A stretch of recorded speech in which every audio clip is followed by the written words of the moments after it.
Swagatam, Suswagatam, Shubhaswagatam. A very good morning to all. I extend a very warm welcome to all on this one-day international interdisciplinary conference on recent advancement in computer science, management, and information technology 2023. Before we start to the day's proceedings, the inaugural ceremony will begin with our university song. May I request everyone to please stand for the university song.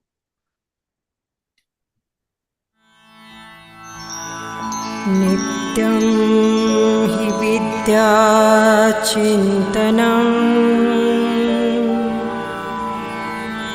नित्यं च विद्यामन्थनं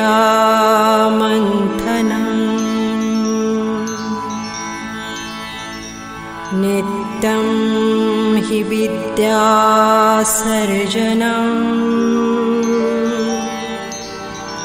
नित्यं च विद्याजीवनम्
विद्यापीठ झाले संत गाडगे बाबा तुमचे स्वप्न पूर्ण झाले तुमचे स्वप्न पूर्ण झाले तुमचे स्वप्न पूर्ण झाले.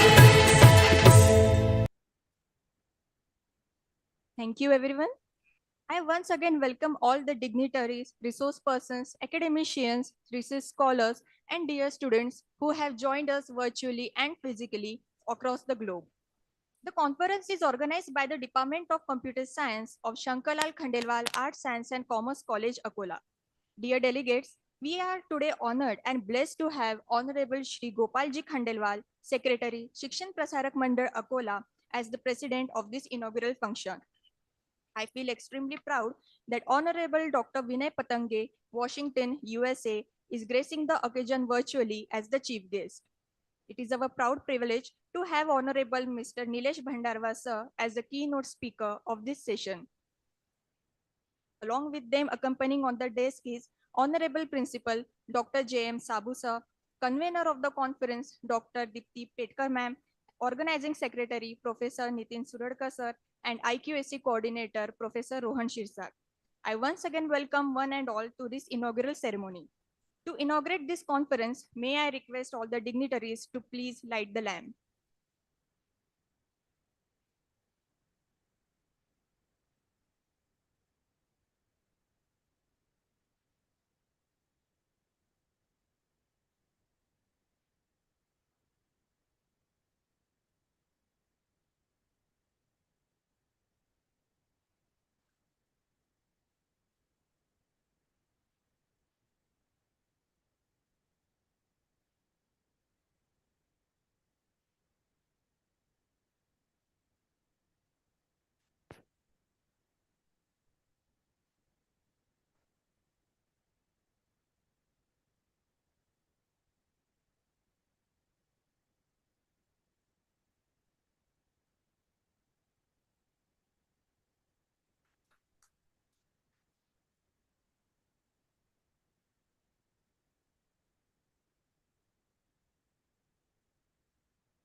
Thank you, everyone. May I request the navigator of our ship, our Honorable Principal, Dr. J.M. Sabu sir, to deliver the introductory note.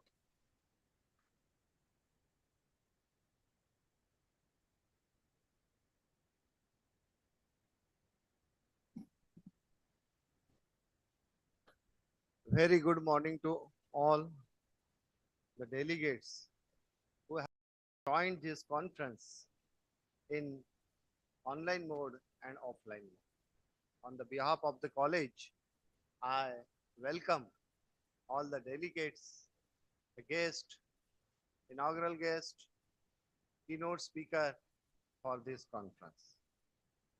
At the very outset, I would like to tell you that this conference, that is International Interdisciplinary Virtual Conference on Recent Advancement in Computer Science, Management and Information Technology, that is RACSMIT-2023, is organized with the aim of bringing so many different fields together to put the researchers, all the entrepreneurs, and the outstanding personality in different fields together to find the solutions to many things. It is a blended mode online offline conference aims to create a collaborative platform for bringing together technical experts across industry, academia, and professional bodies to promote innovation, research, and development in computer science, management, and information technology. The motive of the conference is to provide the overseas experts knowledge and inspire the young researchers, and it is one of the platform for exchanging the knowledge, ideas, technical skills. The main objective of the conference is that to find the technological aspect and solutions for the current challenges in order to maintain sustainable development of the nation. To provide latest knowledge on the conference aligned themes. So I welcome all the delegates, not only delegates, all the people who are going to participate, who are going to be the resource person who are here, and particularly to the keynote speaker, Mr. Nilesh Bhandarwar sir, who is the senior software engineer at Microsoft Greater Seattle area, USA. At the same time, I would like to tell you that actually our honorable Pro Vice Chancellor of SGBU Amravati University, Amravati, was about to come virtually for the inauguration of this conference. But as there was a Senate yesterday and the meeting was adjourned yesterday, and to continue the same today, he is busy with that big task. That's why he has sent his well wishes to this conference, but he is unable to join. But Dr. V.B. Patange, who is the what we call expert enterprise cloud data and information architect in Washington DC, has joined this conference online, and the responsibility of his introduction to has come to me. I welcome him, and now I would like to introduce the fellow to you as senior enterprise data information architect. He has wide experience of 25 years in IT, out of which for 15 years he was architect and designer, and for last 10 years he is leadership management provider innovative business technological solutions for top tier multinational investment banks in US and South Asia. I welcome you, sir, for this conference. So I would like to tell all the delegates that this conference, all delegates should make most out of this conference, so that the aims and objective of this conference will be made.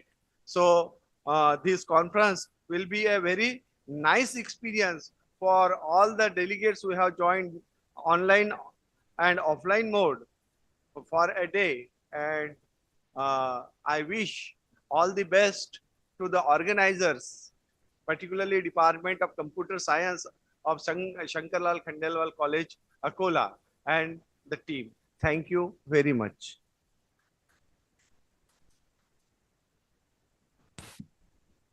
Thank you very much, sir. As rightly said by Albert Einstein, to raise new questions, new possibilities, to regard our problems from a new angle requires creative imagination, which marks real advance in science. Let us turn towards the welcoming ceremony. I would like to request Honorable Principal Dr. J.M. Sabu sir to kindly welcome Honorable President Shri Gopalji Khandelwal, Secretary, Shikshan Prasarak Mandal, Akola.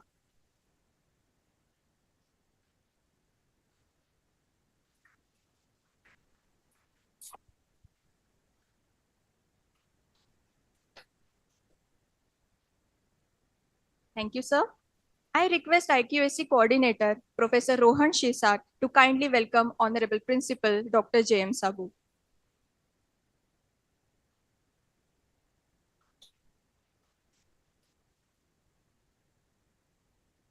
Thank you, sir.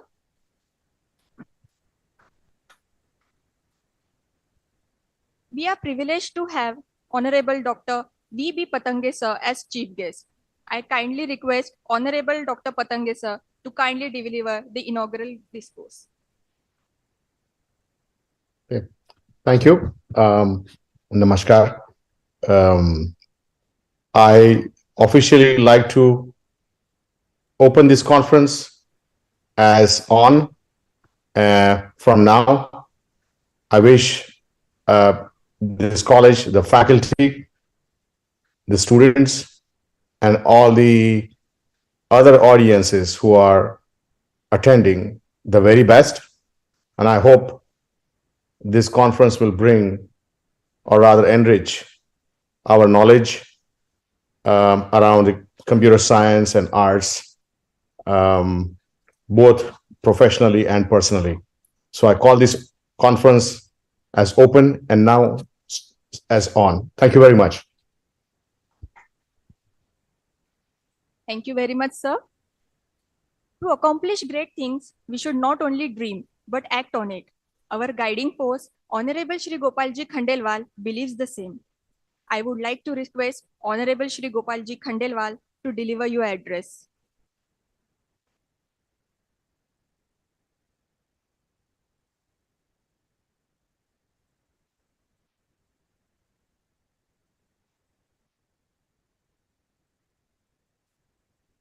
आजच्या या कॉन्फरन्समध्ये उपस्थित असलेले online आणि virtually Shri doctor पतंगे sir, doctor Bhandarkar sir, इथे उपस्थित असलेले सगळे डेलिगेट्स, ऑनलाईन उपस्थित असलेले सगळे delegates, International Interdisciplinary Virtual Conference on Recent Advancement in Computer Science Management and Information Technology या विषयावर आयोजित या कॉन्फरन्समध्ये मी ऑर्गनायझरचं मनापासून अभिनंदन करतो, कॉम्प्युटर डिपार्टमेंटचं मनापासून अभिनंदन करतो की त्यांनी ही कॉन्फरन्स आयोजित करून ह्या विषयाला पुढे चालना देण्यासाठी डेलिगेट्सना एक चांगला प्लॅटफॉर्म उपलब्ध करून दिला आहे. आपण सगळेजणांना माहीत आहे की भारताने तीव्र गतीने डेव्हलपमेंट भारतामध्ये सुरू झाला आहे. सगळ्या क्षेत्रांमध्ये भारत आत्मनिर्भर होण्याच्या प्रयत्नात आहे. मला एवढं तर ज्ञान नाही, पण माझा अंदाज असा आहे की भारत 91 मध्ये 1991 मध्ये भारताची आर्थिक स्थिती अत्यंत खालावली होती आणि त्यानंतर सॉफ्टवेअर डेव्हलपमेंट मध्ये भारताने जी उंची गाठली आणि जी डेव्हलपमेंट केली त्यामुळे भारताची आर्थिक स्थिती कालांतराने बदलायला लागली.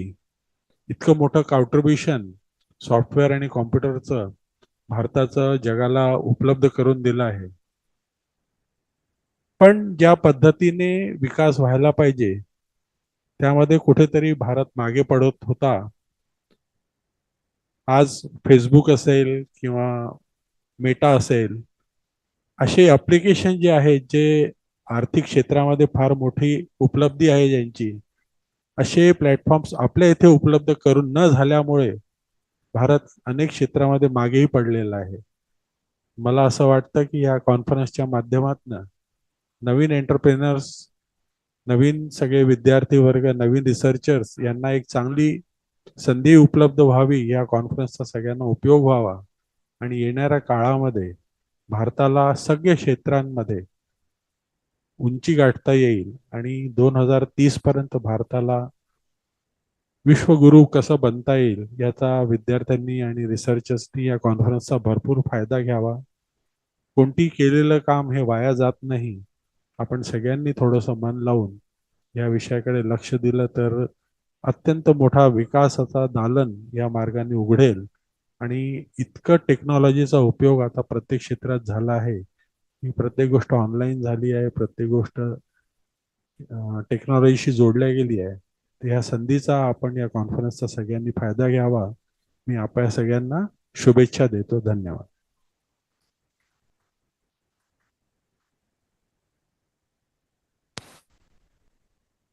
Thank you, sir. Your kind words and motivation act like an elixir to us. Today amongst us, we have a very dynamic and multifaceted personality, Honorable Mr. Nilesh Bhandava sir from USA as our keynote speaker. I would like to take this opportunity to introduce our keynote speaker. Honorable Mr. Nilesh Bhandava sir is a certified Microsoft technology specialist currently working as a senior software engineer at Microsoft Redmond, Washington, USA. Having a profound experience of 12 plus years in application software development, maintenance, and production support, he also has 9 years of experience in finance domain. He has worked on Microsoft Cloud Azure like web role, worker role, storage web jobs, and service bus, etc. He's an expert in trading platform, project transition and estimation, etc. I request you, sir, to kindly start the session on the topic Azure Cloud Platform as your keynote address. Hey, thank you all. First of all, I want to thank respected principal sir, honorable guest, chief guest, Dipti madam, and all respected staff for inviting me as a keynote speaker. So I really thankful for that. Today's topic I will be like focusing on. Actually, I tried to start my camera, but somehow it's not working. So I will be continuing like this. So please bear with me. So the topic I'm going to today cover is about the Microsoft Azure. That's my specialization, the work I'm doing. So that's the actual topic I'm going to cover today. So before jump into the topic, so first we start with like what is exactly the cloud computing. So you might have heard a lot of this terminology, cloud computing and all. So what exactly is cloud computing? We start from there.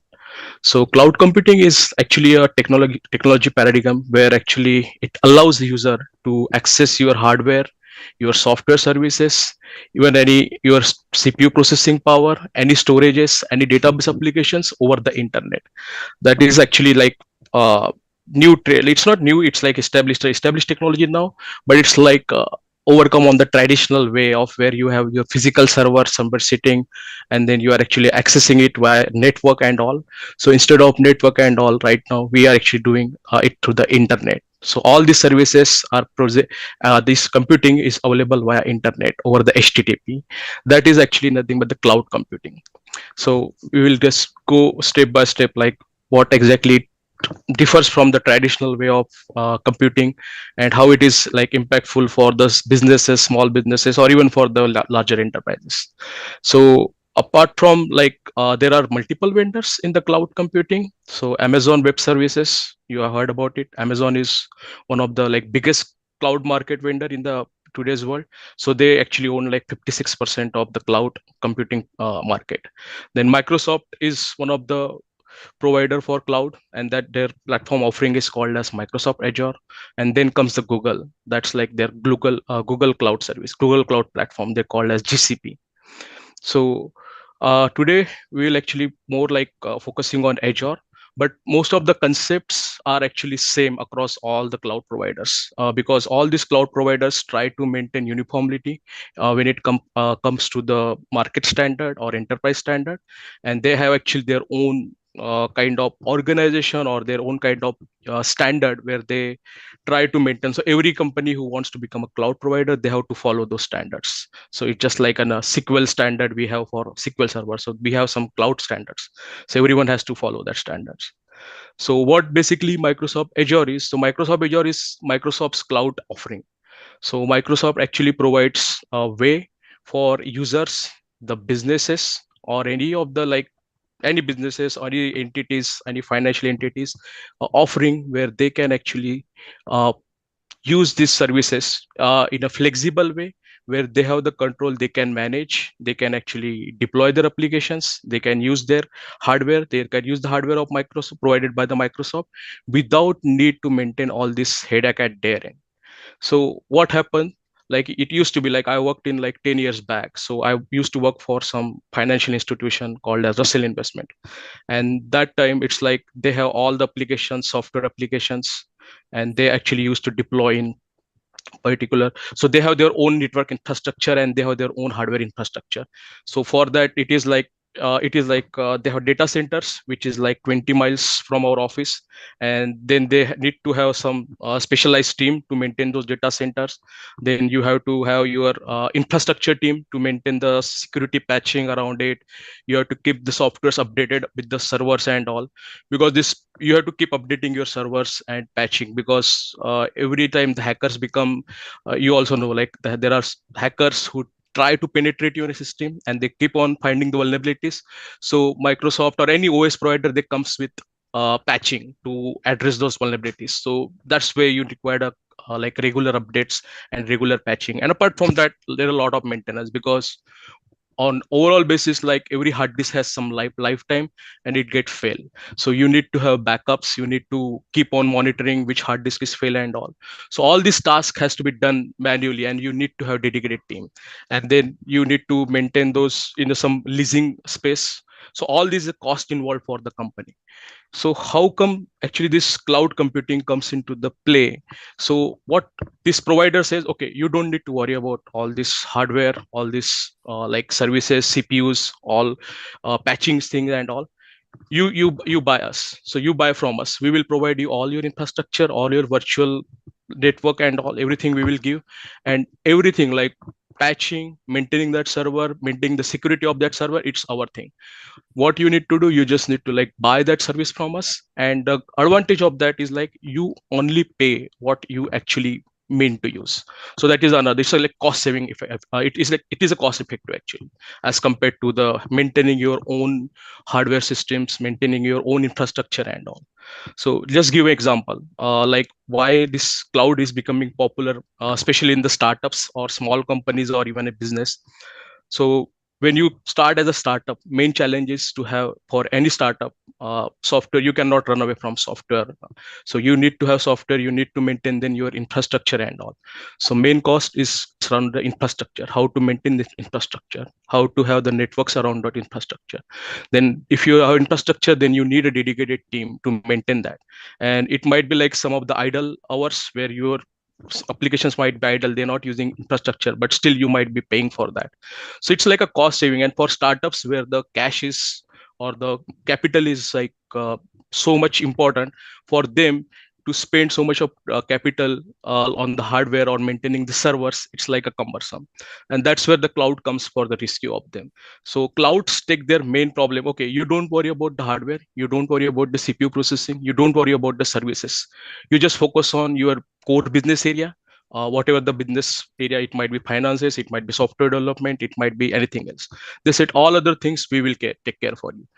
We will, and it just not take care for you, it is in an organized way. They will take care for you. They will have the proper security around it, they will have proper interfaces, which they have proper connectivity with you. They will provide a virtual private network also with you.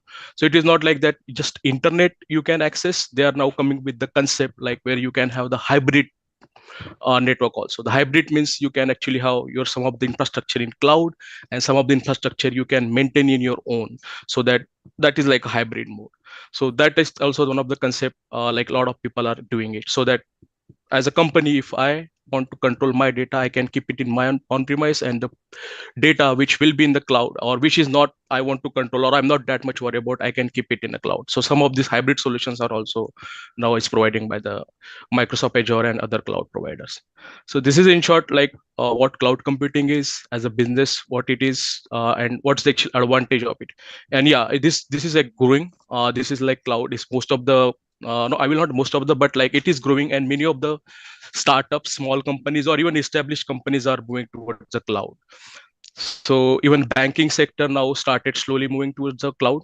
Initially with the cloud, there are a lot of I will say hesitancy, especially with the banking and finance, and especially government sectors where security is a very key aspect. And then the data privacy and all these other key aspects for that. So when it comes to banking, financial institution, defense, even the healthcare department or government, so they all have like like very private and very secure data, and which you cannot allow to compromise. And they all time they want is like they want to have the full control over their data. So eventually when this cloud thing started, this is the actually main like struggle as a cloud provider to convince these vendors, especially when from finance and healthcare industry, like how the cloud is secure. Because basically cloud, when you say cloud, you are actually putting your data or your all services into the someone else premises, because this is not your hardware, this is not your server, it is all is like someone else. It's Microsoft, it might be Amazon, it might be Google. And then that's where this people generally these industries are not confident about the data security. They are not confident about storing their data outside of their premises to the different premises altogether. But slowly over the year, cloud providers come up with a lot of security, they actually implemented a lot of security services inside their cloud provider, and they started slowly winning the confidence of this banking and healthcare industry. So I see like the recent example is like Capital One Bank in the US. They actually moved to the AWS. There are a lot of operations they moved to the AWS. So that's where now everyone like slowly started now moving it to the cloud, because it is ultimately a cost saving for everyone.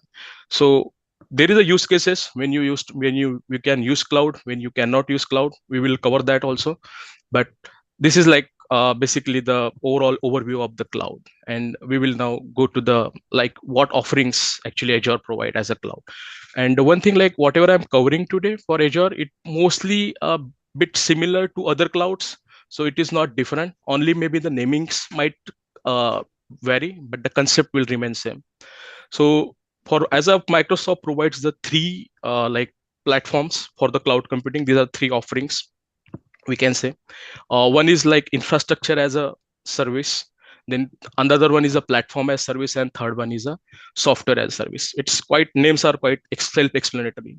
So infrastructure as a service means so Microsoft will provide you all the hardwares, all the virtual machines on the lease to you, and that will be accessible to you over the internet, over virtual private network interface, anything. So you can access that hardware, that virtual machines from anywhere from your your browser, from your browser based application.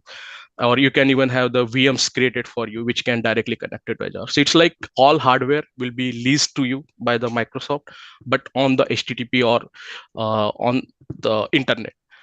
The with the infrastructure as a service is like it will be your responsibility to maintain that hardware. It will be your responsibility to do the patching work. It will be your responsibility to do the all security patching, all kinds of updates. That is your responsibility, and you will be the whole soul to maintain that. But yeah, apart from that, the availability of that hardware, the scalability of that hardware will be responsibility of Microsoft, and that's the cost Microsoft will charge to the customer. So they say, okay, we will give guarantee that our hardware services will be up for 99.99. That's the SLA we have, 99.99. So the downtime is very, very. So that's the advantage. That's other advantage you get as compared to your own hardware, your own services. When you have a particular services provided by the particular established vendor, so that established vendor, they gives you a lot of benefits. Like one is availability, one is scalability, and one is observability. I will cover all these three topics also as we move forward. So next one is like platform as a service. So platform as a service is more like where they said, okay, you we will take care of all the things, like even hardware and all. We will be responsible for your hardware patching, all your infrastructure patching, all the securities. We will be responsible for that. You don't need to worry about it, and you don't need to worry where your code is going to depend on what server and all. You just deploy the application. You just develop the application and deploy the application. We will provide you the interface. So this is like more like a platform as service. I will cover everything in detail in the next slide. And the third one comes as a software as service. So software as service is where they will give end-to-end solution as a cloud base. So if I had to give one of the examples, it's like Office 365. So the cloud version of Office is one of the software as service, which is completely run on the Azure platform, and you can run from the browser. You don't need to like install it on your machine and all. If you have subscribed to that software as service, you can actually access anywhere from the world if you have the internet connectivity. So this is like you don't need to worry about anything like how it is running and all. Only thing you need to subscribe it, and it will be represented to you as a service. So this is like a three major offering as of now the Microsoft Azure provides, and this actually have very deep deep level of complexity in every this every section of like this infrastructure as service, platform as service, and software as service. So there are a lot of components. As you move, as you learn more about it, you will find more and more interesting concepts and service offerings in this area. So moving to the next slide. So this is like overall like view. I will try. I tried my best to put this like so that we can explain what exactly is on premise, what is infrastructure as service, and what is platform as service, and what is software as service. So where I'm talking like on premise is the old way, the traditional way, where you are responsible for maintaining your application, your data, your networking department, your storages, server, everything will be yours. Your company or your business, whoever it is, they have to maintain all these things. And this all like you will be responsible. Yeah, but then you have greater control over it. You know what data you have, what type of incoming traffic is coming, what type of outgoing traffic is coming. You can have your own network policies, security policies. So all control is there, but then it comes with the cost. It comes with the some maintenance. It comes with the dedicated teams for everyone. Like you need applicant support, you need someone data layer support. Sir, extremely sorry to interrupt, Uh-huh. but your sites are not visible. Please share Oh, your presentation. oh, sorry about that. I think I forget to share. I am really sorry. Wait. Are you able to see my screen now? Yes, sir, yes. Okay, I'm really sorry. I completely forget about it. I'm really sorry. Are you able to see now? Yes, sir. Please Okay, continue. okay. Sorry, I will start now from the beginning. So as I'm talking about it, so these are the three offerings Microsoft provides. One is as infrastructure as a service, which I explained. Like it provides you all the hardware and all the like CPUs and all on the lease. It will be available over the internet. You can access it via each browser. You don't need to like need some special software for that. You can just simply log in through your browser. You can log into it. You can maintain your hardware. You can access your hardware, you can deploy anything, but in that case you will be responsible for maintaining your hardware and infrastructure, but the underlying security availability will be taken care of by Microsoft. Then platform as service, as I said, so in that case they covered the hardware part also. They said okay, we will take care of your hardware, we will take care of your servers, security around the servers, patching around the server, that is our responsibility, but you just focus on the developing the software and then deploying the software to that particular. So your software deploys to which server and not, you don't need to worry about it. It's their headache. You just need to have that particular service subscribe. This is called as platform as a service. It is bit costlier than in infrastructure as service because they actually have abstraction over your hardware level and hardware layer and other things. So here you just like develop and deploy the code. That's it, you're done. You actually don't need to worry about what's my hardware, how it will be available or not, whether it will scale or not. So I will explain that part later, but it has automatic scaling also, where you can scale the servers in the seconds without even worrying about it, as contradictory to the when you maintain your own physical infrastructure. So we will cover that one. And then software as service, I said. So software as service is like an end-to-end solution deployed in the cloud, which is ready to use. So I give example like Office 365, the cloud version, where you don't need any application or app. You just need a browser. You need subscription to the service. You can log in and start using the Word, of PPT, or like Microsoft Visio anywhere in the world. You don't need any specialized desktop application. So this is example of software as a service. So moving to the next slide, this is like a typical view how it looks when it comes to on-premise, or when it comes to infrastructure as service, and when it comes to platform as service, and what is software as service. So as I said, on-premises is like where you will be the whole sole owner of everything, like your applications, your data, the OS you maintain, the middlewares you maintain, the servers, database storages, SQL Server, networking. So this is the typical scenario where we own our own things. Like this is like 10 years back, most of the companies have their own infrastructure, their own team of dedicated network and all. So in that case, you have the more control because you will control the policies, you will have the firewall rules. You can have your own dedicated team, but it comes with the cost and the maintenance also, because you need to have dedicated teams to maintain the different components. For application, it will be different team. For database, there will be DBAs. For infrastructure, there is infrastructure specialist team, and then there is a networking team. So there are different teams you need to maintain, and obviously you have to like keep, and there are chances like your one of the server might go down, and it's very hard to replace that server. Not hard, but it is a time consuming activity. It is not easy if you don't catch it in a time, and it server, some of the server hard disk get crashed, you have to manually, or you have to, someone has to manually replace that one. So that is like on premises. This is like a typical generic way of maintaining your infrastructure. Then comes your infrastructure as service. So as I mentioned, so all the part in the pink is managed by the Microsoft. So they said, okay, we will take care of your networking, we will take care of your storages, security around it, virtualization around it. Then what you own is like in a green. So like as I said, your application, your data, your runtime environment, your operating systems, or even hardware, that is your part to maintain. And then you do the security patching. You have to make sure you are doing all security patching, you're addressing all security vulnerabilities and all that. You have to be owner of that. So this is like infrastructure as service.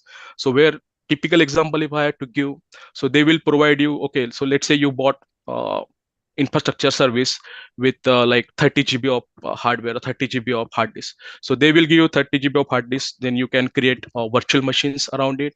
Then you can create your own IIS or JWM or any Apache web server where you have to manually go and deploy your application. So in a way, you will maintaining it halfway, and halfway it is maintained by the Microsoft. So that is infrastructure as service. So platform as service, as I said, you just need to worry about your application development and deployment and what kind of data you are going to use. Apart from that, everything like your servers, your storages, your networking security, all kinds of things will be taken care by the Microsoft. So all the portion in the pink will be managed by the Microsoft, and you will be just responsible for like developing and deploying the application. So this is a typical example of platform as service. So you have very less control. You just worry about the data and development, deployment, and what kind of data you are going to use. All other things will be abstracted or will be controlled by the Microsoft for you. So you don't need to worry about how my server will behave, whether I will be able to deploy the application, how the behind security patching will be done and all. You don't need to worry about it. That's not your head. And this is the one of the this is the most popular platform or offering of any of the cloud computing. Most of the businesses go for this platform as service because it takes a lot of overhead of your maintaining the infrastructure and networking and security especially. And then the last, as I've explained, software as a service. So here it's like you will get everything as a service. You don't need to worry about what kind of code is there, what is the deployment model. You are not worried about it. You just said, okay, this is an end-to-end solution you have, and you can use it from anywhere in the world. So that's a typical software as service. And I will give you the last 10 minutes for the question and answer. So if you have any question answer, please keep ready and handy. We will cover it in the last 10 minutes. So to put out this analogy, which I explained about on-premise and what is infrastructure as service. So simple example, I put it out. So if you say, I just give a pizza analogy. So if we compare the on-premise, so it's like, if you are like wanted to eat pizza, so if we are considered on-premise, so it's like you will be the responsible for everything, like getting raw material, getting a dining table, then oven, electricity, gas, pizza, then create the pizza, then have toppings, and then make the pizza. Everything will be done by you. So that is like on-premise. So if you compare with infrastructure as service, so here what you will do, like you will get ready-made pizza duck, like tomato saucing topping, everything will be done by the vendor, and it will be just given to you, ready to eat or ready to, you just need to heat or put it in oven.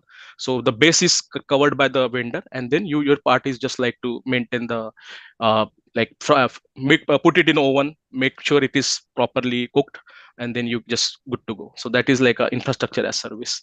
So that's how you can actually relate with our other like in that world of software also. And then pass, so it's simple. You get everything, you get pizza and all, only you just to arrange dining table and soda, that's it. So that is like a pass service. And in the SaaS service, you are just eating out into the pizza center itself. So the pass is like you ordered pizza, you are eating at home, and the SaaS service is like you are directly going to store and eating the pizza. So that's how actually it can actually, I think this example might simplify how the on-premise and how the infrastructure as service how the PaaS and how the SaaS. PaaS is platform as service and SaaS is software as service. It work. So moving forward. So why cloud? Yeah. So this is the one I wanted to cover. So this is the important question. Like why cloud? Like it's covered. I'll touch a little bit at the start, like speed, scale, economics. So three aspects are more. So here it's mentioned speed, scale, and economics. The three more important aspects for any of the IT application or software application or even any business. Most of the businesses, right, today's world run on the online. It's online services. Most of it runs on the IT and it's software. So three more important aspects are availability, scalability, and observability.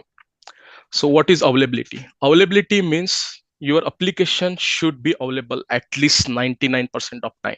So let's say if I consider a 365 day, I expect your application should be running at least for 340, 350 days. It should be available because obviously there will be some downtime. There will be some issues. There will be something will happen and your application may go down. But you always want to have your application highly available because see what happened. Let's take example of Amazon. If you wanted to buy something from Amazon and Amazon site is not available, it's down. What your natural reaction is? Your natural reaction, maybe you will going to find some other online equivalent online vendor and try to buy it from it. So ultimately it will cost you your business.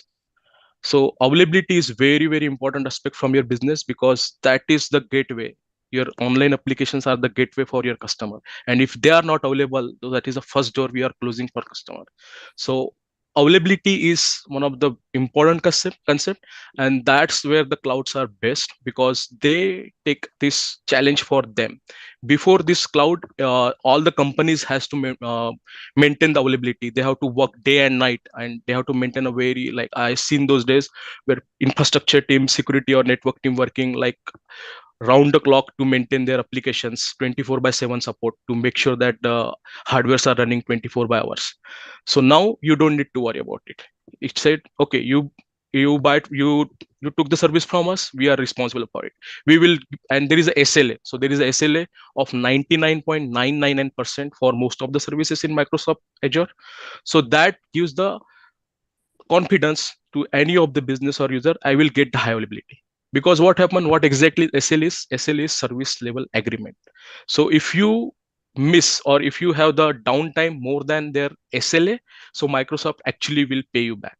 They will pay you back as a penalty. So that is actually some agreement and they have to follow that agreement. So this availability comes with that. Then the other thing is scale. Scale is another important aspect. As you move, as you grow in your business, there can be a thing where you will have the increased demand, increase customer base, and it might be like people are hitting your website or your application lot and more than often. So what happened, like when you get the more traffic, there are chances if your servers are not scale or your infrastructure is not scale, it may get busy and it may become slow and it will stop at any time. It may stop responding if they have a lot of, like, let's say you have seen the example of Flipkart mega million day or something, some sale, and that's where Flipkart slides Flipkart website is completely crashed because it's not scaled properly, and then they got like millions of people hitting that site and the server is not scaled enough to respond to those requests, and eventually they died. So this is like if your application is growing and if it's not scaled and it become eventually slow or died down, that also can hamper your business. That also can hamper your lot of business opportunities. So scaling is very important aspect. So cloud provides you the scaling. It's like auto scaling.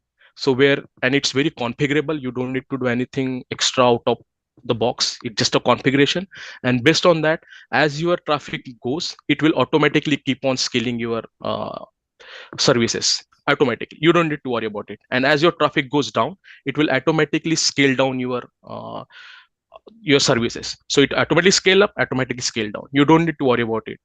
In old days, if you have to do it, so someone has to go manually add the RAM or maybe manually add the servers in the cluster or in the farm. So these are the things they have to do, and it is not like just few minutes activity. It's like it takes some hours sometimes, but in the cloud it's like seconds. Within a seconds you will get a new server running up and running. So that's scale. And yeah, speed, obviously there is a speed because they have such a large infrastructure with highly scaled services, with optimized services running behind. So you will eventually naturally get the speed also, which with your own infrastructure you may struggle. A lot of time you may need to keep on adding the RAMs, keep on adding the CPUs, that like a additional cost. So this is like speed, scale, availability. And one aspect I covered is observability. So observability is what? So observability is like Microsoft Azure also provides you a lot of monitoring tools, and it's like a ready a plug and play tools. You don't need to like even do some coding or something like that. It's just like a plug and play in your application, and it will start emitting the telemetry. So this monitoring tool have various mechanisms where you can aggregate the data, you can create the dashboard. So how it will help you, like it will give the current status of your application or your data or your how it is your particular website or web application is running. Is there any downgrade in the request? Is there your servers are going down, or your CPUs are actually hitting more capacity, or is something wrong, or some errors happening? So you can actually, as a support person or your maintenance person, you can actually catch this particular tricks, or sorry, not tricks, but catch this particular errors or any threats up before, and you can take a corrective action. So that's where the observability also comes into picture. For any successful business venture, especially in the software or online services, so these three things must be there. One is availability, one is scale, and one is observability. And with Microsoft Azure, you don't need to put too much pressure, too much investment on that. It comes handy with their offering. You just need to do configuration as per your need. That's it. And yeah, obviously, if you go for higher cost and all, it cost is also involved. But again, it depends on your use case and your budgets and all. But the main goal here is you don't need to put anything extra effort from your side or any extra team for you. You can just 1 or 2% can definitely manage depending on how big size of the team is. So this is more on cloud. So let's move towards the next, like Azure services. So what are the Azure services offered? So if you, I don't know, so you can always go to the portal.azure.com. So there are number of offerings provided by the Azure. I tried to cover few here. So like you can see there is a bunch of security management portals. Then there are a compute which covers virtual machines and containers. Then there are different storages like queues, files, disk. Then there are database solutions. There are like developer services also, like you can do some coding and development inside also, like Visual Studio, then Visual Studio team services and all. So these are like, it just like it gives the option like what is offering, and I just try to treat like what comes under platform as service, what comes as the infrastructure as service. So this is the overall offerings, most of the services in cloud, but there are a lot beyond this, just to let you know. So video link I don't have, unfortunately. So let's towards the data center. So as we said, cloud. So cloud means for customer, it is like some magic. Like, okay, you are just subscribing something, you are getting their services. You don't worry like where your hardware is, in which area and all. You don't need to worry. You just take care by it. But behind the scene, Microsoft actually maintains a lot of data structure, because obviously it's a cloud. So some data is coming, so it needs to store somewhere. So there is an infrastructure. So we have like lot of big data centers. It's like some of the data centers are actually like in 100 to 200 acres. So in and it keeps on growing. So in like this is the map I put it out. So it keeps on growing. It's like initially when we started, it's mostly in the North America and some of the parts in Europe, but eventually now it started moving to the Asia and all. And even in India also we have now 3, and I believe there are 2 more planned for India. But as you see, these are like data centers where when you actually use the Azure offering, your data actually physically goes and store into one of the area.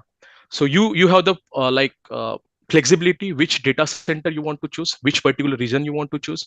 So like let's like give a use case. So if you have a business in India, so you will prefer to have a data centers nearby India to give you the more less latency user experience, because you don't want your business is in India and someone like querying on the North America data center. So obviously there will be lag. So these are the decisions you need to make, and you have to be careful when you are choosing the data center and where your offerings want to go.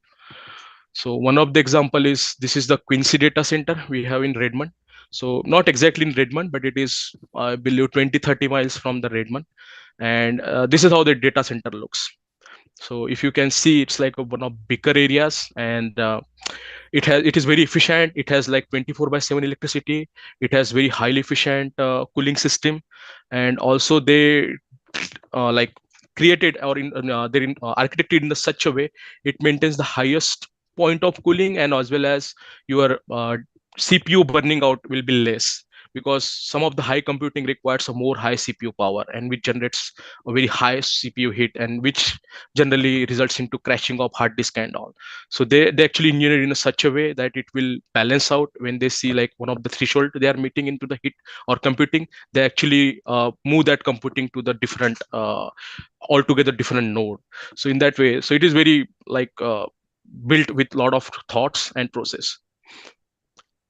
I think we have one in Pune that I know. In South India, exactly where I don't know, but I believe there is one proposed in Pune, and soon I don't know it started or it's already there, but I remember there is one in Pune. This is not our. So demo I can quickly show you. So this is like how Azure looks like.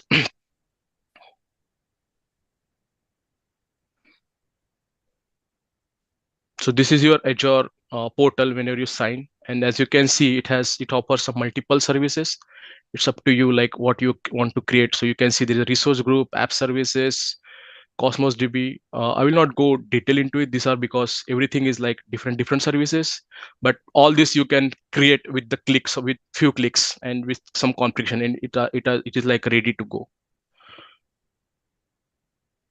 So yeah, I will suggest and I think Azure gives some free credit, so it's ready to use. You can actually try and play around it if you are interested. But yeah, this is actually a good way to start and getting handy with the Azure.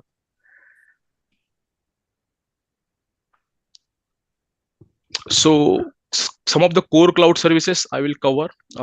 So this is like a compute options. So compute option, I said like these are like the basic where the compute or the computation happens. So it's like it contains virtual machine, then there are Azure app services, serverless computing, and containers. So virtual machine, it's I think most of the you know like what it is. So it's like one of the Windows or Linux or any other operating system desktop will be given to you, but it's like a virtual desktop, and you can log in anywhere. If you have you just need the internet connectivity, you can log in and you can do your work. So it will be like your desktop or laptop, but only thing it will be available anywhere over the internet. Containers, so it's like a some this technology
Recording in progress.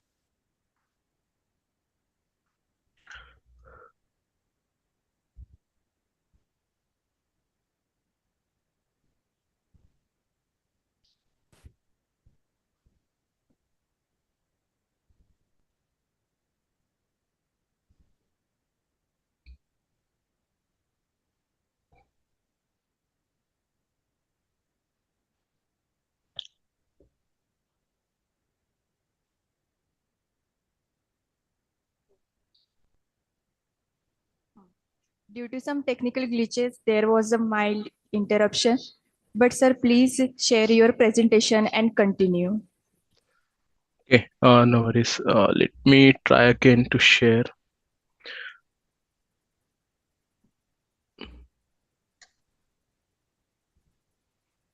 Okay, I didn't realize that we got disconnected. So where am I when I disconnected? If what is the slide I was there when I You So were you on the were on last. Azure services. nature services?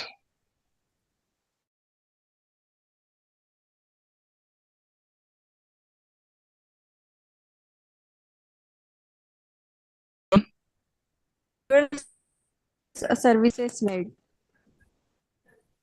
You're not sharing your file, Nilesh. Oh no, sorry, I'm so used to of Microsoft Teams. Zoom is really new for me. Are you able to see my screen? Yes.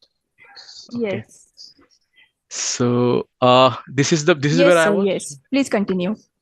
Okay, so I was talking about the different services provided by the Microsoft in the Azure portal. So this is like I tried to put some of the services.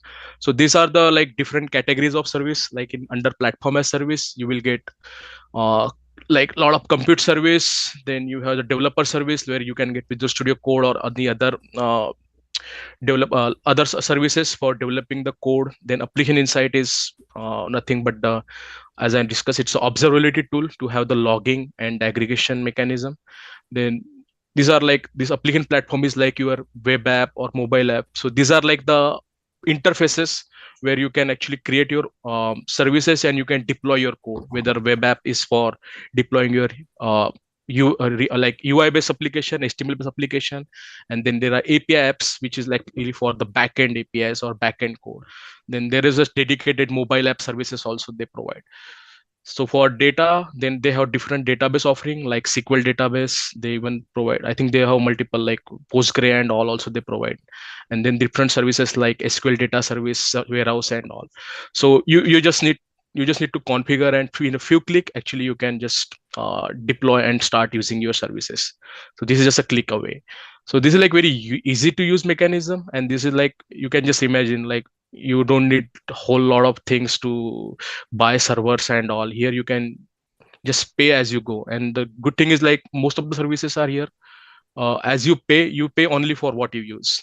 If your services are idle, your things like your applications are idle, you will not going to pay for that time. Most of the services, not all. Some of the services have fixed costs and you still need to pay. But many of the services, like you just pay as you go or pay what you use. So I actually opened my portal. So this is like a typical portal, Azure portal, where you can see these are different resources given to me. So as you see, app services, Cosmos DB, SQL databases. So these are the services. You can just click on it, and you can see the button here, create button. Click on create. I will not create actually, but I'm just really showing you. So you can then, so this is like a steps you can configure. You can choose the proper CPU capacity, hardware capacity, and the data center or the region where you want to deploy. What is the networking, what the security, what kind of security features you want. So this is just configuration. Click on that and you just have your SQL database ready for you. That's it. So this is the like flexibility the cloud services provide. And that's how like it, my experience, it just is all headache of creating infrastructure or maintaining all these things, it just gone. I just focused on my core work of development engineering the stuff, and then configure these services in a proper way and deploy it. So this is the typical job portal, and as I said, Microsoft do provide some free credits where you can create your login and play around the services. It will ask you to register the credit card, so just careful, you are using only the free credits and not uh, going beyond that. Otherwise, it will start putting the bills on your credit card. But I will suggest or encourage to go here and try to play around it. And same like AWS and Google Cloud, they will also have some such similar portal where you can configure the service, you can create your resources, and this, yep. So in my daily work, I at least use like 50 to 60% of time I use this portal only to deploy, to monitor, to get the logs, to keep on seeing the other things. So this is like my daily to daily use. So moving towards the next is Azure Data Center. So cloud, yeah, that's cloud for customer. So for me, it is like a cloud. Okay, I don't worry. Like I bought the service, I created the resource, I'm done. But beyond those particulars, when you create this app service, or you deploy your code, or you deploy your applications, or whatever you use, or your data store in your storages or SQL, so it's somewhere it gets stored. So Microsoft have a bunch of data storages, data centers. You can see all over the world, like in North America, South America, and then you can see in the Asia, also Europe, and in India itself there are 3. So these are the data centers Microsoft currently have for Azure offering. And these data center are actually important because that play the part of redundancy, because this gives the flexibility. Like let's say one of the data center goes down, you still have your application running. If you have the redundancy, your application still be available for the customer, because it might be you deployed in a multi-region, so one other region might be up. It is highly unlikely possible that multiple regions are going down at a one time, unless until there is some cyber attack. So those chances are very, very thin.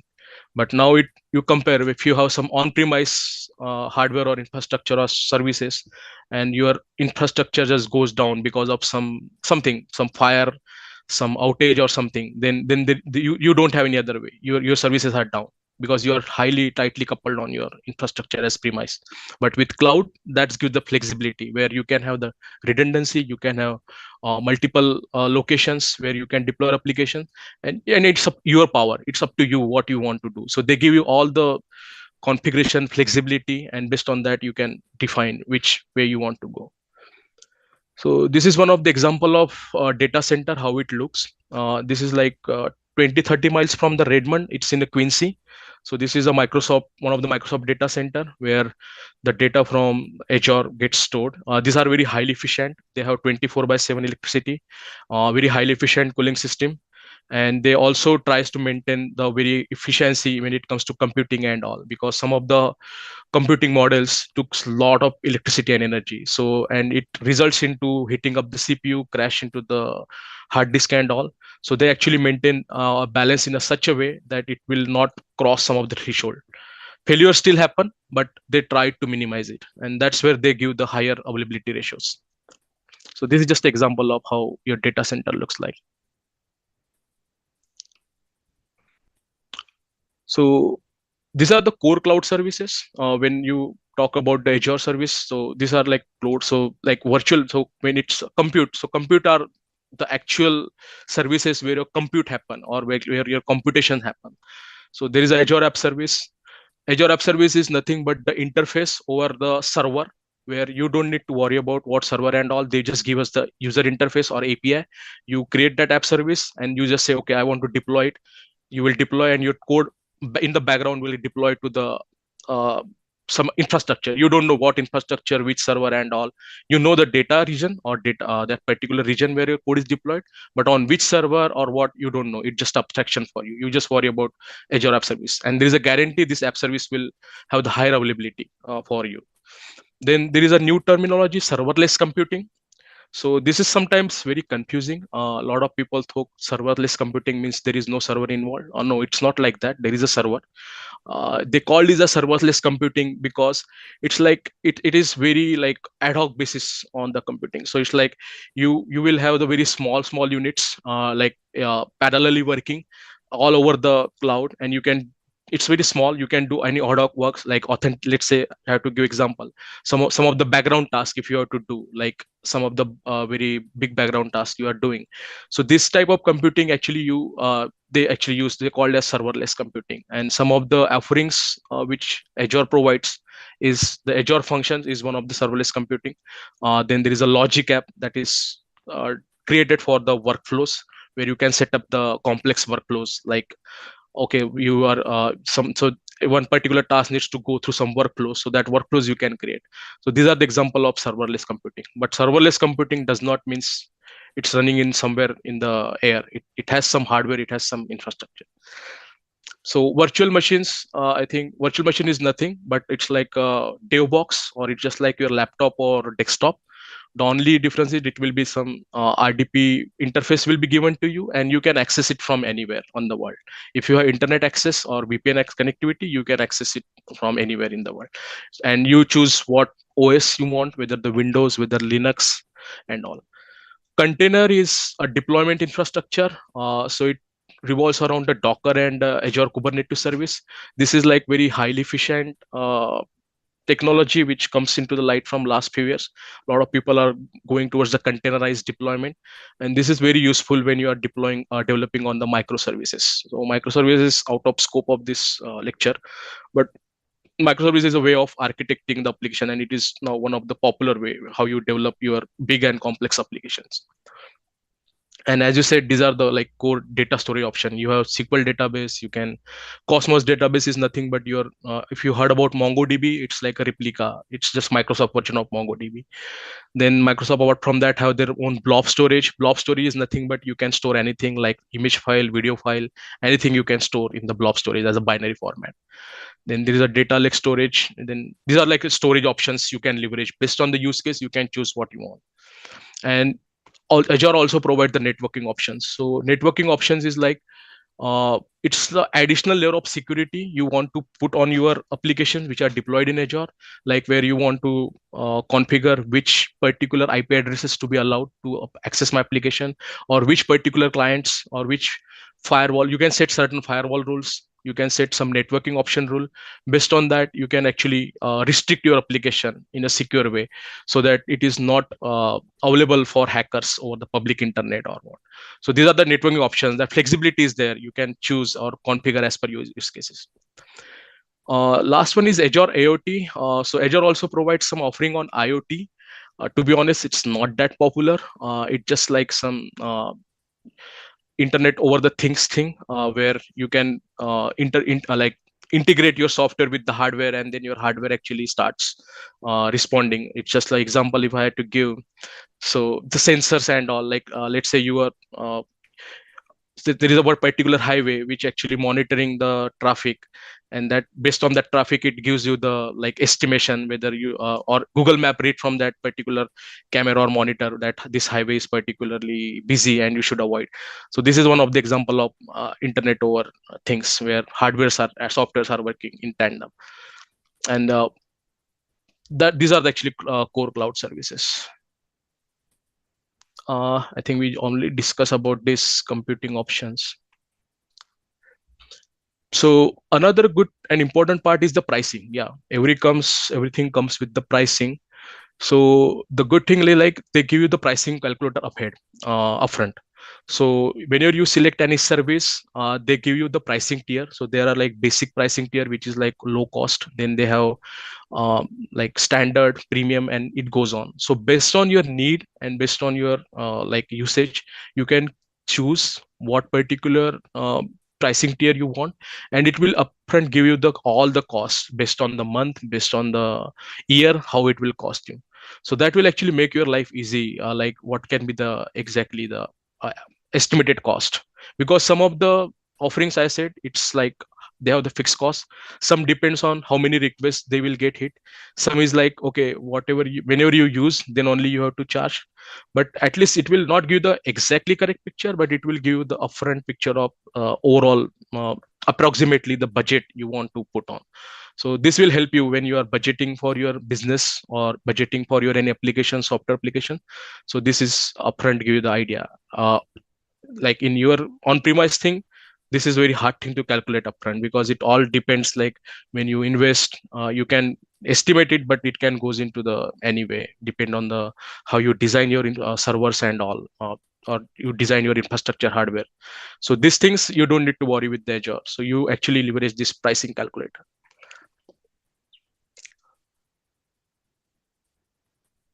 Azure stack is nothing but it just like services, overall services and technology stack they provide. Even though it's a Microsoft technology, but it's not like limited to Windows. It has offering for Linux. It also provides for other operating systems, and also it supports different technology apart from the .NET. Like it has offering for Java, Python, machine learning, everything it applies. So it's not like restricted to only Microsoft technologies. So it's just a platform or stack you can use, and then you are free to use your own technology and tools. So that's a flexibility they give. And it's with everyone. It's not just with Microsoft. It's with Amazon Web Services as well as the Google Cloud too. This is like so this is you all folks have heard about the Chat GPT and all the evolution of AI. So this is like a AI and machine learning services that Azure provides. So this is like a cognitive service where you can actually they give a lot of ready-made code for you or ready-made offerings for you, and you can actually use these services to automate your operations, or you have the AI experience in your just to give example, if you use Windows Hello or the iPhone Siri or the Alexa type of thing, so these APIs are already available for you. You don't need to write from the scratch. You can just leverage their APIs and you will get the AI experience, like text to speech, understand human language, having bots and all. So all these services, you don't need to do anything. You just easy to use. So that's another advantage. And the last one I want to show you before we end the slide. So this is like a typical machine learning studio. So as you know that machine learning and AI are now growing fields. And I did machine learning in those days where you have to do everything from the scratch, like building your model, apply mathematics on that, and then create your own model and write some Python code to generate the result out of it. Now with Azure machine learning, you don't need to do anything. You just need to have data. They have provided so many tools and configuration in, you can see the example. You just need to configure those and you are ready to use. You means anyone now can do machine learning if they just need to know how to use the tools inside this machine learning. All the heavy lifting is done for you by the Azure machine learning. So that also saves your time, complexity, because I remember when I used to do it, it's like it takes sometime months to just build your models, clean the data and all. Here you can just do it in like few days or sometimes in hours, some of the things. So that's how actually this particular services it makes life more easy. So this is actually the topic I want to cover today with Azure Cloud. But I have one use case also I want to cover. Like there are some use case you want to like where you don't want to use cloud, or cloud may not be like essential, or it's not ideal platform for your business scenarios. So as I mentioned, when data security is more and more important for you, so or maybe data privacy, you are so very much like concerned about the data privacy, because many countries have very stringent rules around data privacy. So like Europe have very strict rules about data privacy, then China have different rules. So based on that, cloud may not be the ideal option for you. So again, so it depends on like up to what kind of security or the privacy you want to have, and based on that you may need to choose. But it very strict and very restricted environment, cloud is not the option for you. When you might require some special type of hardware as your requirement for your company or your businesses, yeah, that time also cloud may not be the ideal choice for you, because that requires there is a highly chances that cloud service may not provide you some specialized hardware apart from easily available or generic hardwares or infrastructure we have in. So anything special you might need to put some request or something like that, but that's not the ideal case for having cloud. Then another case is like if you have legacy systems, like systems built in COBOL and all, then again cloud is not definitely not a platform for you, because this requires a lot of migrations and all. That's like a heavy cost for you. If it is working and all legacy systems, I think just don't touch it. So these are some like scenarios. So it's not like cloud is a solution for all. You need to like carefully study and find whether it's fits for your economics, fits for your industry, fits for your needs, and then you have to choose whether it is ideal solution or not. But yeah, like most of the or many of the like scenarios it covers, but there can be some still areas, gray areas where cloud is still not reliable or may not be the convenient. So yeah, that's all. Actually, it's a very long, very complex and very deep topic. It's very hard to cover in 45-50 minutes, because each component, like if I or to talk about app service itself take a 1 hour. So I tried my best to put everything which I can cover. I now would like to give 10 minutes time, if time permits, for any question and answer.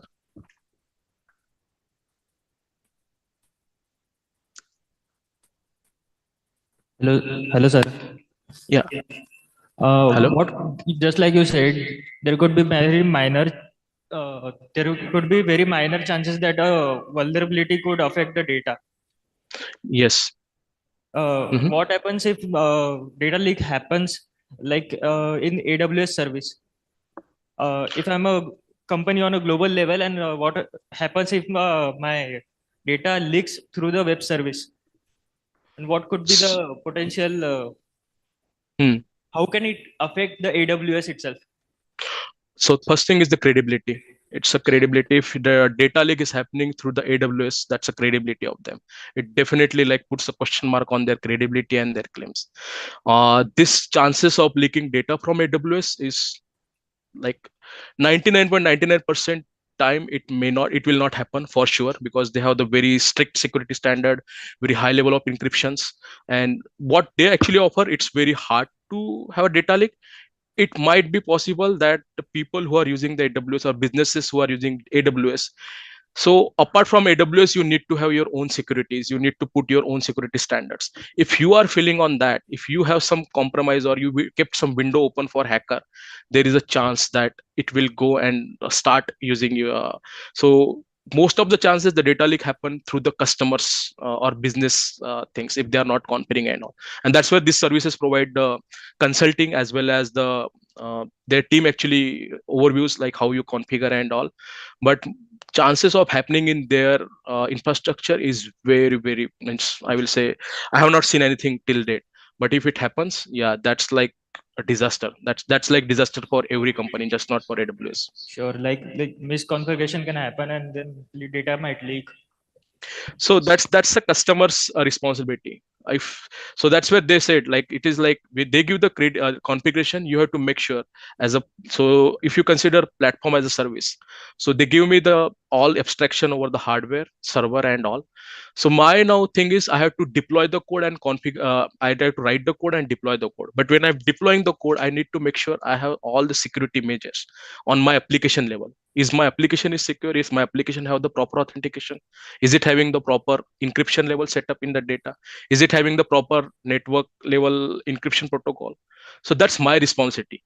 What they said, all behind that, their hardware or where they store all these hardwares and all, it will not get compromised. But like if your application is leaving some open window to get into that data storage and all, so it's up to you. It's not.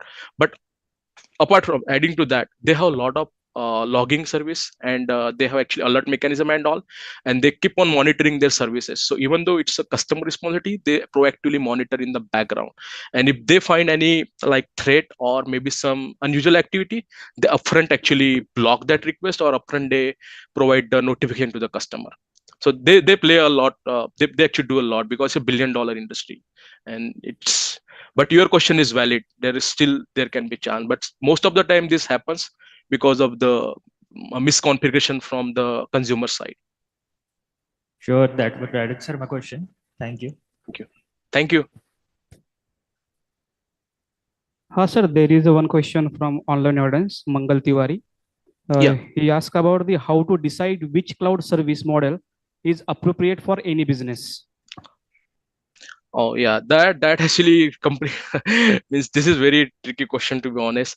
So it actually depends on like what's your need. So most of the time, like let's say you want to like control your so these are use cases. So let's say you want to have the control over your data and you want to control how your infrastructure will be there, and you want to have your own network services and all. So in that case, infrastructure as a service will be the ideal model for you, where you will have your own security patches running around that. You will be the one who is owning that hardware, even though it's a Microsoft hardware, but you are the, because you are leasing it. And then you have the complete control of which and where to deploy the code or where to. So that's your concern, that's your case, use case. So I will say infrastructure as service is the ideal case. Platform as a service, where you don't care about what hardware and what kind of where it goes and where it's stored. You don't need you, and you don't have money to put on much on the hardware. You just say, okay, my goal is develop application, secure application, have some like just deploy the code. I just want the flexibility to deploy it wherever I want. I don't want to like spend focus on or invest into hardware, maintain hardware security around it and all. I just want to maintain the security around my application and my own data and all. That's it. So that case, it will be the platform as a service is a better option. Software as a service is like, obviously, if there is a ready-made solution that you want to leverage, just like Office 365, the example if you have to give, so you can just leverage and yeah, you can start using it. So there are multiple services. I think you can just directly use and subscribe, for which you don't want to like develop it from the scratch. Like no one wants to develop Microsoft Word from the scratch. It's easily available and it's cheaper, just to give example. So this completely depends on your use case and business strategies, how you want to spend and what's your actually end goal. Does that answer the question? Hello? There, Okay, thank you, sir. Yeah. there are no more questions. Okay. Thank you. Thanks for bearing me, and really Sir, we nice have one experience. question for you. Oh yeah, yeah. Hello. Yes. Hello. Hi, hello, sir. Yes. Good Hi. afternoon from India. My simple question is that will you please focus on any certifications, Azure certification for our students and any particular new learners? So there are actually some so it's actually depend on the interest area. So depending on the interest area, there are multiple certifications. So like if you are interested in data engineering or data scientist role, so there are a specific certification around data engineer, data architect level certifications available for Azure. If you are interested in like application development or architectural level role, so there are applications which are there are sorry certifications which just focus on the developer, Azure developer, architecting Azure applications, architecting Azure storages. So these are the specific one. And if you are more like interested in admin part, so there are like administration services also, certificate also for Azure. And there is a some I believe dedicated security related certificate also. I don't know it's in Azure, but there are some I saw for the related to Azure. I don't know if Microsoft offers it or not. I need to check. But there is some cyber security certificates for Azure and clouds. So depending on the area of interest, you can definitely go for. I can share the website of their certifications, what are available. So based on that, yeah, you can choose which is the good or right path for you. Thank you, sir. Your insightful guidance will definitely prove helpful to the stakeholders. Every great advance has issued from a new audacity of imagination. To express gratitude towards all the spectacular people who have helped for the organization of this conference, I invite IQAC coordinator, Professor Rohan Shisar sir, to propose the vote of thanks.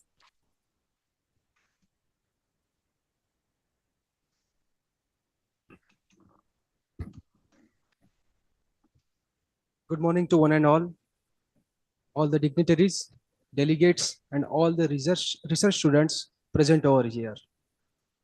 This is Mr. Rohan K. Shirsat, entrusted responsibility of an IQC coordinator of Shankarlal Khandelwal College, Akola.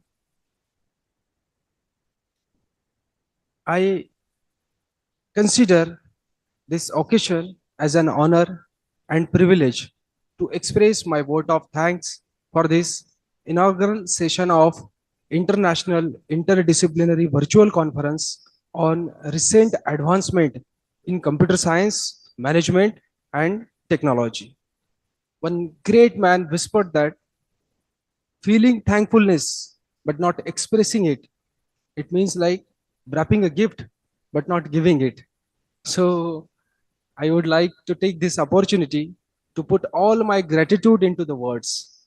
On the behalf of our organizing committee, I would like to express my sincere gratitude to today's our chief guest, Honorable Dr. V.B. Patange sir from Washington, D.C. for his precious time and consenting to be the chief guest. Sir, indeed, your presence and your words have inspired all of us. I would like to express gratitude to the respected president of this conference, Honorable Secretary of Shikshan Prasarak Mandal, Honorable Shri Gopalji Khandelwal, for his remarkable words of wisdom. We have been fortunate to be assisted by the Honorable Principal, respected Dr. J.M. Sabu sir, who being as a catalyst, who always stimulate us to do the best thing and standing as a pillar of the strength. So thank you so much, sir. With a deep sense of appreciation, I would like to thankful our keynote speaker, Honorable Mr. Nilesh Bhandarwar sir, Senior Software Engineer at Microsoft Greater Seattle Area, USA. Thank you, sir. You have nailed us with your valuable guidance, which is just like nourishing our brain with all your important supplementation of pure knowledge on this the computing cloud, which has encouraged much more.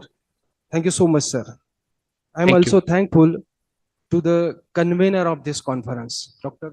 Dipti Petkar Madam, Organizing Secretary, Mr. Nitin Suradkar, Treasurer, Mr. Shekhar Dikshit, and the whole unit of this Shankarlal Khandelwal College for their untiring effort to shape this conference. Special mention to all the participating delegates, research students across all the stream of education, from research to science and technology.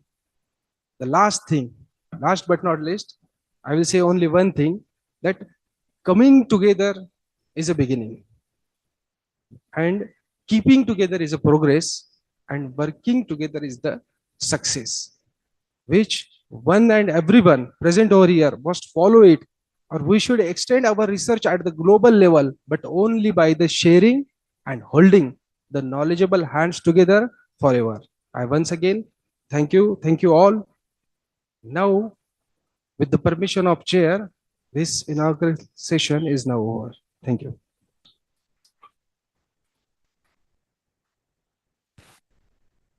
Thank you, sir. Now let's proceed towards our first technical session. The first technical session will resume shortly. All those who have joined us virtually should take a note of this. Thank you, one and all.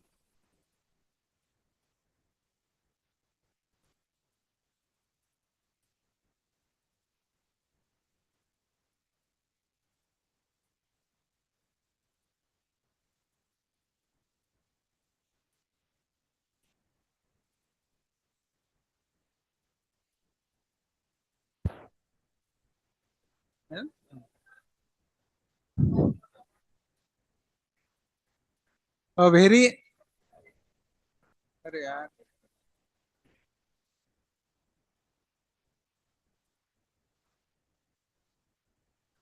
good afternoon and a warm welcome to one and all present over here for this August gathering of International Interdisciplinary Conference on recent advancement in computer science, management, and information technology. Initially, we rolled down the red carpet of welcome to all the dignitaries present in offline and online mode, all the teachers and dear research scholars. We are honored to have with us Dr. Vinay Patange sir as the resource person for this technical session 1.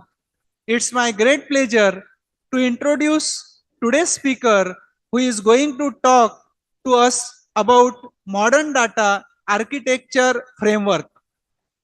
Dr. Vinay Patange sir is a senior enterprise data information architect with 25 plus years of experience in IT sector, of which 15 years in architecture and design and 10 years in leadership management. He has been providing technological solutions for top tier multinational investment banks in the US and South Asia. He has completed his PhD in simulation and operations research from Sheffield, England. He has also completed his MS in computer integrated manufacture from Glasgow, Scotland. He has diversified experience in multifacets of capital markets with business knowledge in fixed income, equities, derivatives, finance, risk management, and many more. He has published a number of research papers in various international conferences of repute. He has delivered various guest lectures at Sheffield, Hallam University, England, University of Strathclyde, Scotland, and many more. He has awarded with the most prestigious highest achievement award for demonstrating leadership in Dale Carnegie course. He has also awarded by a Parrot system for excellence in team building. He got Commonwealth Fellowship to pursue master's degree at University of Strathclyde. He is a great trainer for the various courses and topics such as successful project management, team building, taking the lead, and much more. So with this, I would like to request Dr. Vinay Patange sir to enlighten us with his worthy words.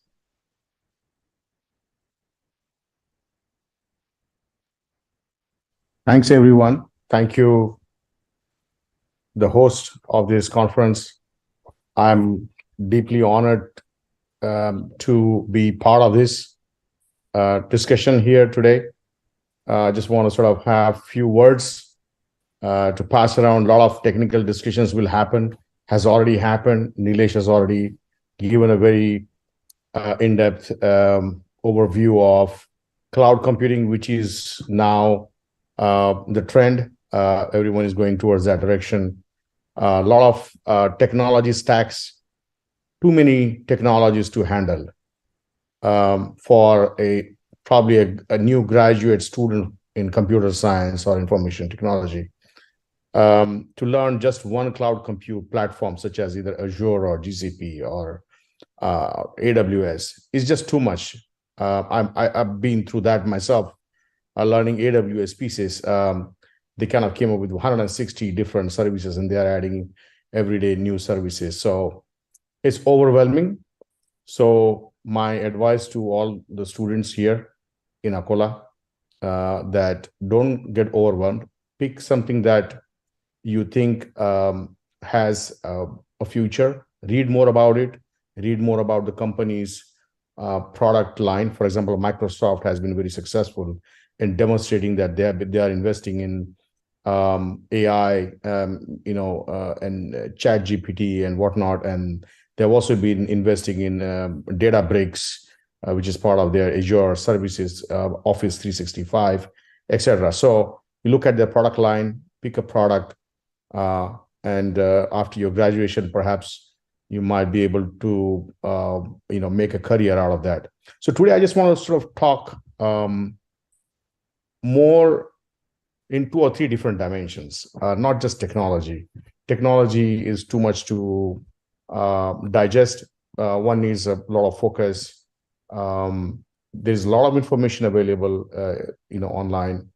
But I think I just want to sort of share something outside of the norm, which coming out of my experience. So I'm just going to talk in about 2 or 3 different dimensions here. One is about information management. So technology is the business. Earlier, IT was just a support kind of a function in any organization. Now, the IT is the forefront of the business. Without the IT,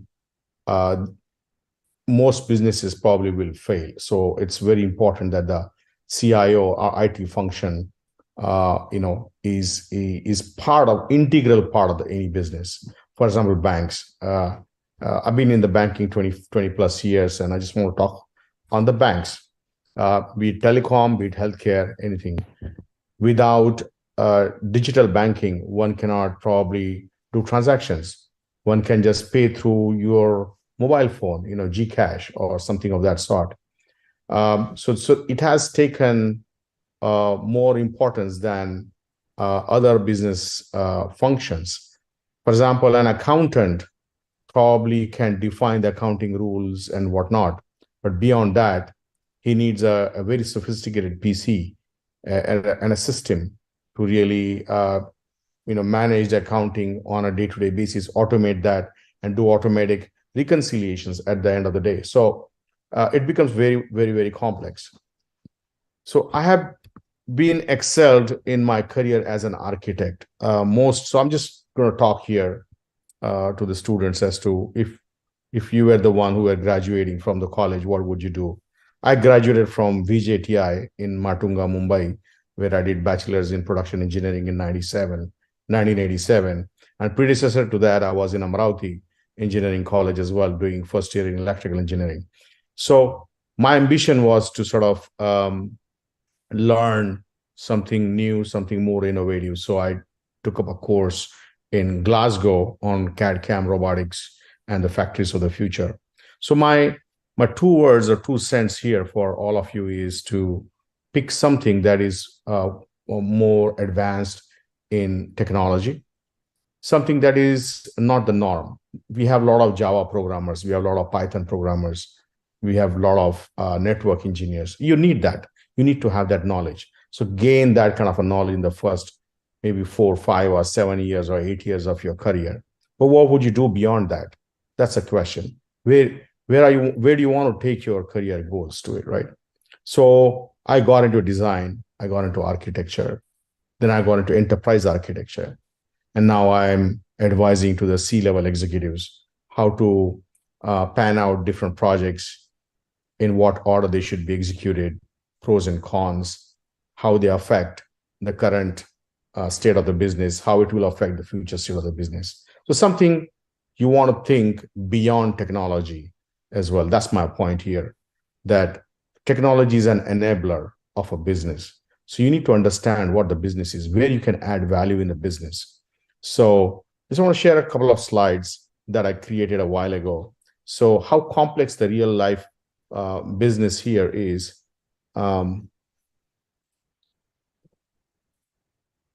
I'm sharing a screen here, so bear with me.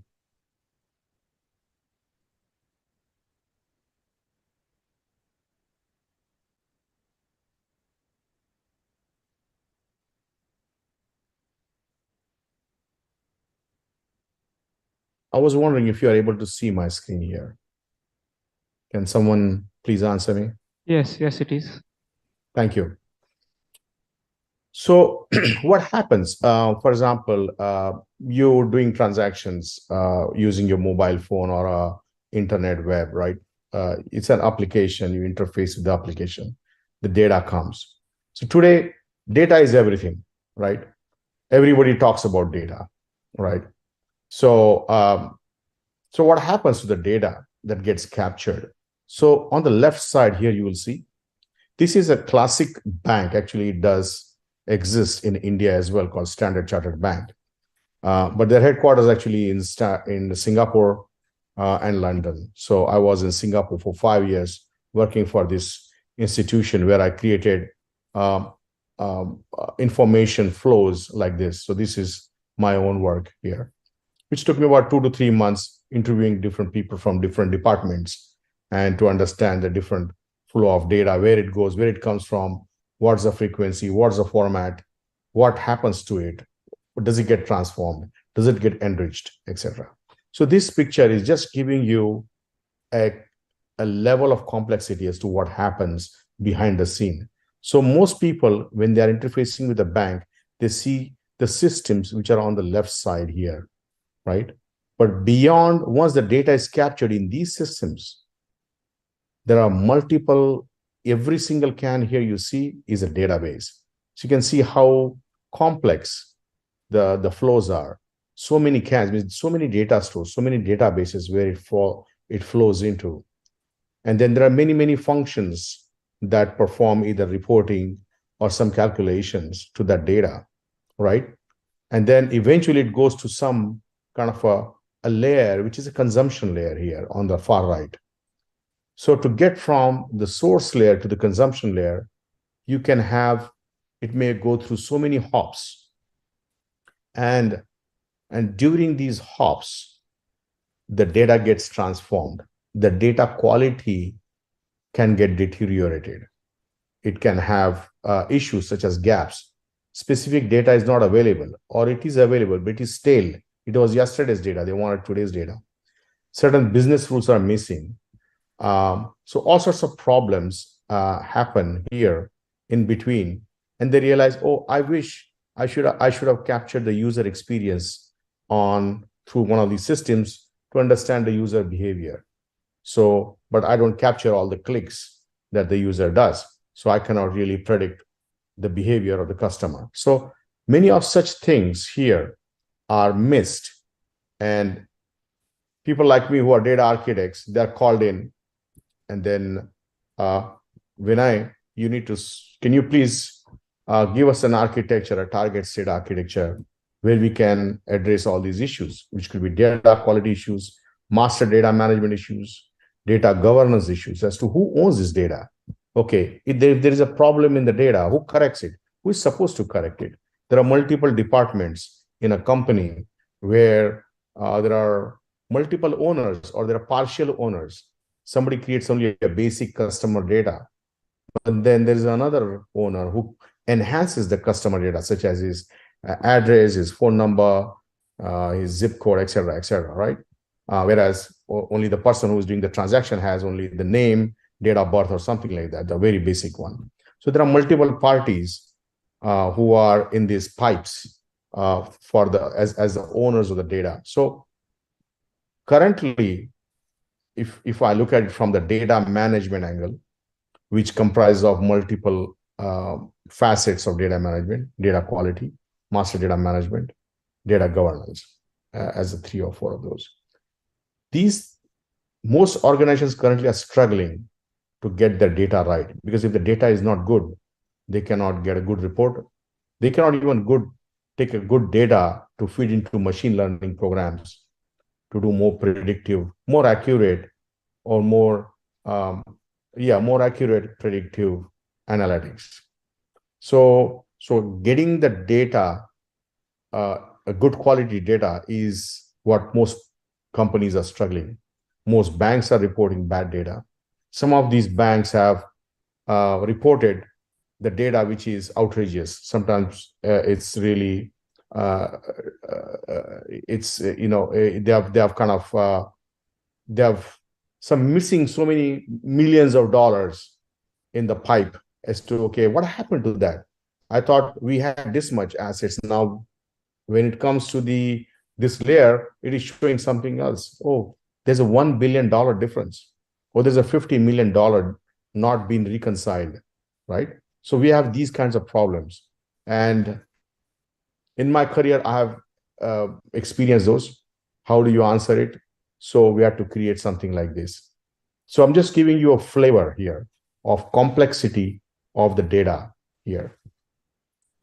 This kinds of complexity then leads to a data architecture. Okay, we want to have a good data architecture.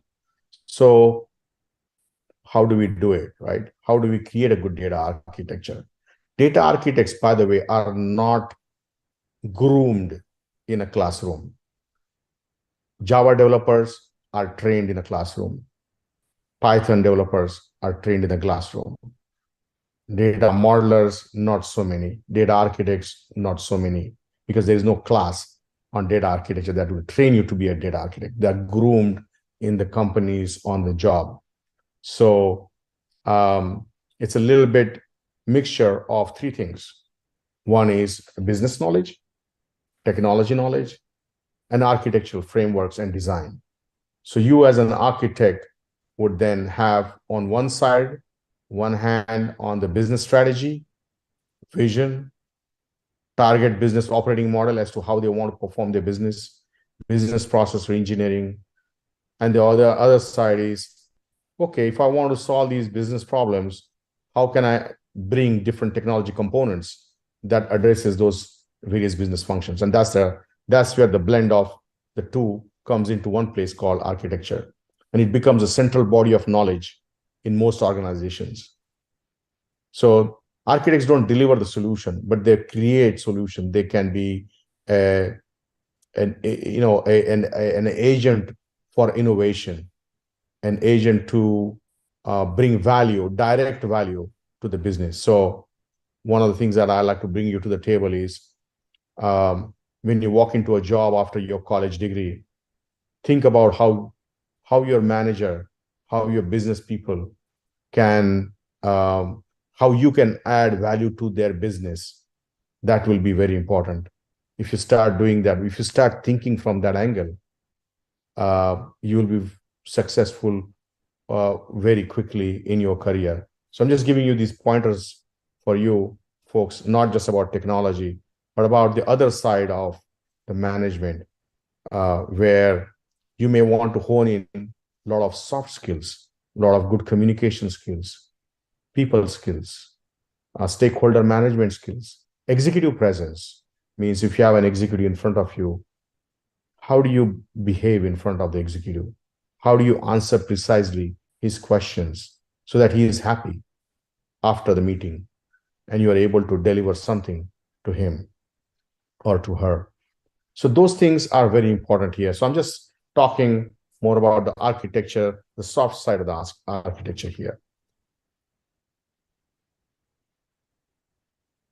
So, so let's take a look at the data architecture I created. So now, see the the patterns of bringing the data, capturing the data, transforming the data, and consuming the data in the form of reports or sending it to another system for something else. This whole paradigm is shifting every 4 to 5 years. We are having now very powerful infrastructure, like he talked about platform as a service, software as a service. So a lot of the databases, we don't have to install it on our desktop or our unique servers. They can be just mounted and deployed in a less than an hour, either through AWS or GCP. So that's just a matter of minutes now. So to provision a database, it doesn't take a lot. So all these trends are now changing, making a very rapid development to sort of either deploy applications or build applications and deploy them using CI/CD type operations. CI/CD, continuous improvement, continuous deployment, for those who don't know that acronym. Allow me to share another slide here.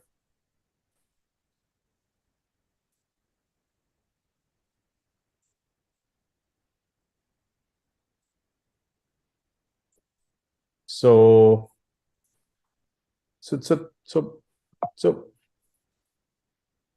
you can see the new deck, I suppose. Just want to make sure it's on. Can somebody answer me, please?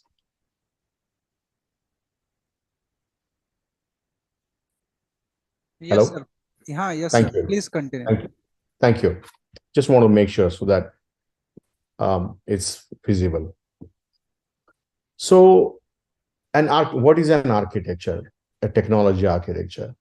Architecture is basically layers of various services or components. Every layer does something, and it is kind of structured in that fashion. So earlier slide, you saw so many arrows going from one can to another box, from another box to another can, or somewhere else, right? So this architecture brings a structure to all those data flows, the information flows. So for example, here you have data movement and processing components. So it's called data acquisition and or data ingestion. So we talked about the left side of that big flow where all the data is captured. One of them could be like your mobile phone or your web application. Then it goes into some kind of storage. There are some built-in services in between to handle that data, such as the data may be coming in the queues like Kafka or Kinesis. And then there are events on those queues. So each based on the event, your Java, you may want to write a Java program to say, okay, if it's event A, do this. If it's event B, do that. Or if it's event A, store it into this data store. Or if it's event B, send it here or store it into some other data store, right? So all of that processing happens in between. And then you have these different storage components. I think you saw some of them in the earlier lecture with Nilesh on the different cloud storages. The most popular one from Azure, if you want to relate to, is Databricks. And they have now a data warehouse called Synapse, which is where the largest investment from Microsoft will be on. So Microsoft plans to retire, this is what I heard, then I could be wrong, retire Microsoft SQL Servers and SSIS, which is their ETL framework, retire very soon and replace that with Synapse. And Databricks has a beautiful way to do a distributed computing, means a lot of parallel processing, very, very high compute, parallel processing power. So that's what the data is called Spark. You might probably hear it or read it, or might have even learned it in one of your lectures. But if not, go on to Apache Spark, learn a little bit more about it. It's the in thing, Spark framework, and the EMR is used for scaling, which Nilesh talked about, how you scale the distributed computing power. So that's using Spark, Databricks. That's the Azure side.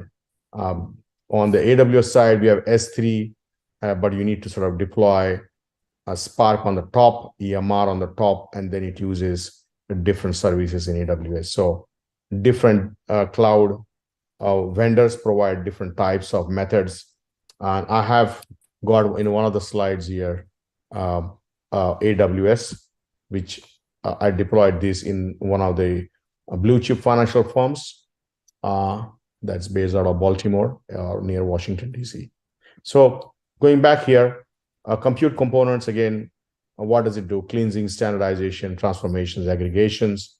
So this is where in the middle, if you saw it in the previous slide, a lot of cans, a lot of arrows. Again, and the last one on the right side, which is the consumption layer, also we have called analytic components. And in between, you have different shared components, which happens in pretty much every single layer, one way or the other, it touches those points. For example, if I pick data quality, which is a very burning issue right now. So currently, it sounds very silly or very simple now.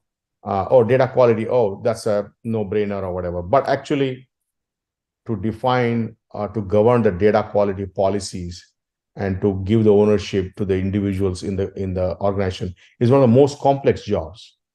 Writing a system, developing an application is far more simpler. Oh, you give me the specs, I'll write the program and I'll develop a system for you. But if I say, okay, can you make somebody accountable for this data? The person says, oh, no, this is not my responsibility. So there's a lot of politics that go on in the organization.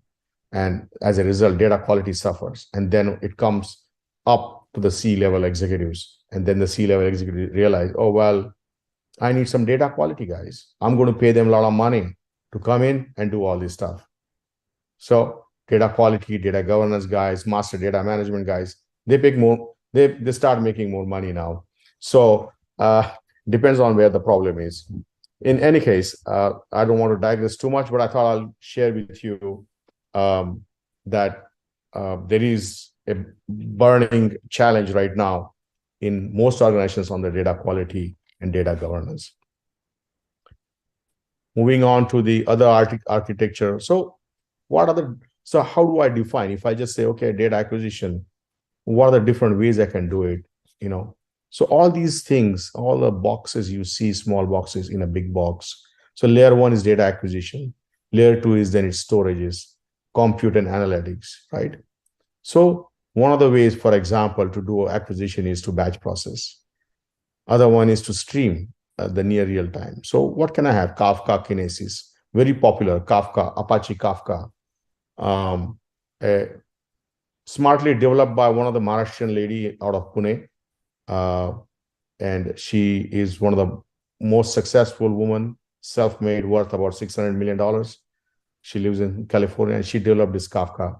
So just as an inspiring story, one of ours actually has been very successful. So Kafka is a near real time, very popular. Earlier, Nilesh gave an example of this bank out of Washington, D.C. Which bank was that, Nilesh, that has adopted AWS? Capital One. Capital One uses Kafka. They are one of the most mature AWS shops right now. I had an opportunity to do some work with Capital One for about 3 months. And, so they're using AWS. So a lot of banks are going, adopting AWS for applications. For Office, they're going with Azure. That's the trend. GCP, I'm not fully aware of it. I'm sorry, I won't be able to speak much on the GCP side. So in any case, all this information is available. I'm not going to go through every single box here, but I'm just going to say, how should I choose one or over the other? So you as a designer, as a developer, or as an architect, or as an IT professional, or as an analyst, you need to think what are the most important things that the business needs. There are 3 V's, veracity, variety, and velocity of the data. Veracity means the variety of the data, and velocity is the speed, and veracity and the volume, excuse me. So how much at a time? So those are the kinds of metrics. Based on that, you want to start defining the strategy. Okay, I want to use SFTP versus NRT, or I want NRT in this case, or I want to use some APIs and microservices for acquisitions or ingestion or for ingestion. So as Nilesh said, microservices is a very popular topic now. Again, is because if you have too many services, it's hard to manage. If you're too few, it's going to be very similar to monolithic, they call it, which is legacy. So you can strike the balance between the two. So those are kind of the considerations. So I'm just giving you an overview of the thoughts here as to what would be your decision-making factors. So based on the key business drivers. So as an analyst, you want to understand a business use case.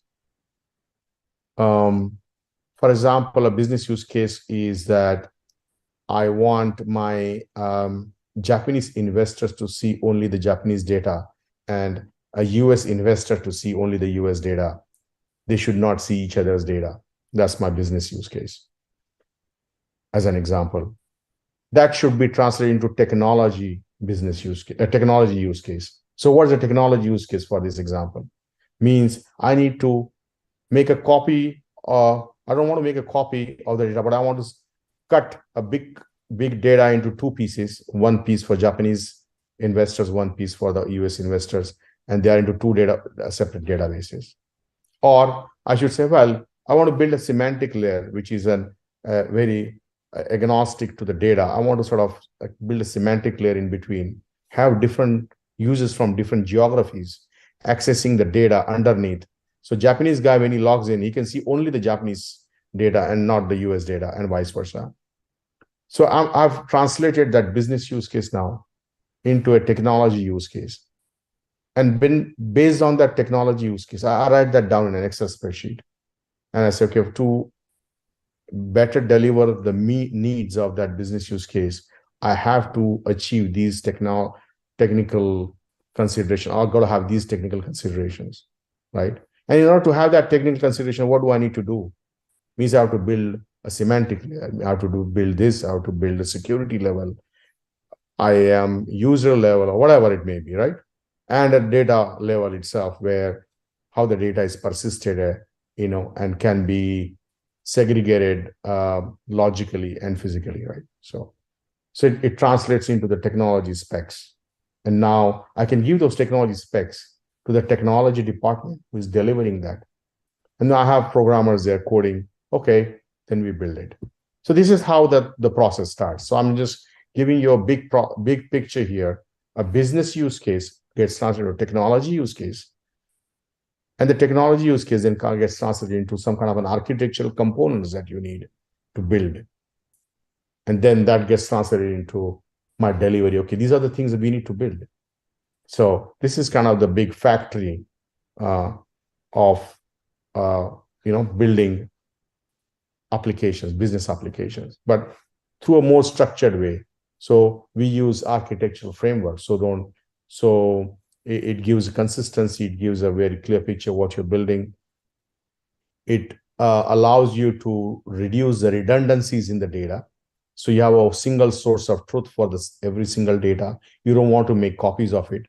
There are different ways now you can virtually access the same data through different means, rather than copying the data locally or copying into another server.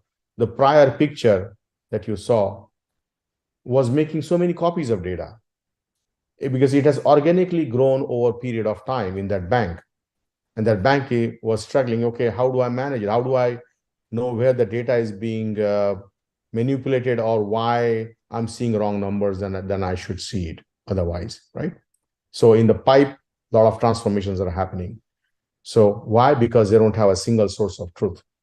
And that's where the data architecture comes into place to where should I position the data warehouse, data marts, data acquisition layer. What are my data acquisition? How much data I should put in the data acquisition layer? What sort of data I should store and how much I should store? For how long I should keep that data in the data warehouse? So those are the kind of considerations you got to think through when you are building or designing or architecting a solution there. I hope this is useful. So again, multiple shared components. I'm not going to go through every single one of them, but CI/CD pipelines is a popular way to deploy the code. You're developing the code and you're deploying it through this CI/CD pipeline, the AWS terminology. I believe it's the same for Azure. Then you have a GitHub as well to manage the versions of the different codes here. Then you have data management layer. So we talked about it earlier. Very popular. A lot of companies are struggling to get these things done.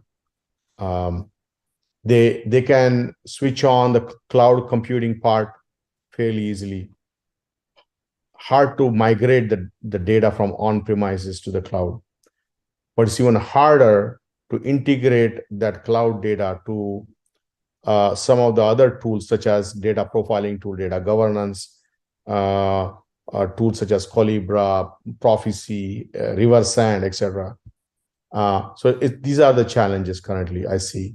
These are the trends I see mostly in the industry. And of course, your dashboard and monitoring, that's very straightforward. Multiple ways to display the data. Tableau is a leader right now on the BI side of the house. Click. And then there's something in between. It's called data preparation tools. They are now emerging. Alteryx is one of them. And then there is another one. Sorry, I forgot. But there are multiple data preparation tools now coming into play where the business wants to, okay, give me the data. I will analyze it my way. I don't need IT's help here. And he'll have like an Excel type interface. He could see, he could manipulate the data. He can merge the two different Excel spreadsheets into one, prepare a third one, or schedule the job to do that. So he's almost doing like an ETL developer's job there. So those are the kinds of current trends. Data preparation is a growing trend currently. Then comes the master data. This is every single organization has a problem with the reference data. So most of them have a customer reference data problem, which is called customer MDM. I don't have a one unique list of customers. I have Vinay Pathange as appears 3 different ways, spelled in 3 different ways, but it's the same gentleman who lives in Washington, DC, right? But how do I determine that, right? What are the different attributes of that customer that I can match and concretely say he's the same individual, same instance? But I may be having 2 or 3 residences, one in Florida, one in California, one in India, maybe, and I have 3 different addresses. So how do I do it? So I tag them, I group them together. Oh, this is one individual, but he has 3 different residences, 3 different phone numbers in 3 different countries. So, but it's a valid entry. So those are the kind of the customer or rather the master data management challenges. Other challenges in the MDM area is the parts, or they call a product or parts. Product is like when you want to build an engine, you can have 4,000 parts there. How does it map together? What's the hierarchy? You know, parent-child relationships. How do I order if I just want to order spark plugs? How do I do it? You know, so those kinds of problems. So these are where right now a lot of companies are struggling. For example, one of the shipping companies, they want to order some really a part that is only $5 or $8, but it's only available in China, so they have to get it shipped by FedEx. That costs them $200. So a $5 part was the cost him $205 to get it shipped. Without that, they couldn't send a vessel on the water. So those are the kinds of challenges people are having, and as a result, for example, they don't have a good customer data, and they forgot to bill. And these are the real facts. They forgot to bill a customer about $150,000. That's like 2 people's salary, annual salary there. They forgot to bill a customer $150,000 because they missed the invoicing because they didn't have a correct customer entries in their system. So they call in all these consultants, IT professionals. Okay, can you build us customer MDM? Can you build us parts MDM? And then they spend few $1 million or $1 or $2 million as their case may be, and build these systems. So these are the MDM and RDM. RDM stands for reference data management. MDM stands for master data management. And of course, strategies to sort of store the data, raw, curated, and whatnot. You will see that in the next slide. I don't know how I'm doing on the time. If I want to make sure that I'm, very close to the time. So can the anchor lady please tell me how I'm doing on the time?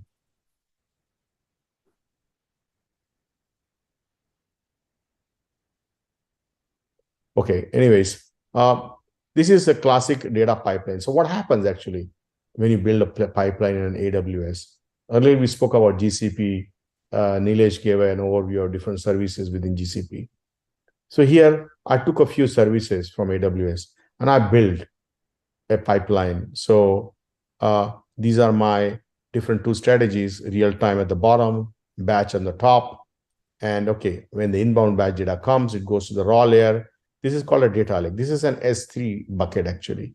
Within the S3, I have 3 sub buckets or 3 logical or physical compartments. So these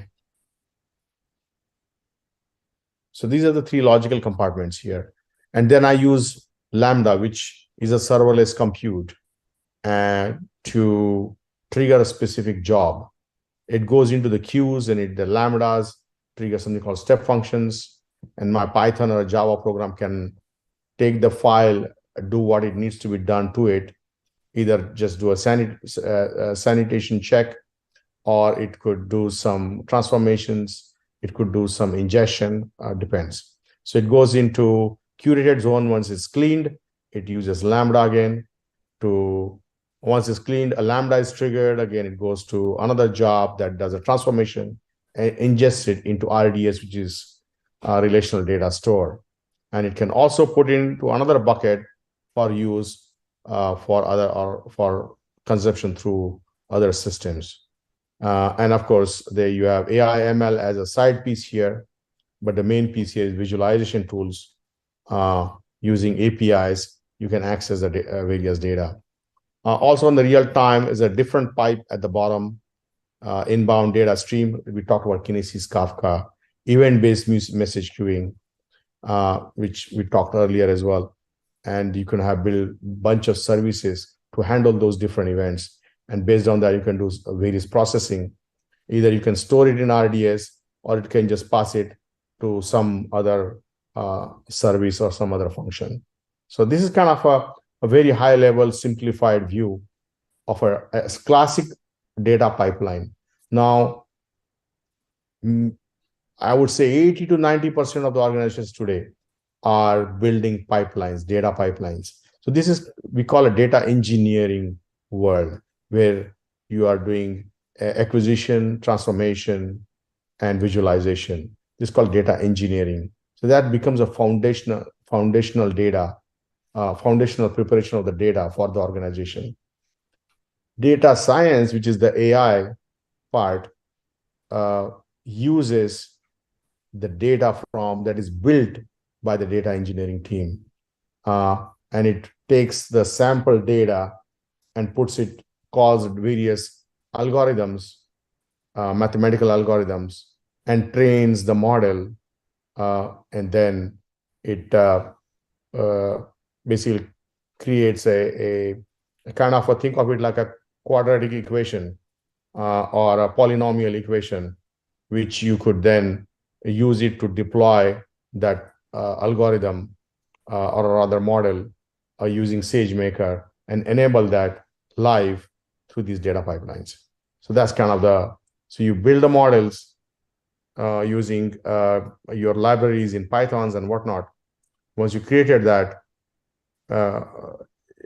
model, then you deploy that model in the data pipeline using the data engineering data pipeline. So that's kind of, in a nutshell, your data science comes into play with the data engineering, right? So if you want to put together, this is kind of the whole holistic view of a data management piece in an organization. This is for your reading here, root causes. I'm not going to go into any details, but what are the different problems that an organization face so that that becomes a key business driver for creating an a target state architecture or a modern data pipeline platform. And then what different ways to sort of handle those challenges is on the right side. It's called methods for mitigation. You can read this at your own ease. Any questions, you can send it over later if you need to.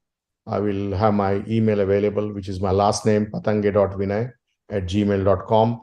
You can send it to me. I'll be happy to answer any questions. Anything, absolutely anything.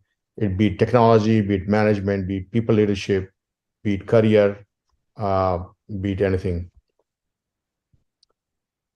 So characteristics of modern data platform, of course, speed to market and wider adoption. You want an architecture that you can sort of get the IT people to build faster so that it doesn't take several months to build.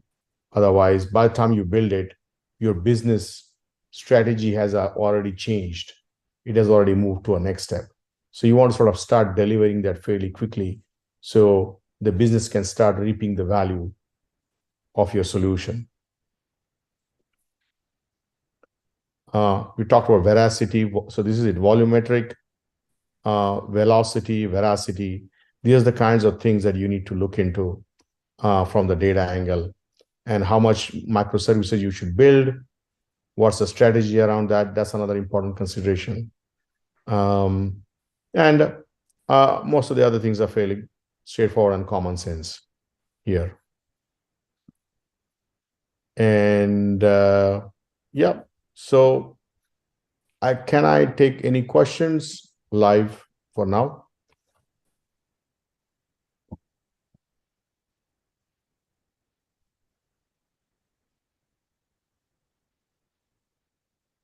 Now the topic is open for discussion. I request to the participants to ask the questions if they have. Hello, sir. Yes, I sir. want to ask one question from uh, college. How Mhm. to create our own data science technologies for build our own data platform for the college or any education purpose, if you want to. Yeah, so I built one. So there's something called Anaconda. Go to anaconda.com. I think you can sort of download Jupyter notebooks to begin with. So Jupyter Notebook is an IDE, your interactive development environment where you can write Python programs. I don't know about R. I think it is similar, but I'm more familiar with Python than R. And I think seems like Python is kind of now taking over the rest of the languages. So Jupyter Notebooks you download, and you can write your Python programs. You can build your models there. You can run it locally. There's a second way you can do, which I think I would recommend you to do it as a second step if you want. Open a Google account, Gmail account, and there's something called Google Colab. It creates a folder in your Google Drive where you can put the sample data from the data pipeline that I've created. I've got a sample data that I want to use as an input into my machine learning model. You could create it creates a folder called Google Colab, and you can invoke Google Colab, which looks like Jupyter Notebook IDE, but it's a little bit more sophisticated than Jupyter Notebook. It has got two panes. On the right side, you can see all the code, how it is debugged, what are the different values at every different step.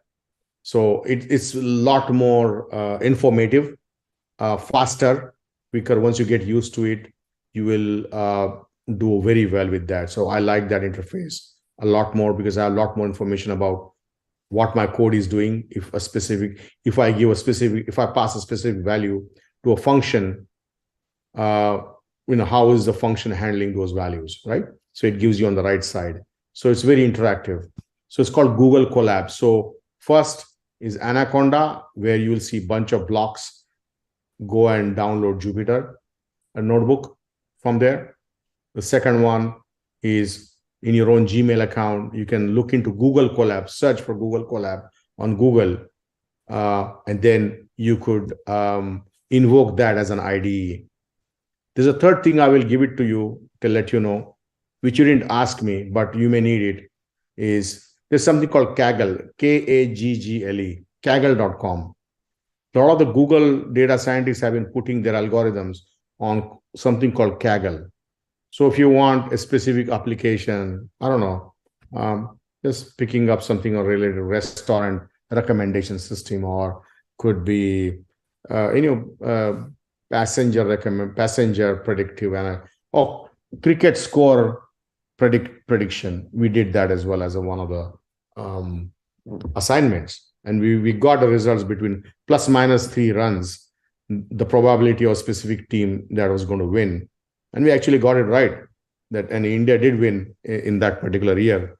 So based on the trend, every 20 you have 20 overs, so every over 6 balls, and it shows you how many runs were scored every single over, and so you can predict that. So all those things, models, right, algorithm, there are no Kaggle there, something called Kaggle. So look into that Kaggle.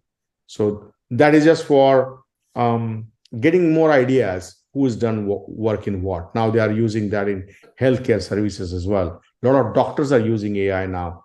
Here in Florida, we are using one of the Indian doctors. He is predicting if you're treating a specific tissues for a cancer.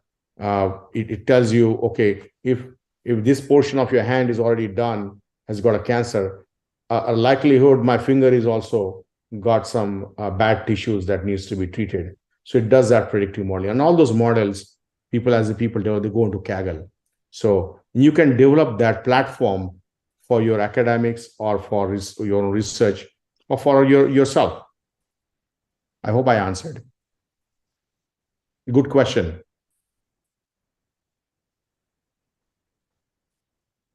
Again, do you have any question? Please ask. Good afternoon, sir. I'm Afternoon. Priya Shete, in charge of MSc Computer Science in Shankarlal Khandelwal College. I would like to ask, there is any certification course in data science for MSc students?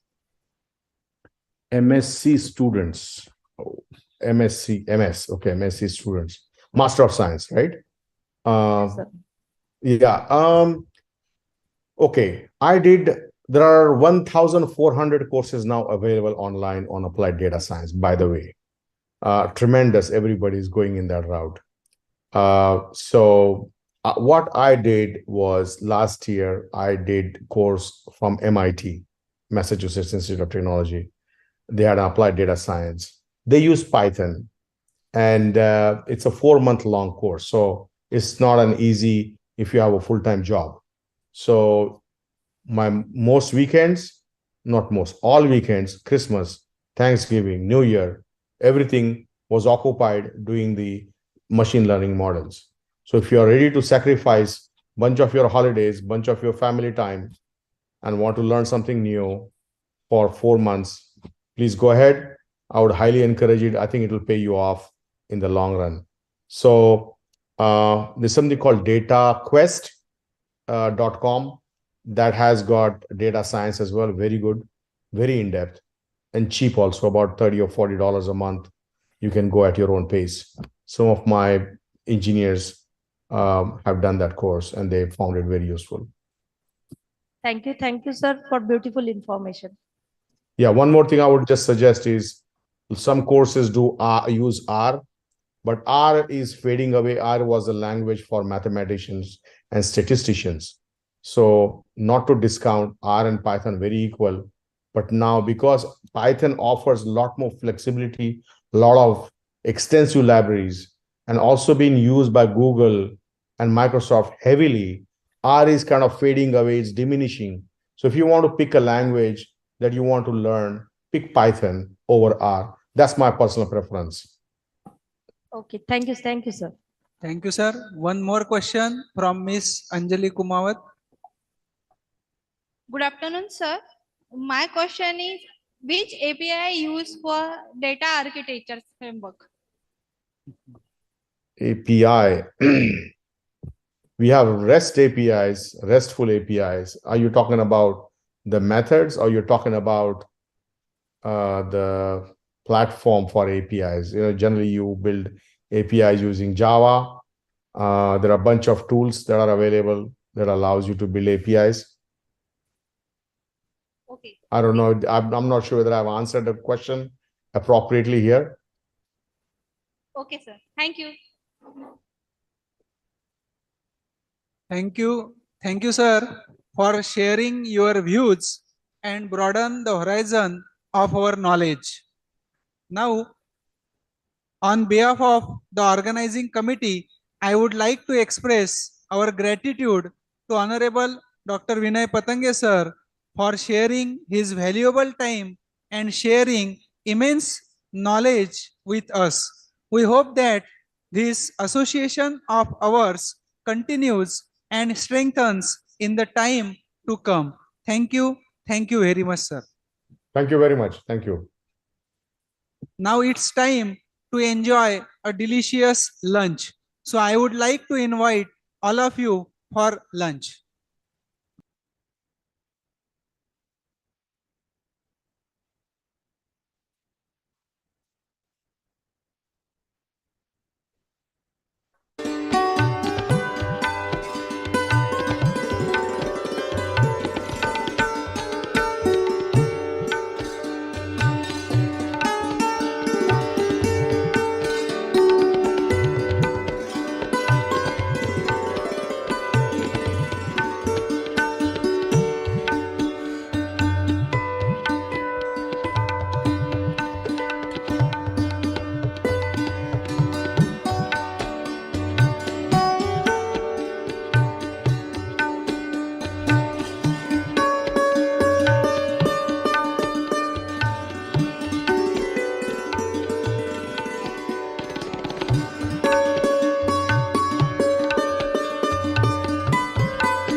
Usama.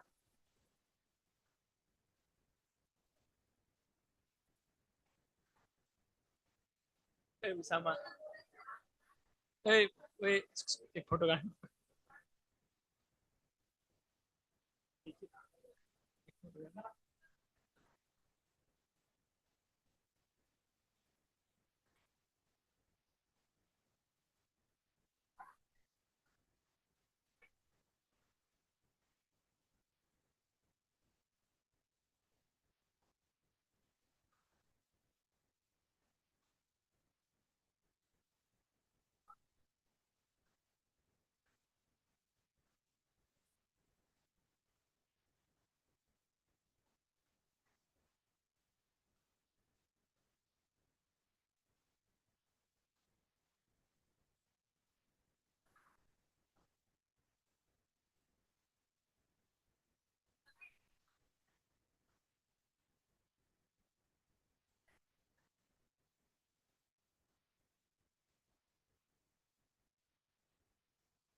Hello.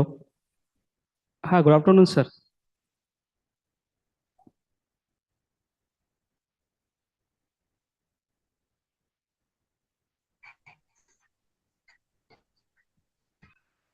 Hello. Hi, good afternoon, sir. Am I audible?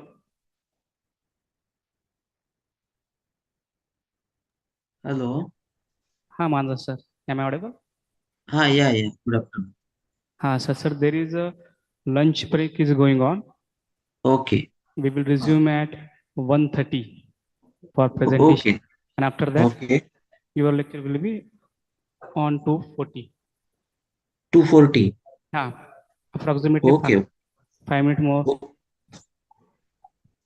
I will call you, sir. Okay. Sure, sure, sure. No issue. Okay. I'll rejoin. Okay, thank you, sir.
Ron, sir.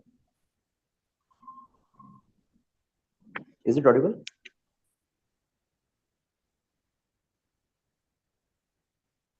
Hello?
your mic.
Kindly note everyone, we will start presentation within 5 minutes.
I know.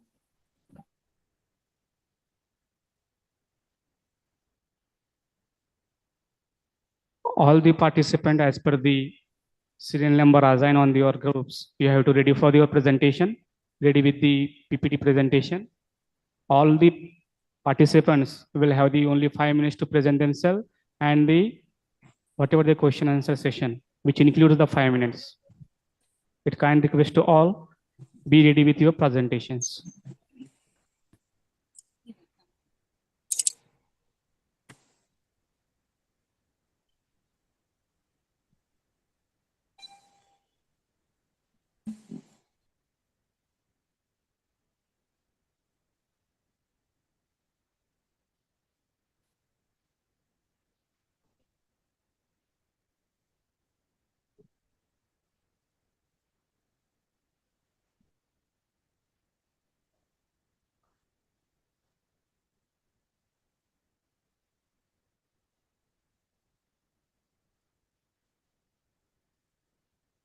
After lunch break, I hope all the presenters are back with the high energy.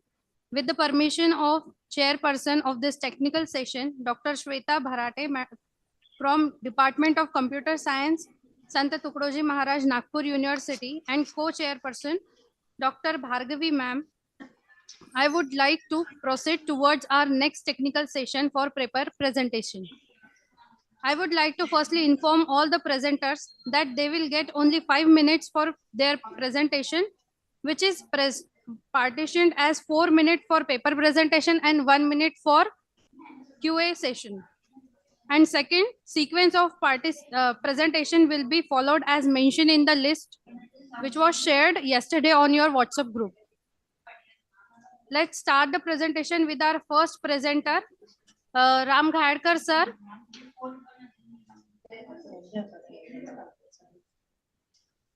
So your time starts. இது ஆக்சுவலா அக்கோலால ஒரு college, ஆனா காலேஜோட நேம்லாம் ஞாபகம் இல்லை. அவங்க இப்போ ஒருத்தனும் உள்ள வரல, நான் உள்ள அதான் உள்ள வரேன்னா இல்ல எதுவுமே பண்ணாதவங்களுக்கு நம்ம எதுக்கு வந்து மார்க் ப்ரொவைட் பண்ணணும்? வேரியேஷன் காட்டலாம்ல. நானும் அந்த டைம் சொல்லிட்டேன், தம்பி எதுனால இவன் தான் எல்லாமே பண்றான்.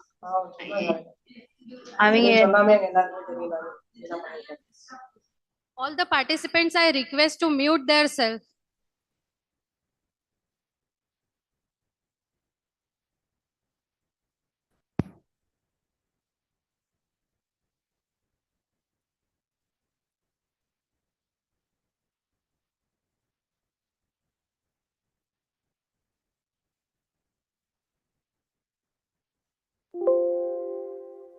Good afternoon, everyone. This is Ram Gahelkar from City RLD College of Science.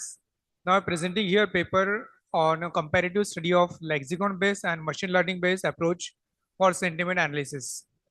So let's start. Please next. Sir.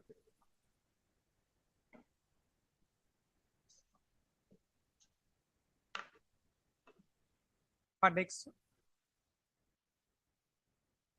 As we know that the sentiment analysis is nothing but to take the review or feedback from any particular persons or any particular product that we have taken, and on the basis of that we are find out that particular sentiment in the form of positive response, negative, or maybe in the neutral forms. So there are different techniques. Basically there are lexicon based,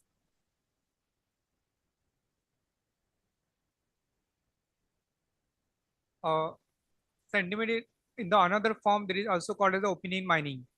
Interchangeably, so many times it will be used as an opinion or sentiments that generally taken from the users, and on the basis of that it is categorizing the given opinion or sentiments in the form of positive, negative, and it is applicable for so many fields, just like feedbacks, attitude or emotions from the different peoples, then any particular remarks or any feedback for the organizations, even governments, any issues. Lot of different points are there which are regarding one of the problem of so it will be touches all the aspects of NLP. Next. There are three main approaches, three main classifications that we can see. Document based, sentence based, and aspect based. Excuse me, I request Karthik Raja, the name suggestor, please mute yourself. We are taken all feedback on all over the documents.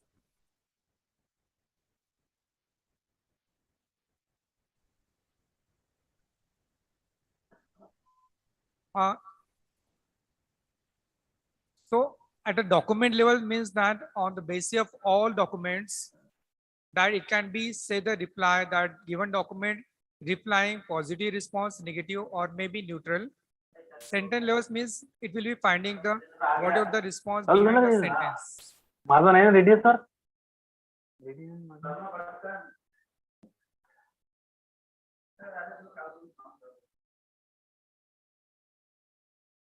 Entity. Hello. And entity I or request all the participants that keep their video on mute mode. entity or Audio. aspect based means that there is a find out the any particular entity. Suppose there is a mobile and you are taking the response or any particular feedback from given any particular mobile models. So it is related to the any particular entity or aspect based sentiment analysis. Next. Then there are different approaches that we are taken the response from the users. So this to finding this sentiment analysis, there are main three approaches. Basically, I am focusing on this particular three approaches. One is the lexicon based, another machine learning approach, and third one is the combination of lexicon and machine based learning. Next, the first one is the lexicon based. It is nothing but to take on some data or dictionaries, corpus, and manually encoding or taking the opinion approach. There are main three parts of this particular lexicon based approach. Next, in a dictionary based, I just find it. So these are main three. Next, in a learning machine learning based approach, there are traditional and deep learning. As a traditional based model, there are few main algorithms which are useful there for finding the features and also classifying the given data on the basis of this particular features. Next, this is the diagrammatic representing lexicon based and machine learning based approaches. Pre-processing, these are the main process useful for the both approaches. Next, these are the main key features that we can extract, and on the basis of that we are making our database testing database. Next, these are the main algorithms which are related to the machine learning, supervised, unsupervised, and these are the few examples. Next, this is the same mentioned. Next, next, next, next, next. This is the comparison between the which are the different machine learning algorithms used and their advantages, some key features as well as the drawbacks regarding to the machine learning algorithms, which will be useful for the finding and classifying purposes. Next, conclusion. As here in this particular paper, I have classified all these particular algorithms and studied, and on the basis of that, we are comparatively find which is find the lexicons and their performance on the basis of lexicon based as well as machine learning based approaches. Definitely there are a lot of future scope in this particular area. So this is from my side. Thank you very much. Any questions regarding to this? I request Bhargavi ma'am to ask some questions.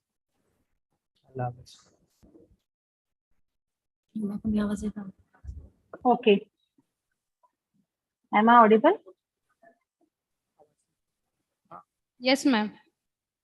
Okay. Okay, tell me why we use hybrid approach for sentiment analysis. Yeah, it's a combination of lexicon based approach. Actually, in lexicon based, we are taking the dictionaries and corpus based, and with the combination of machine learning, we are defining. And actually, in my research, I actually use this particular hybrid approach for the finding the sentiments or any particular analysis of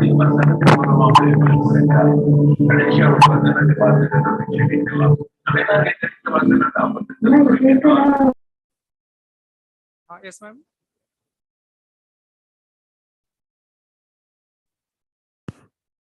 Okay, thank you, sir. Thank you very much. Okay. Next participant.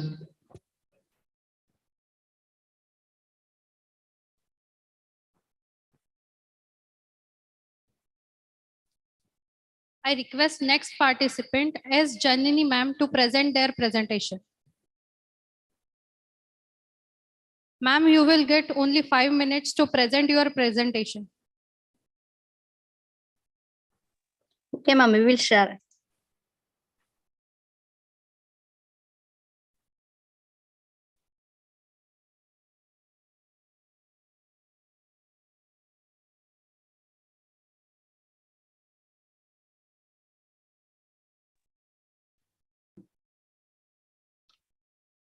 So, hello, this is Nagaman from the Animals to Learn.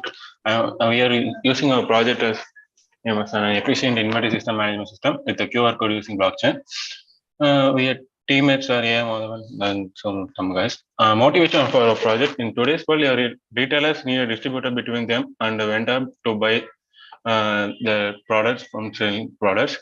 Sometimes there are lack of trust among the distributors and the vendor, also between the retailer and the distributor. So this may cause a huge loss for the retailer and the retailer and the vendor.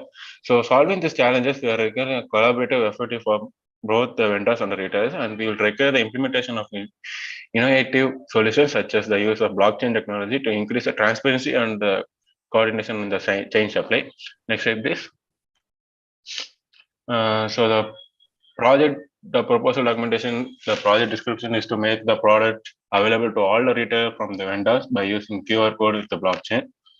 Project objective is to create an efficient inventory management system with the QR code using blockchain to reduce the gap between the vendor and the retailer. Innovation, by using QR codes on the blockchains, we keep the track of individual items and also create a secure, accurate record of transactions. Inventory management system can be optimized. The applications can be used with the QR code and the blockchain based inventory management as a wide range of application and can be used to improve the efficiency, transparency, and security of inventory management across the various industries. Next slide, please. So we have followed with the literature survey of the various authors, and they are used with some of the QR codes and the benefits. When we are using with the visual vendor management systems. So next slide, please. And this is our development plan, decentralized web application and build with HTML5, CSS, and so many things. And we are using with the backend for MySQL database. These are the plans for our project to continue. Next slide. System design based in Morgan. Thank you. Hello. Good morning. This is Mohan. Yeah, available. Are you audible? You can continue. Nice. Our application four users, sir. Admin add category and subcategory of product category and manage user and send mail and receive payment. Our website is using to CoinGet method. Vendor login and register the vendor login and register add product. A retailer add product in cart and register add product to cart and confirm and remove product and check out. Excuse me, sir. Sir, due to time binding, you have to give your presentation as early as possible. Okay. User payment user CoinGet method. Once user create CoinGet wallet and mail confirm that product and quantity, the amount will mail card details sent to retailer. Select confirm as mail, and retailer can pay the confirm the mail and the website. After that, can get 20 minutes limited time. If 20 minutes not paid, payment automatically cancel. Black market system. You are using cryptocurrencies exchange payment. Next slide.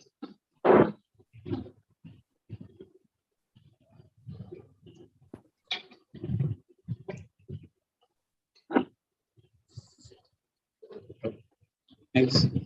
Thank you, sir. I request Bhargavi ma'am and Shweta ma'am to ask some questions.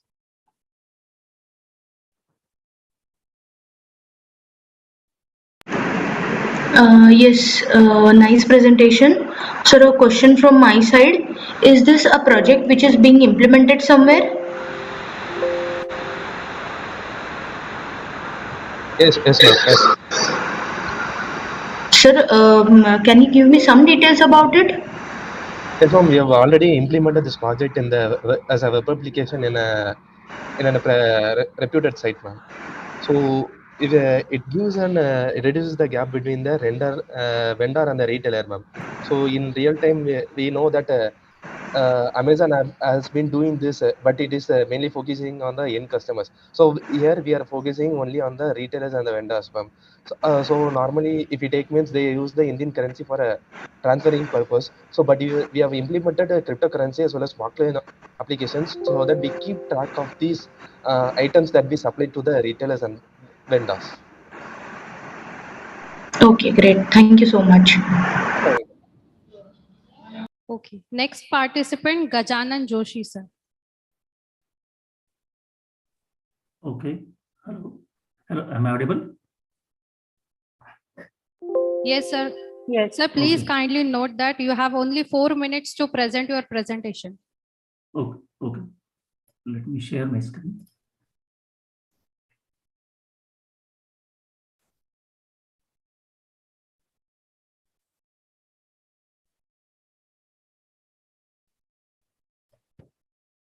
Hello, good afternoon. I'm Gajanan Joshi from Computer Science Department, DSM College, Parvani, which is affiliated to SRT MU in Nanded. And I'm going to present the paper, a review on face recognition in video images. Now, as far as this face image recognition is concerned, just the contents of my presentation: introduction, literature review, method, conclusion, and references. Now, face recognition is a significant research issue that crosses many professions and disciplines. Many practical applications, such as face technology, such as identification or ID verification, criminal background, surveillance, mugshot searches, and everything. As the video recording technology has become, say, more commonplace, researchers have begun to concentrate their efforts on video-based scenarios in which facial recognition may be used. Now, recently, the focus of face recognition research has shifted from image-based situation to ones, say, based on the videos due to, say, the ubiquitous usage of video recordings. A person is recognizing using his or her video sequence as the, say, the query or a target in order to identify that person. Now, there are primarily 3 instances when video-based facial recognition is useful. That is video to still scenario. Why that actually, what does it say? It evaluates the user's provided video against the database of still images of a person face. For example, mugshot, ID pictures, or licenses, photos, and etc. So what happens? These are often consumed in well-regulated settings, and as a result, are, say, superior quality. Then the second one is still to video scenario. It means in order to find a person of interest in the recorded surveillance footage, the application incorporates a still face snapshot to a database and say that is containing video sequences. And the third one, the scenario is, say, V2V, that is video to video scenario. Actually, it involves the comparing a single video sequence to a group of, say, the target video sequence, such as, say, the system may be put to use to, for instance, to locate a missing person by comparing and contrasting image from several, say, surveillance cameras. So in general, the survey or the review, as far as the review is concerned, I have referred the number of papers and gone through the number of things. So the author, the Hong and Sean, the methodology of that author is benchmarking and comparing research that are based on the freshly compiled Cox-Fan and face database, still video face database, viewed and experimental contrasted several set based techniques, and it include brand new point-to-point correlation learning, that is PSL technique. Now, what is the result of this? Their face recognition approach for V2S, their video to still and still to video task may also use to the video to video task, and they ultimately get encouraged result. So the limitation is the development of practical video-based facial recognition application requires additional work. The same way, Daniel say the methodology they use, the deep convolution layer network, CNN method, and it provided completely automatic pathway for the identification of face in the long-term video recording. As a result, the total success rate of both the name, the recognition and categorization was 92.5%, and the limitation is longitudinal video archive and their promises to address fundamental issues. Now, Gurkhan, the methodology, the strategy for recognizing faces using deep learning were given and reviewed in detail. As a result, the deep approaches have shown to be effective, and it offers the face database that include related information, photos, videos, and different types of faces data. And so limitation, actually, in practice, there are still some changes are there. Now, one another author, so the author developed the idea for face recognition using video dictionaries while generalizing the sparse representation as well as face recognition using still dictionaries. So the result, say, according to experimental finding on their separation, the database individual perform best at face and body recognition while observing the subject in motion. The limitation for this is next generation video identification algorithm should be make effective use of both the facial. Sir, your time has been asked.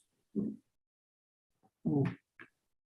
So I have represented, and the different methods are there. Eigen faces, the feature extraction method, PCA, LDA, and all. So, okay. Thank you. Thank you, sir. I request co-author and all. Sorry.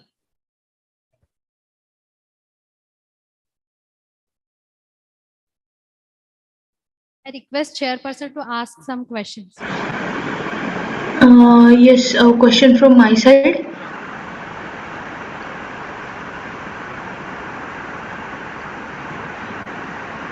Yes, am I audible? Yes, you are. Yes, ma'am. Okay, question from my side is what would be the platform you would be doing the experimental work in? Madam, MATLAB. You would be doing in MATLAB? Yes, MATLAB. And my work is on face recognition in video images against the variation in illumination and pose variation and illumination variation. Okay, and what library would be you would be taking in MATLAB for video images or videos rather, not images? Initially for the practice, just I use NRC IIT library, one library, and another one is just I have prepared my own. Just I have taken some surveillance videos and all. Okay, thank you. Which algorithm you use? Hello. Hello. Which algorithm you use for that? For what? Hello. Actually, at the initial stage, I have gone through Valedictory algorithm, but actually it is only for frontal face detection. Actually, my next step is just I have on the way to design the algorithm that is face prediction model, my own model, that face prediction model. Okay. It is my next stage to design that. Actually, it is about to finish, but actually it is not mentioned in this review paper.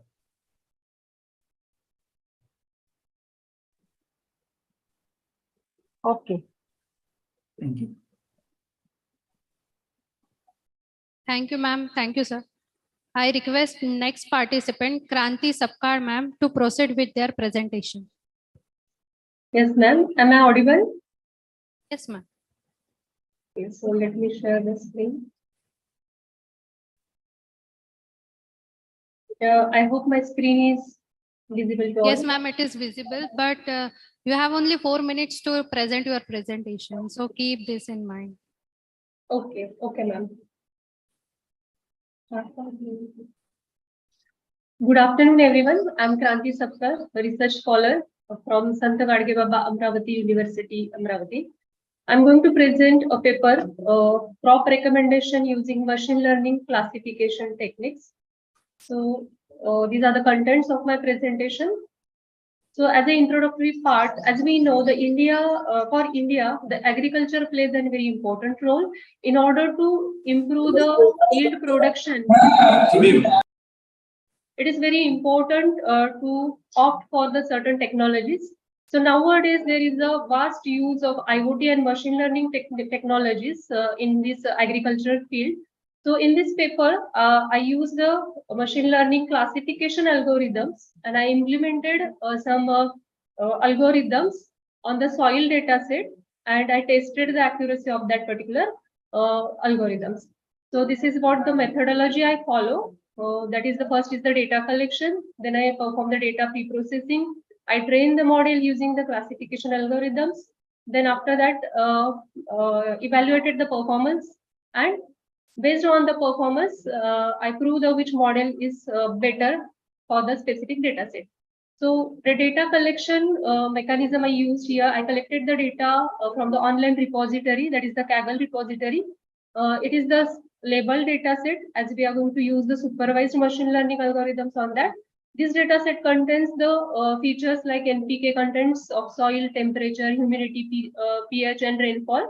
And one independent feature is label of 22 types of the crops, and each label have 100 values, and overall data set contains are 2200 instances.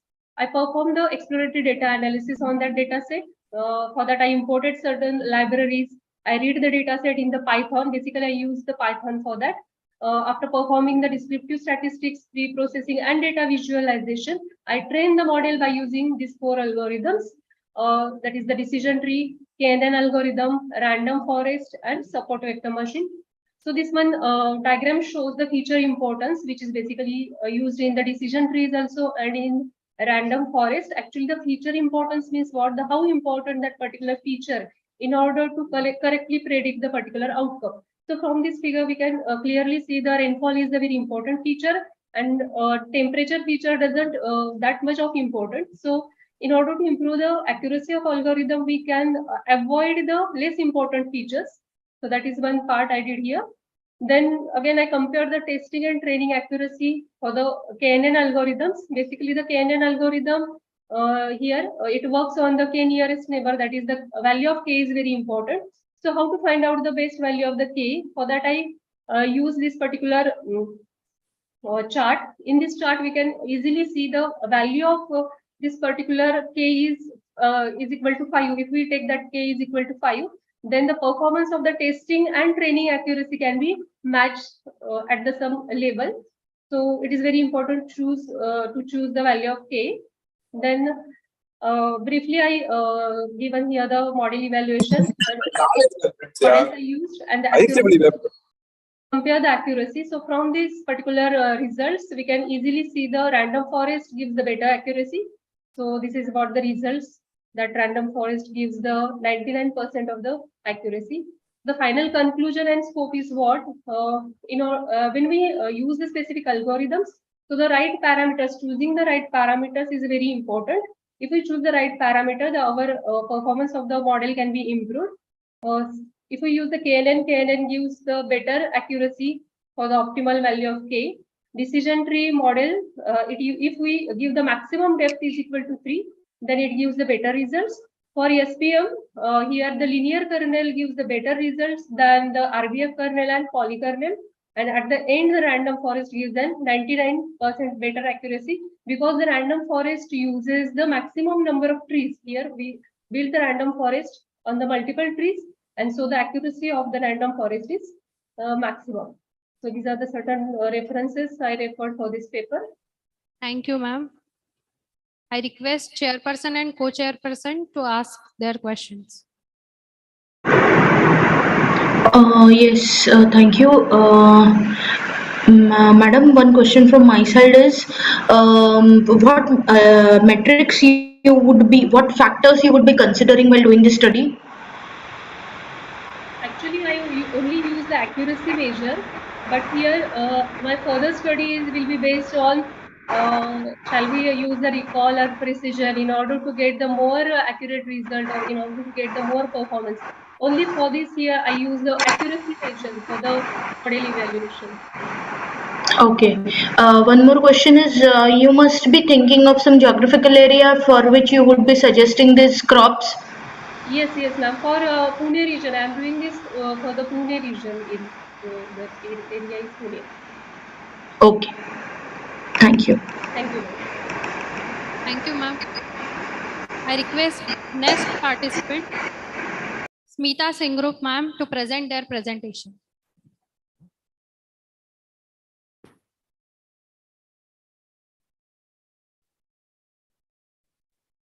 Maybe they are not joined, so we will proceed with the next. Just a minute, madam. Am I audible? Am I audible? Yes, ma'am. I'm just trying to share my screen. That's it. Just a minute. Ma'am, you have only 4 minutes to present. Yes, I know this, but okay, this is what the problem documents.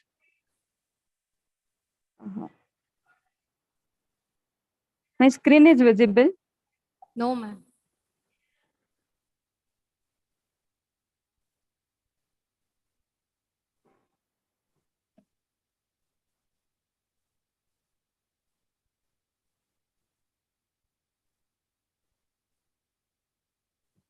Share.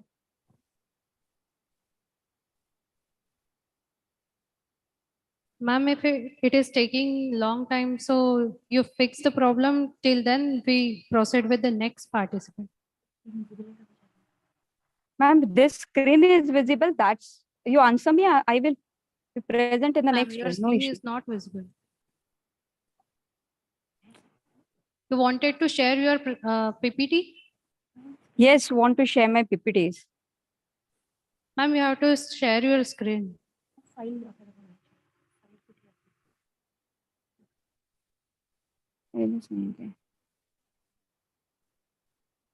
It's what this.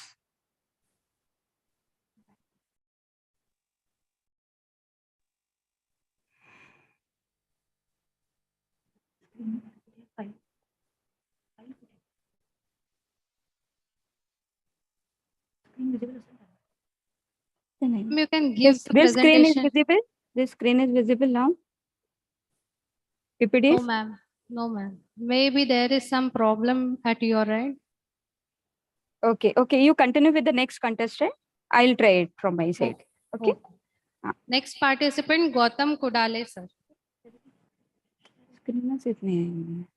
My screen is visible, ma'am. Yes.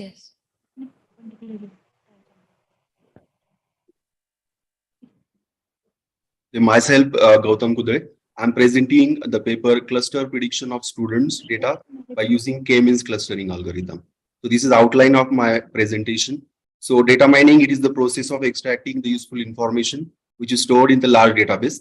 It is a powerful tool which is useful for organizations to retrieve the useful information from the available data warehouses.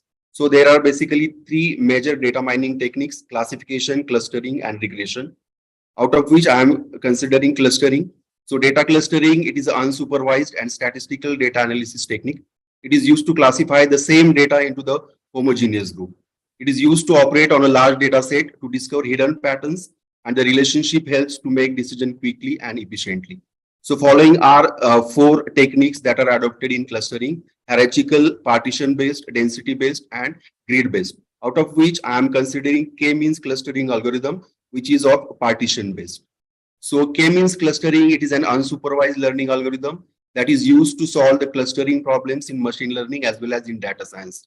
So K-means clustering, it is an unsupervised learning algorithm which groups the unlabeled data set into different clusters. For example, here K is defined, suppose K is equal to 2, that means there are 2 clusters, and etc. It is basically an iterative algorithm that divides the unlabeled data set into K different clusters in such a way that each data set belongs only one group that has similar properties. So this is the experimental analysis.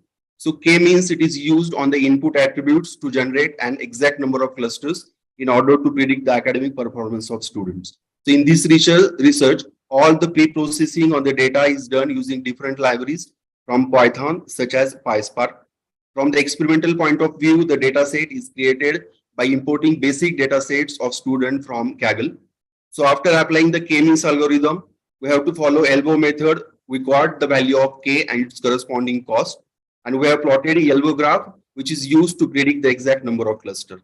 Again, after applying the K-means algorithm, we got the value of K and its corresponding CELOT score, which is also used for predicting the number of clusters. So we have considered the data set, that is student data, which is having 8 attributes, and there are 300 records in it. So the 8 attributes are gender, race, parental level of education, lunch, test preparation course. There are 3 cores: math score, reading score, writing score. Okay, so here we are applying this algorithm on 2 types. First, we have considered all the attributes in the database. The second, we have considered only last 4 attributes, that is test preparation course, math score, reading score, and writing score. So this is the experimental analysis. We have prepared vector assembler, which is used to assemble the data into the single column vector, which yielded the DV underscore features. Then the standard scalar, it is used to create another column, that is DF underscore standardized. They are generated. So the standard scalar removes the mean and scales each feature or variable to the unit variance. And the third we have used is PCA features that are extracted using the new column, that is PCA features are generated. So this is the first figure, that is elbow plot and silhouette score, which is used for all columns in the database. So these are the figure 2A, B, and C. So in the above plots, if you see in first, that is DF features. So we see elbow plot in which we have to see the first or most significant turning point of the curve, which is visible as an elbow. So if you see that in this case, it can be 4, 5, 6, or 7, or any of these. That is the value of K. If you see the figure 2B, that is graph of DF underscore standardized, we cannot find the exact value of K by using elbow method as well as silhouette method. So if you see the plot 2C, that is graph which is created by PCA features. So we can see an elbow in which we have to see the first or most significant turning point. So if you see this, we can also get the number of clusters as 4, 5, 6, 7, or we can get any of these. So to find the exact answer, that is the exact number of K, that is number of cluster, we can take help of the Excuse me, silhouette sir. plot. Yes. Sir, we have time biting. You have to proceed fast. Okay. So same thing is done for last 4 columns. And in conclusion, it is seen that, or it is observed that for all attributes, the PCA feature results look good. Also for last 4 columns, DF underscore standardized results look good. In both the cases, we get the value of cluster K, which is equal to 5. So these are the some references I have referred for this work. Thank you. Thank you, sir. I request Chairperson Shweta ma'am and Co-Chairperson Bhargavi ma'am to ask their questions.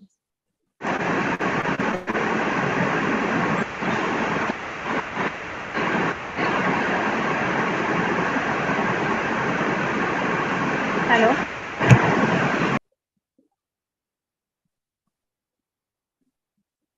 Hello. In your result, yes, sir. In your result, we add more functions and features. What, ma'am? It's possible. What? In your result, you take 4 features of that. Parental and test and Yes, ma'am. Also, we take and any other features In this database, for no. comparison. Yes. For ease, for this database we cannot take, but if you change the database, you can do that. Okay, sir. Okay. On which platform you work? Python. You are working Python. I'm using and I am considering PySpark library for the K-means clustering algorithm. Okay, sir. Okay. Sir, one question from my side. Yes. Sir, what kind of clusters you mean to consider? What type of cluster means? Sir, you said that cluster prediction. So Yes. on what basis what factors you would be considering for making the clusters? So that is to predict the student performance, like A grade, B grade, C grade, or we can say pass or fail, etc. Sir, one more question is in the database there was a factor called as lunch. Is it anyway related to this making the clusters? No. Yes. Okay, sir. Yes. Okay. Thank you.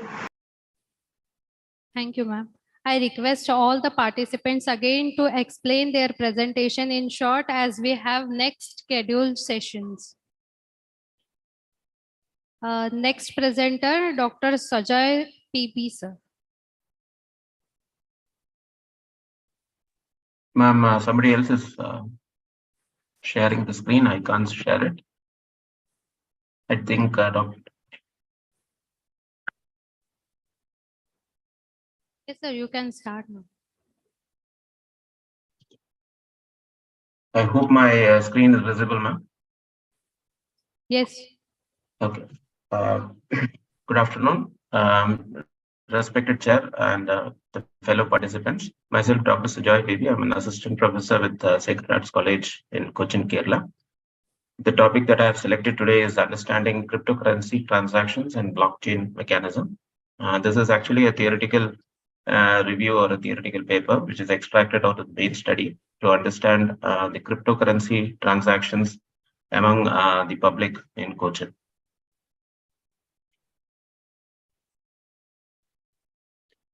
The recent developments in ICT has reduced the use of paper.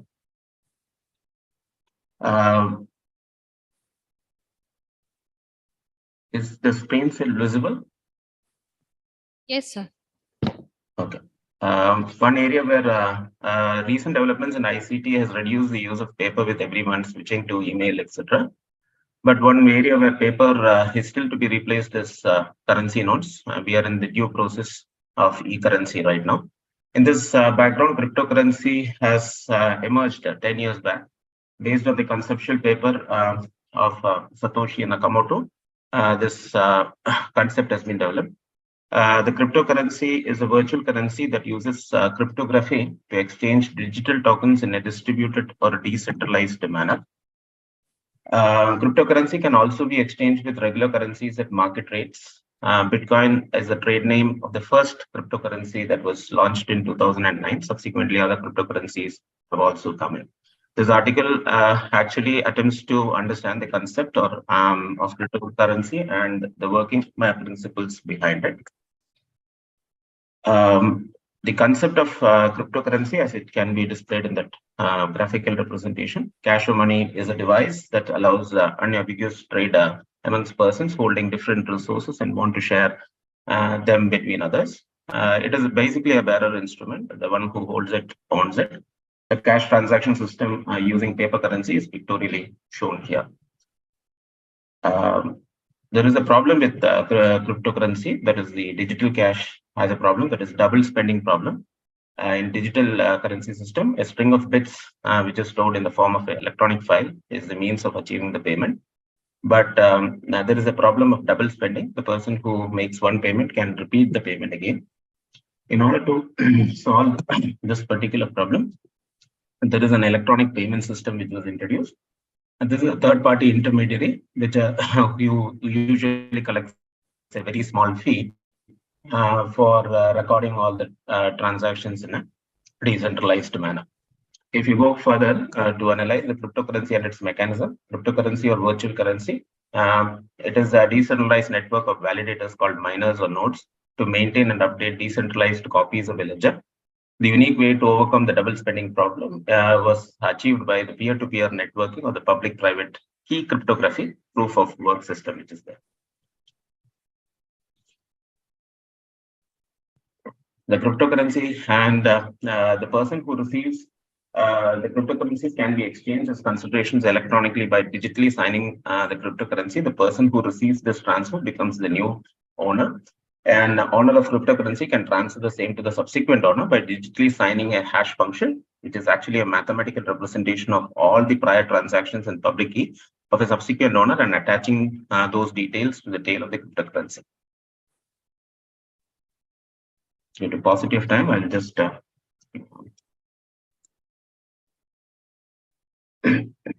solving the particular cryptocurrency mining which is there.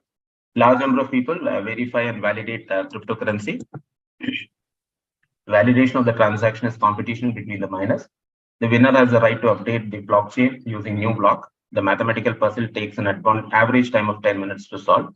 The winner is awarded since the cost to solve the mathematical puzzle is very expensive. The reward is cryptocurrencies, which is newly created of a stipulated number. This process is called cryptocurrency mining. Governance But due to lesser time, you can explain your conclusion. Cryptocurrency has all the features of paper notes. It can be exchanged without intervention of a third party. The creators of cryptocurrency have adopted novel methods to solve the problems or like double spending. The functions of cryptocurrency system depends upon the reliability of the decentralized ledger. Cryptocurrency will find wider acceptance only if nations across the world come on the same platform. Thank you. Thank you, sir. Shweta ma'am and Bhargavi ma'am, please ask your questions. Yes, thank you, ma'am. Sir, one question from my side. Yes, ma'am. Sir, what is the platform you would be planning to work on? What is the language which is used for? This is actually a survey based. I'm from the commerce discipline. Okay. I'm not from the IT discipline. This is that. Okay, sir. Thank you. That was the question from my side. Thank you. Yes, madam, I'm interrupting here, Dr. Smita. Can I start my presentation? Yes. Then. Okay.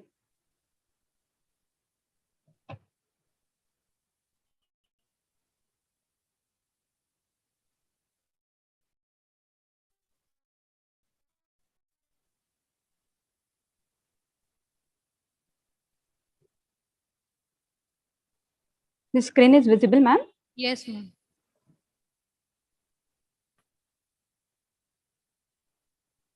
Voice is audible, ma'am?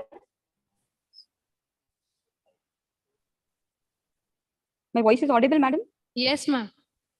Okay. You can Thank you start for your presentation. Yeah, thank you for this opportunity to present my paper on this. The topic is what harmonizing emotional intelligence through meditation and ethical and social responsibility for making new India. I, Dr. Smita Shindru, faculty of Srimati Mehrbanu College. You all participants as well as the organizer, I think so they will think on this point that how this topic is relevant with the conference, because this conference is related to technology and the science and management. But I think so this is more relevant because nowadays we are facing the various problems related to the stress as well as the emotional. Though we are technically sound, we are developing ourselves, but still these problems we are facing. So in this paper, I want to highlight that how the stress and emotional intelligence affect the objectives and hypotheses I consider for my study, and then the impact of emotional intelligence and the tool I want to introduce here, that is meditation, through that how you can reduce your stress. Some of the facts that I want to highlight here, which will actually the dangerous also, that people age group of 15 to 24 have the highest suicidal rate in India, around 35%. And the employees turnover rate in India is around 20.3%. And the divorce rate as well as the family conflict increasing day by day in India. So it is what the facts which are actually hammering on us, and it is what insisting that we should think on the point that we are developing our society, we are developing our science, but at what cost? Because it is increasing the stress as well as there is the imbalance in our emotion. So lack of emotional intelligence is one of the biggest problem, and the stress is increasing day by day. That is also the problem. So the objectives of my study, I consider that is what to study the impact of emotional intelligence, that how it impacts, as well as to study the effect of meditation on the emotional intelligence. The hypothesis I consider that is meditation that reduce the stress as well as it help to balance our emotional intelligence. The impact factor I consider that the impact of academic performance of the students. Though we all are related to the academic, so it is what the important point that we can't escape from it. We have to accept it that it affect on the academic performance of the students, as well as it is increasing the depression among the students also due to high development and the pressure of the academic. But your emotional intelligence help to balance us. The impact of the employee performance also, there is a huge impact of employee performance, because as we know the turnover rate is high, so emotionally balance will be there, so it will impact the employee performance also. It impact on the stress also, we can reduce the stress also. So the tool, the very important that I want to introduce here, that is meditation, which is very helpful to emotionally balance ourselves, because through the meditation we can improve our health mental health and physical health. And as after COVID-19, we can understand here that it is very important to balance our physical as well as the emotional health. Then it helps to improve our creativity also, peace of mind also, as we are developing ourselves, but still there is a lack of peace, as well as your meditation help overall personality development also. It helps to reduce the stress. It improves the concentration also, which is one of the biggest problem and which affect on the poor health, which increase the violence, which increase the crime in the society. Though we are saying ourselves that we are developing, but at what cost? That is what the important point for me. So here, through the meditation, we can understand here that according to this, our body system is like that. We have the central nervous system. In that, we have autonomous and somatic system. In autonomous nervous system, we have the two categories, that is sympathetic autonomous system as well as parasympathetic autonomous system. And this is the subtle system of our body, which is accepted by the medical science. And this is one of the technique or method of the meditation we called it Sage Yoga. This is introduced by Dr. Nirmala Srivastava in 1970s, and she insists on this part that how we can reduce the stress and how we can emotionally balance ourselves through it. We have in our body that parasympathetic nervous system, which increase the vitality, and we have the plexus in our Ma'am, body. your time We call has it, been ended. yeah, 7 energy centers we have. So through that, we can easily energize ourselves, and if we will follow this method, so it will be easy for us to improve the concentration and overall emotionally balance. So I will just request to all the participants and all the organizer, if you will open your hands, just palm, so you can just give yourself just 1 second. So you will be at the position of the thoughtless condition, and this thoughtless condition is actually the thoughtless position, which help you out to reduce your stress. Okay, so and on the palms you can feel the theta rays. We call it a theta rays, and which is very helpful to improve your emotional intelligence. This was from my side. Thank you all of you for listening me carefully. And if there will be any question from the chair side, so please, madam.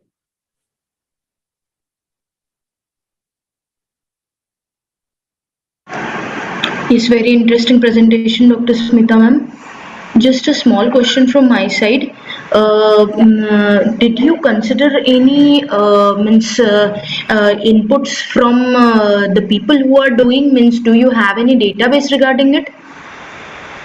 Yes, madam. I have the data, the different age group I consider for my study. Age group specifically the college going students, school going students, and the teacher class. It means from 25 to 45, this age group I consider for my study, and based on that I concluded here. Okay. What is the one-line conclusion you would like to draw about the students?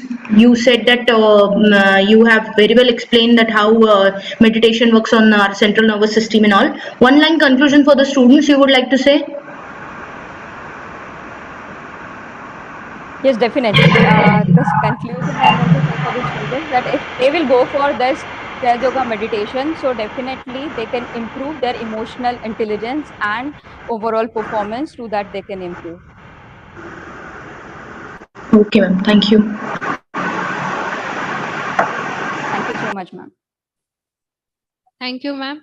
Next presenter, Ghansham Parkhede, sir. Yes, am I audible? Yes, sir. Okay, I'm going to share my screen. No. Is it visible? Yes, sir. Okay. You can start now. I'm Ghansham Parkhede from Saraswati College, Shigao. I am going to be presenting on study on security and privacy challenging in Internet of Things. So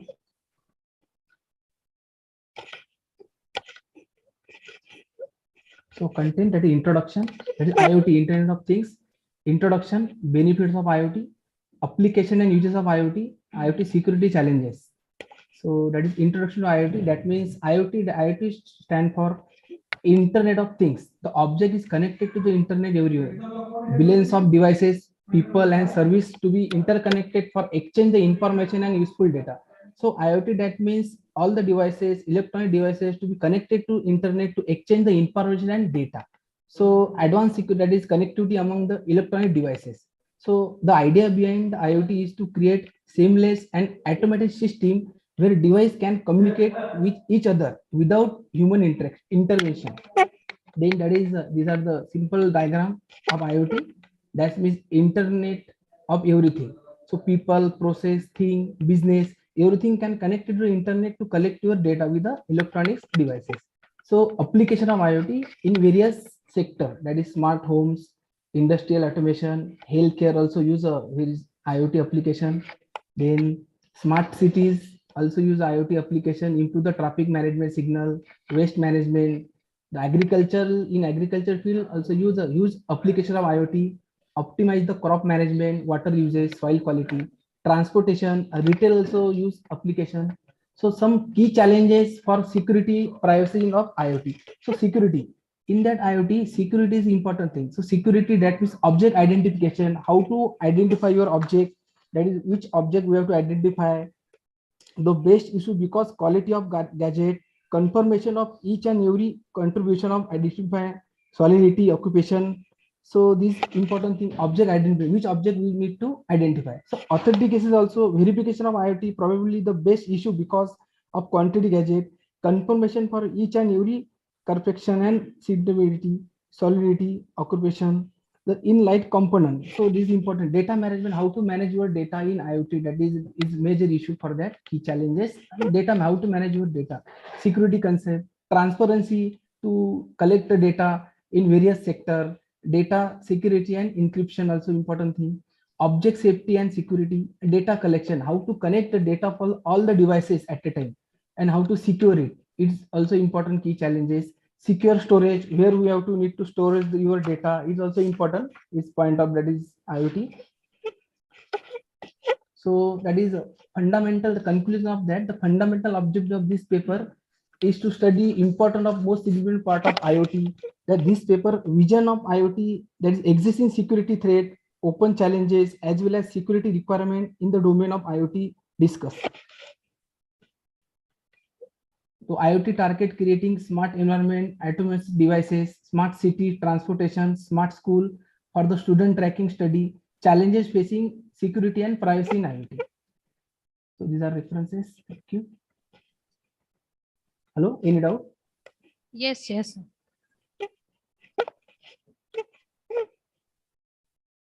Thank you, sir. I request chairperson and co-chairperson to ask their questions.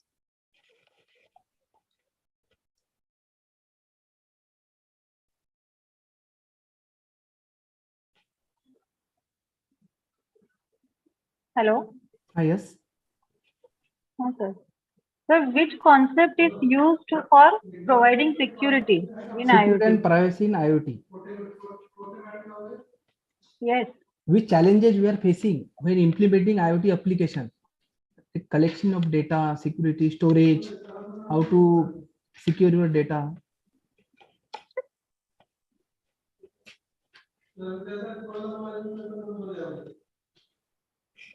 Hello, am I audible? Yes, sir, you are audible.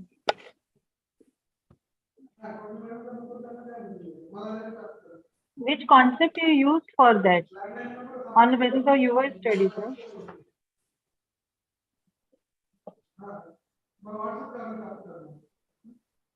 Physical security, also firewall, secure storage. Yes. These are the use concept for that. Data encryption. Okay. SSL Okay, layer, virtual private network also used. Right.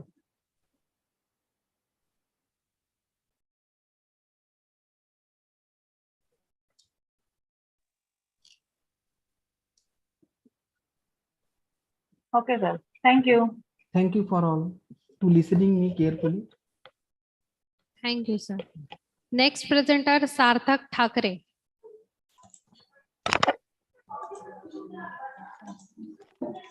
Ma'am, I am audible. Yes, you are audible. Okay. So myself, Sarthak Thakre from BCA Part 1.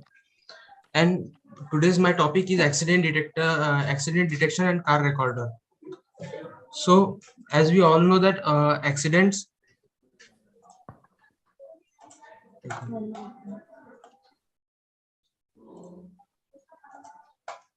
So as we all know that the accident do occur every day, and we do have also the national highways and the dense network connection in our country. Recently, our Vidarbha got Samruddhi Mahamarga, and we saw that the accident are also happening much. So this is the data that the 1.3 billion people do die every year, and talking about the India, that is the 1.5 lakh. And this system is all about the accident detection. What it will do is it will help the victims to get the medical aid, and it will forward message to victims' family, police, rescue squad, and ambulance, so that the victims or the number of the person who are dying in the accident, the number should be reduced. So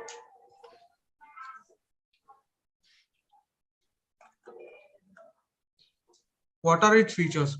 So as I said, it detects the accident, and it will contact to the police and the ambulance. And we do have a major the major drawback which in the other system was that there was no connection in the places such as the Ladakh and the mountainous parts such as Eastern Ghats and many more things. So we developed a connection over there by using the radio wave technology.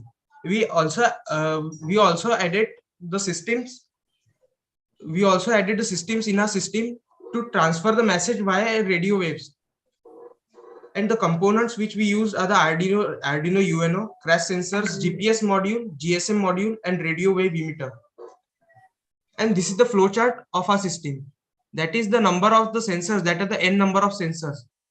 We have considered here 4 sensors: S1, S2, S3, S4. And this is the condition table, condition flowchart. It depicts that if any of the output is high among these all 4 sensors, then the true condition will be, it will record the camera 3 minutes before and 2 minutes after the accident.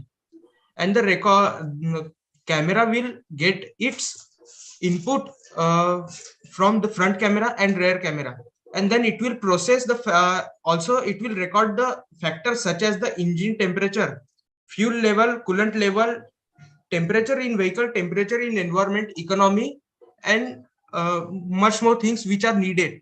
So this concept is derived from the black box. So what it will do, it will use the Q data structure in it, which will help us to get the data before 30 minutes of the accident, and then it will end up its work. And then the next flowchart is about the accident detection. So as I said, you can add here n number of the sensors, and again this charts depict the. Due to time binding, you can conclude to your presentation. Okay, ma'am, just 2 minutes. So if here the condition is high, so it will message the police, ambulance, rescue team, and then it will take the input via the GPS location from the GPS module. And then you may see over here, if the network is present, then it will convey message via GSM module, and if it not, then from the radio wave transmitter. And these are the sum of the graphs, which tells that the every year the accident. This is the graph of 2012. So it tells that 7% of the jeeps and 10% of the car. So 17% of the total accident are covered in it. And the major conclusion is that the death ratio in the accident will be decreased by this. And the future work is that the percentage or the deaths in accident will be reduced. Thank you, ma'am. Thank you, Sarthak. I request chairperson and co-chairperson to ask their questions.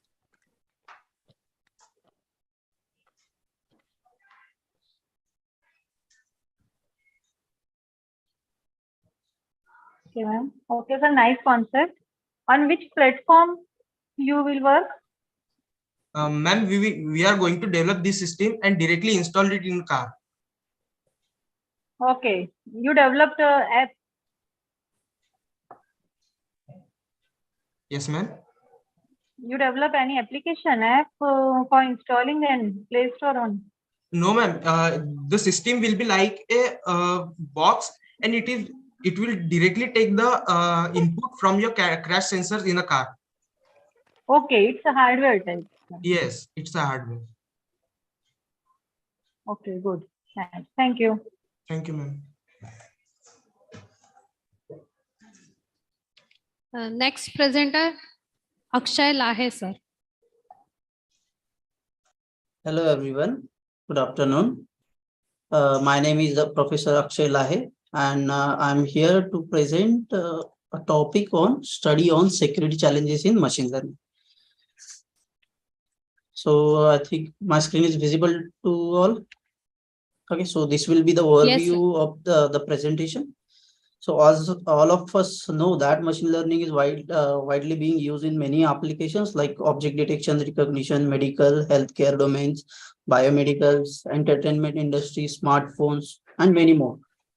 So the security of this ML should be studied, and it is a matter of utmost importance. Okay, so while drafting this study, I have considered the aims of the attacker.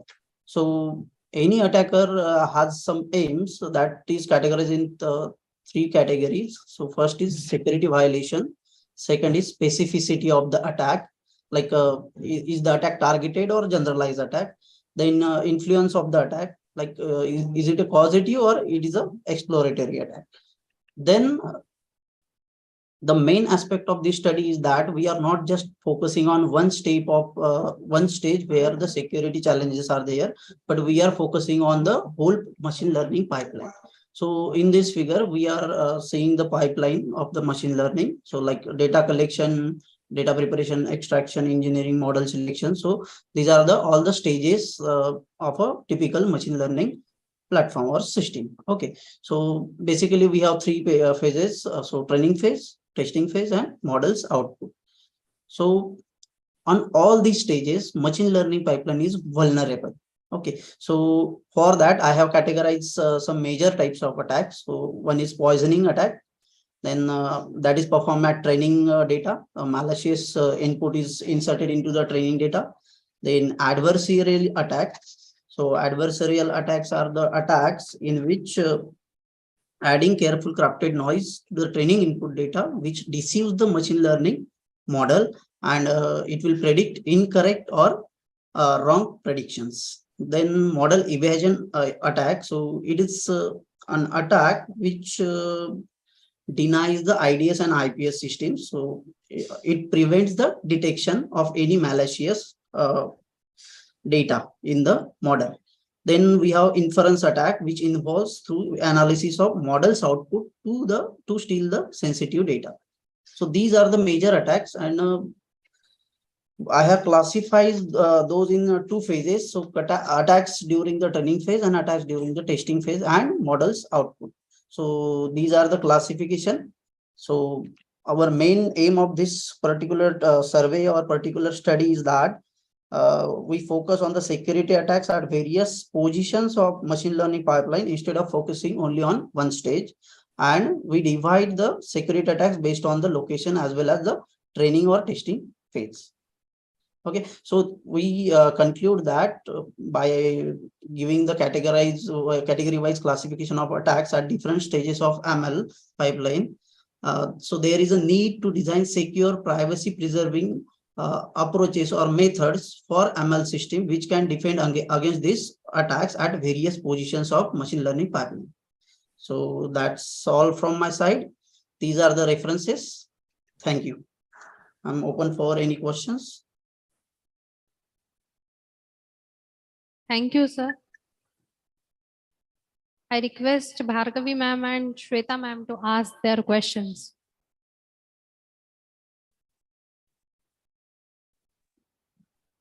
Sir, on the basis of your survey, yeah, which type of suggestion you give for preventing attacks?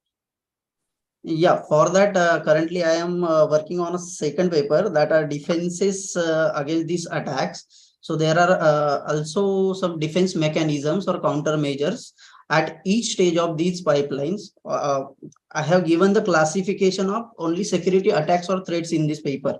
but we do have the various countermeasures, and after that I will be working on the my proposed methodology to protect this machine learning system at various points. Hello. Okay, sir. Yeah. Any other questions? Thank you, sir. Next, Aditya Khade.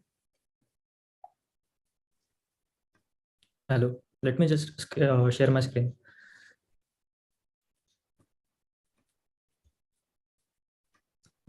Yes, you can start. Yes. Let me just share my screen. Wait.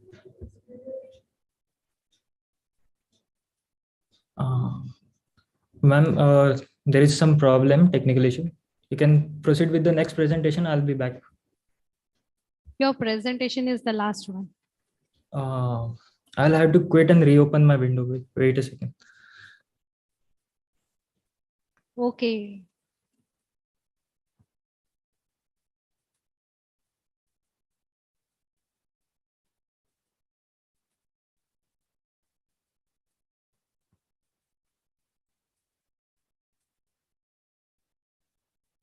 Next presenter, Varsha Sukhdev.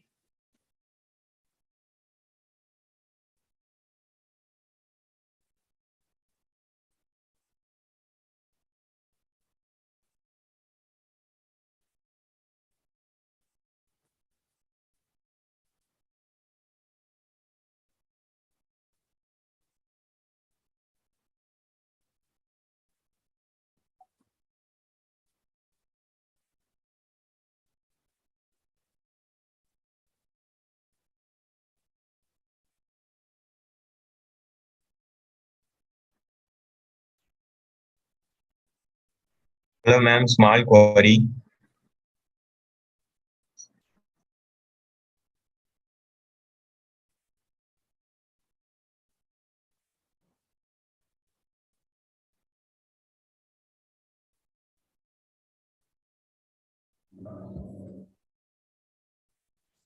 Hello.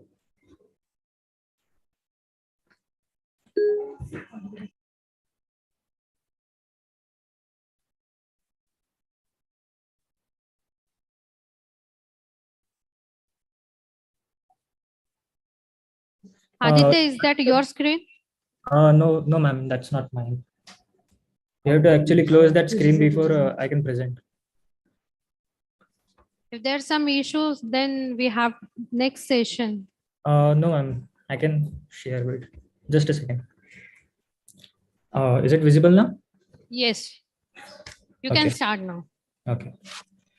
So, hello, my name is Aditya Khade from BC second year. Today, I am editing on a special issue. That's the future of blockchain in creating a decentralized network, and the solution associated to is risk associated to is security. So, what is a blockchain? Basically, blockchain is a secure chain of a timestamp record in a distributed database. It's not centralized. It is a distributed database that a group of user manages as a part of a decentralized or a distributed network or a ledger. You can say it as a ledger. So the important data inside a blockchain is encrypted, which is encrypted using a cryptographic technique or the cryptography using hashes, like secure hash algorithm 256 is the one of kind of an example of that. Then first the big timeline of the blockchain technology evolves in from 2009 to 2018, where the firstly it was introduced in Bitcoin, then the currency transfer and digital payment system, then it was applied in financial and transaction using smart contracts, and then in 2018 we started developing the DApps, or what we call as decentralized applications. So basically the blockchain made Bitcoin as a cashless entity where the no third party would interrupt it, like banks and payment merchant applications. Then Here is the example of centralized and decentralized network. A centralized network is where a specific company controls your data, where decentralized is the distributed ledger where nobody controls your data. You have your own privacy measures and security for your own data. So what are the beneficiary features of a blockchain? It has enhanced security, greater transparency, where you can actually trace the data where it is going, and it's easily traceable if anything faulty happens. Then it is automated with the smart contracts to make it trustless. Like smart contract are the piece of programs which act as a central entity between two transactions in a blockchain. Then the adaptations of the blockchain have been increasing lately. From 2020 to 2030, in upcoming years, it has been predicted that over 100 billion will be invested in this technology. So the blockchain development, the basic application development is done with the Solidity. That's the language much similar to JavaScript. And there comes the core development, which is done using Go language or C++. Then the future applications that could be done in a blockchain that are trading in-game assets and NFTs. If you know the games like Valorant and CSGO, they have in-game skins which could be traded for the real money. So, and then reduced voting frauds. Like ballot system can manipulate votes, but this by using smart contracts, those can be solved. Then crowdfunding and managing supply chains, where the third party won't interrupt any supply chain. Then energy trading. This is the new concept that I think that will be useful in the future, where the producers, resource-rich producers will generate the electricity, green electricity, and they will supply. Aditya, you can conclude to your presentation. Sure. Just a second. We have few risks, including 51% attacks, that then censorship governance, where the content can't be censorized, then bugs and exploits in a blockchain, then distributed denial of service attacks, and high demand computing. Then solutions for it are the carefully developed DApps, then community-based content removals, open source bug bounty programs, using load balancer and anti-DDoS services to prevent it from DDoS attacks, and government ID verification to create less fake nodes in the network.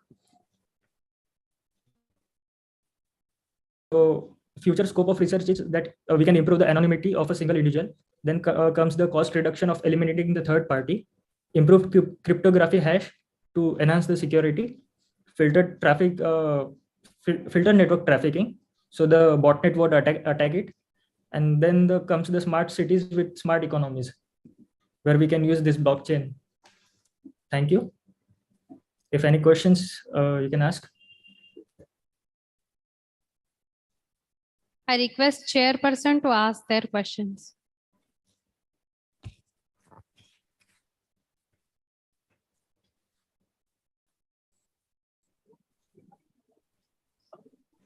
Which method you use for blockchain? Sorry, what do you mean by any method? experimental methods you study? Methods, actually, we have too many resources on internet to study about the blockchain. There is there is the Ethereum website itself. The one who is the core developer of the blockchain technology, Ethereum. They have their website and developers page where you can find every resource related to blockchain. Okay, thank you. Yes. Okay, I thank all the presenters for presenting their presentation and cooperate with us. I heartily thank this session chairperson, Dr. Shweta Bharate ma'am, co-chairperson, Dr. Bhargavi ma'am, to give their precious time and making this session successful. So with the permission of chairperson and co-chairperson, I conclude this session.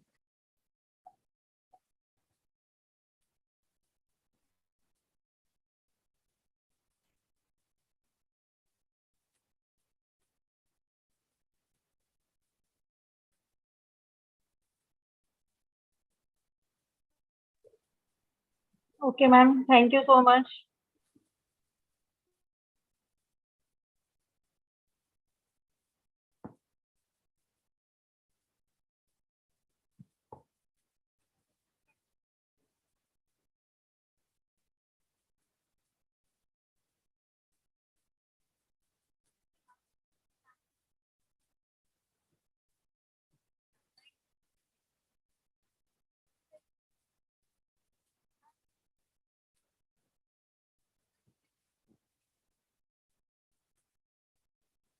Hello.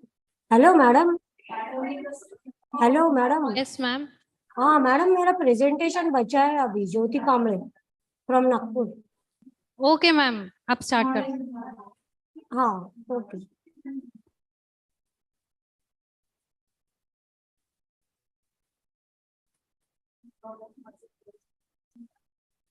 Madam मेरी screen दिख रही है? Yes, ma'am. दिख रही. हाँ okay. Okay my topic of the Please उसे slide show कर दीजिए. या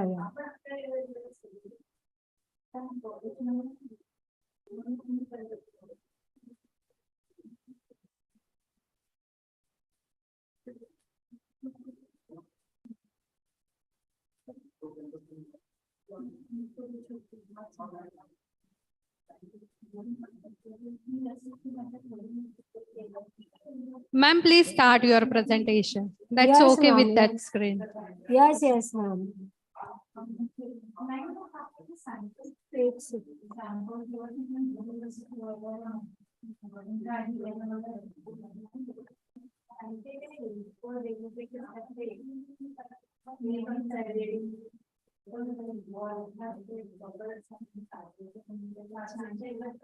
yes, ma'am.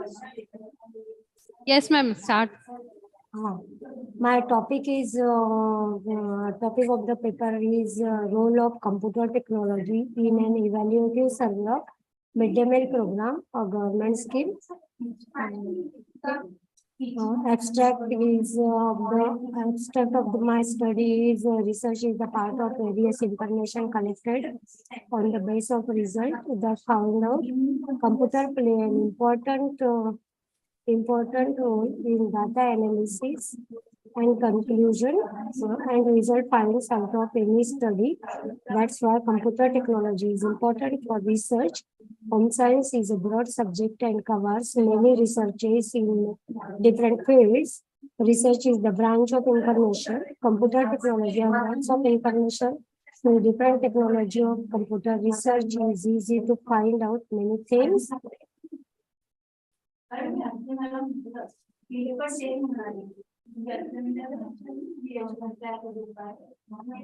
Introduction. Computer technology correlates with information technology and is used for the study of computers, networks, computer networks with encompasses developing list of different software programs and devices. It includes programming, networking, database, design and development to ensure that computers work correctly. The school programs were started in our country, keeping in mind the social and economic advancements of the country, urbanization, industrialization, and an increase in the number of working mothers frequently brought about longer school days. This means that children often did not receive proper meals at home and therefore needed to have a meal in the school.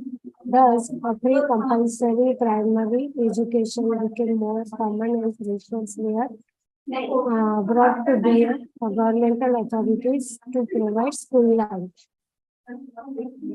Mid-day meal program for school children comes under Ministry of Education on the recommendation of National School Health Committee. The Government of India started scheme for providing mid-day meals to school children extended to all states with effect from 15th August 1995.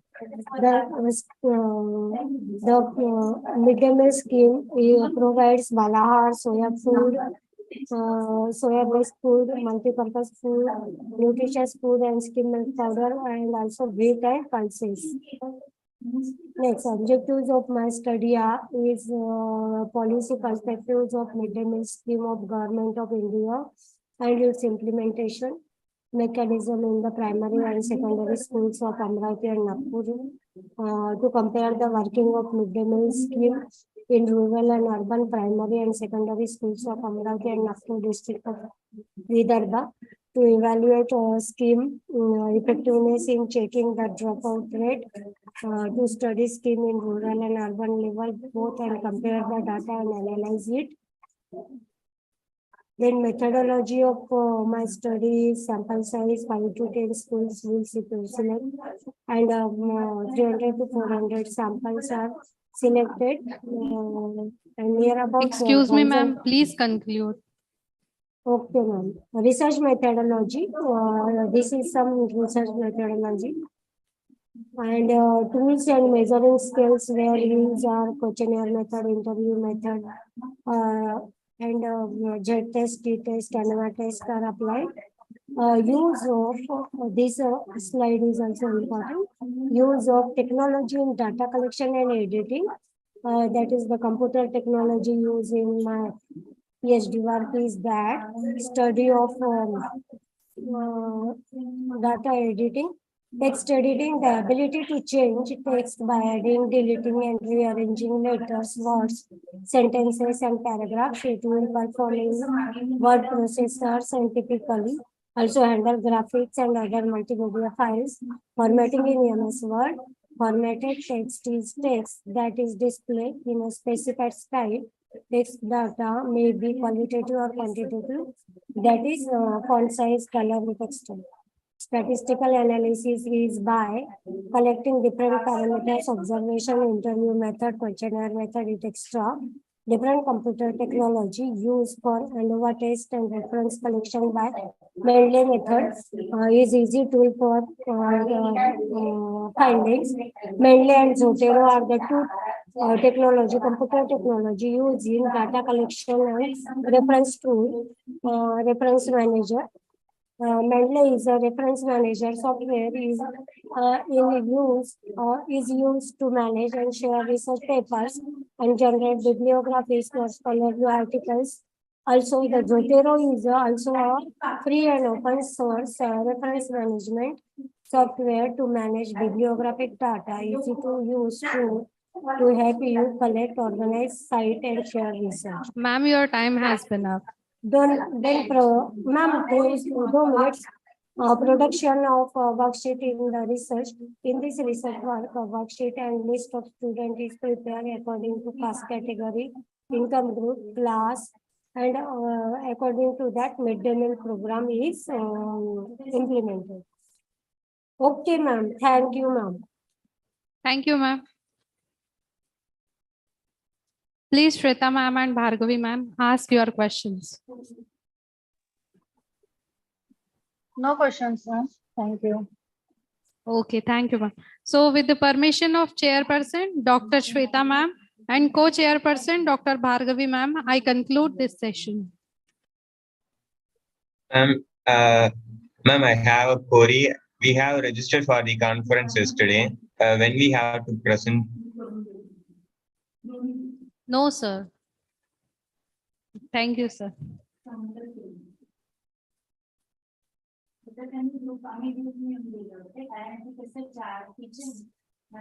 Ma'am, is there any other sessions are happening? We have paid nearly 1,500 for this conference, ma'am.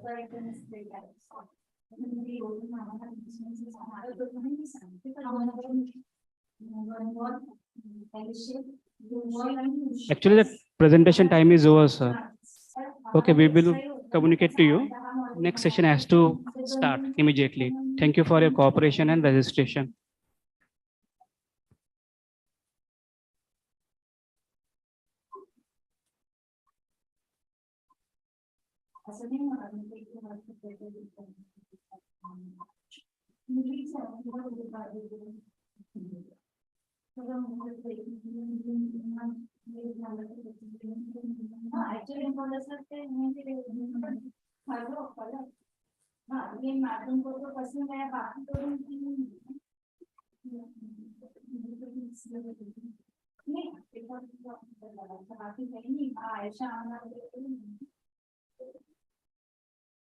Hello. Hello. Hello.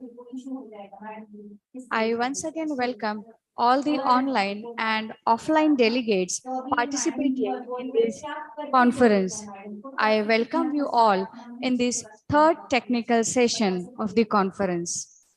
Dear delegates, research is creating new knowledge, and it is also called as formalized curiosity. It is our proud privilege to have Honorable Dr. R.R. Manjha sir to grace this technical session as the invited speaker. I take this opportunity to introduce Honorable Manjha sir to all of you.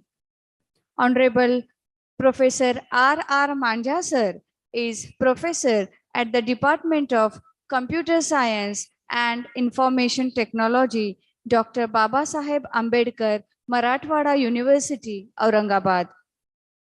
He is twice NET in computer science and applications and PhD in image data compression. He has attended over 20 professional trainings and 5 refresher courses.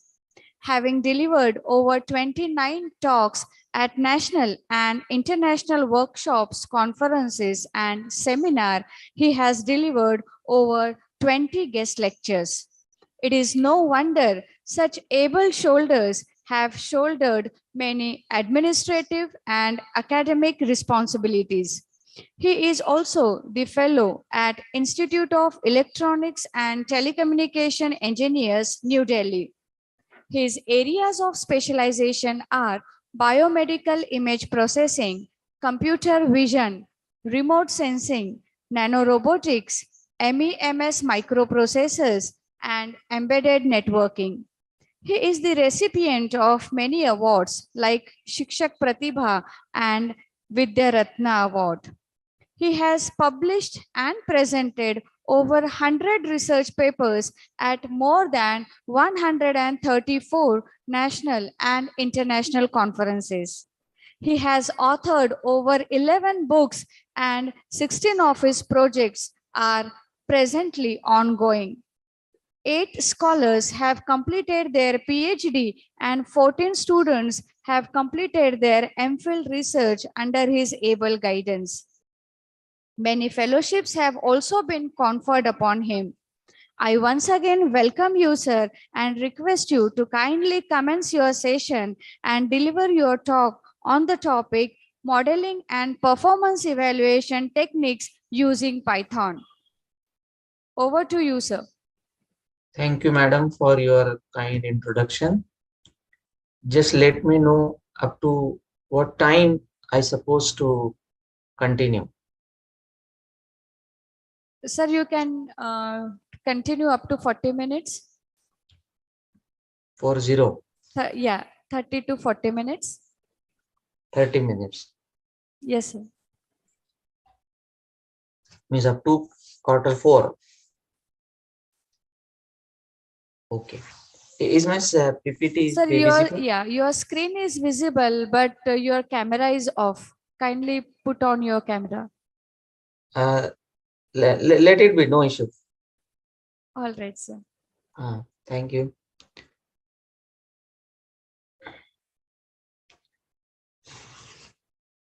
Good afternoon to all of you.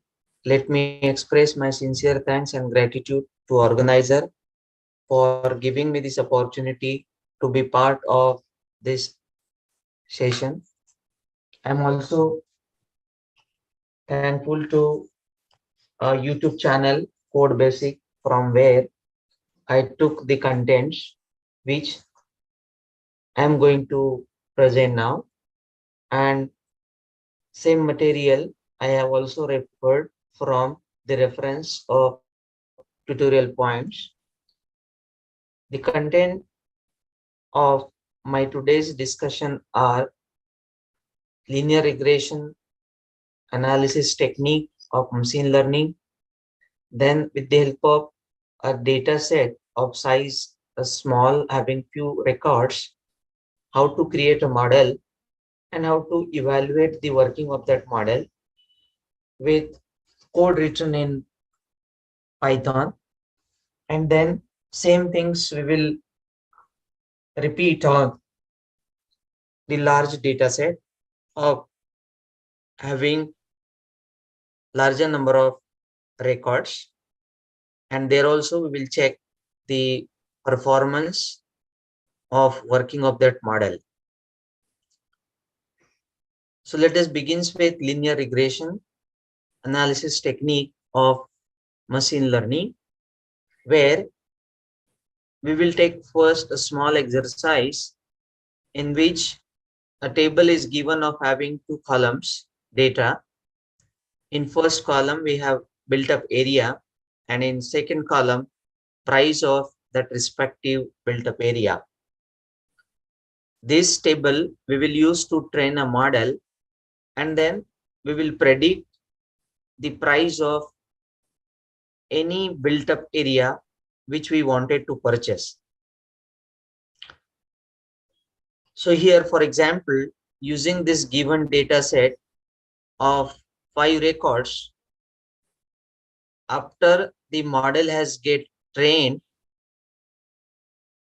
we can verify the performance based upon the given 2 built up area and find their respective predicted price. Like for 3,300 square foot built up area and 5,000 square foot built up area.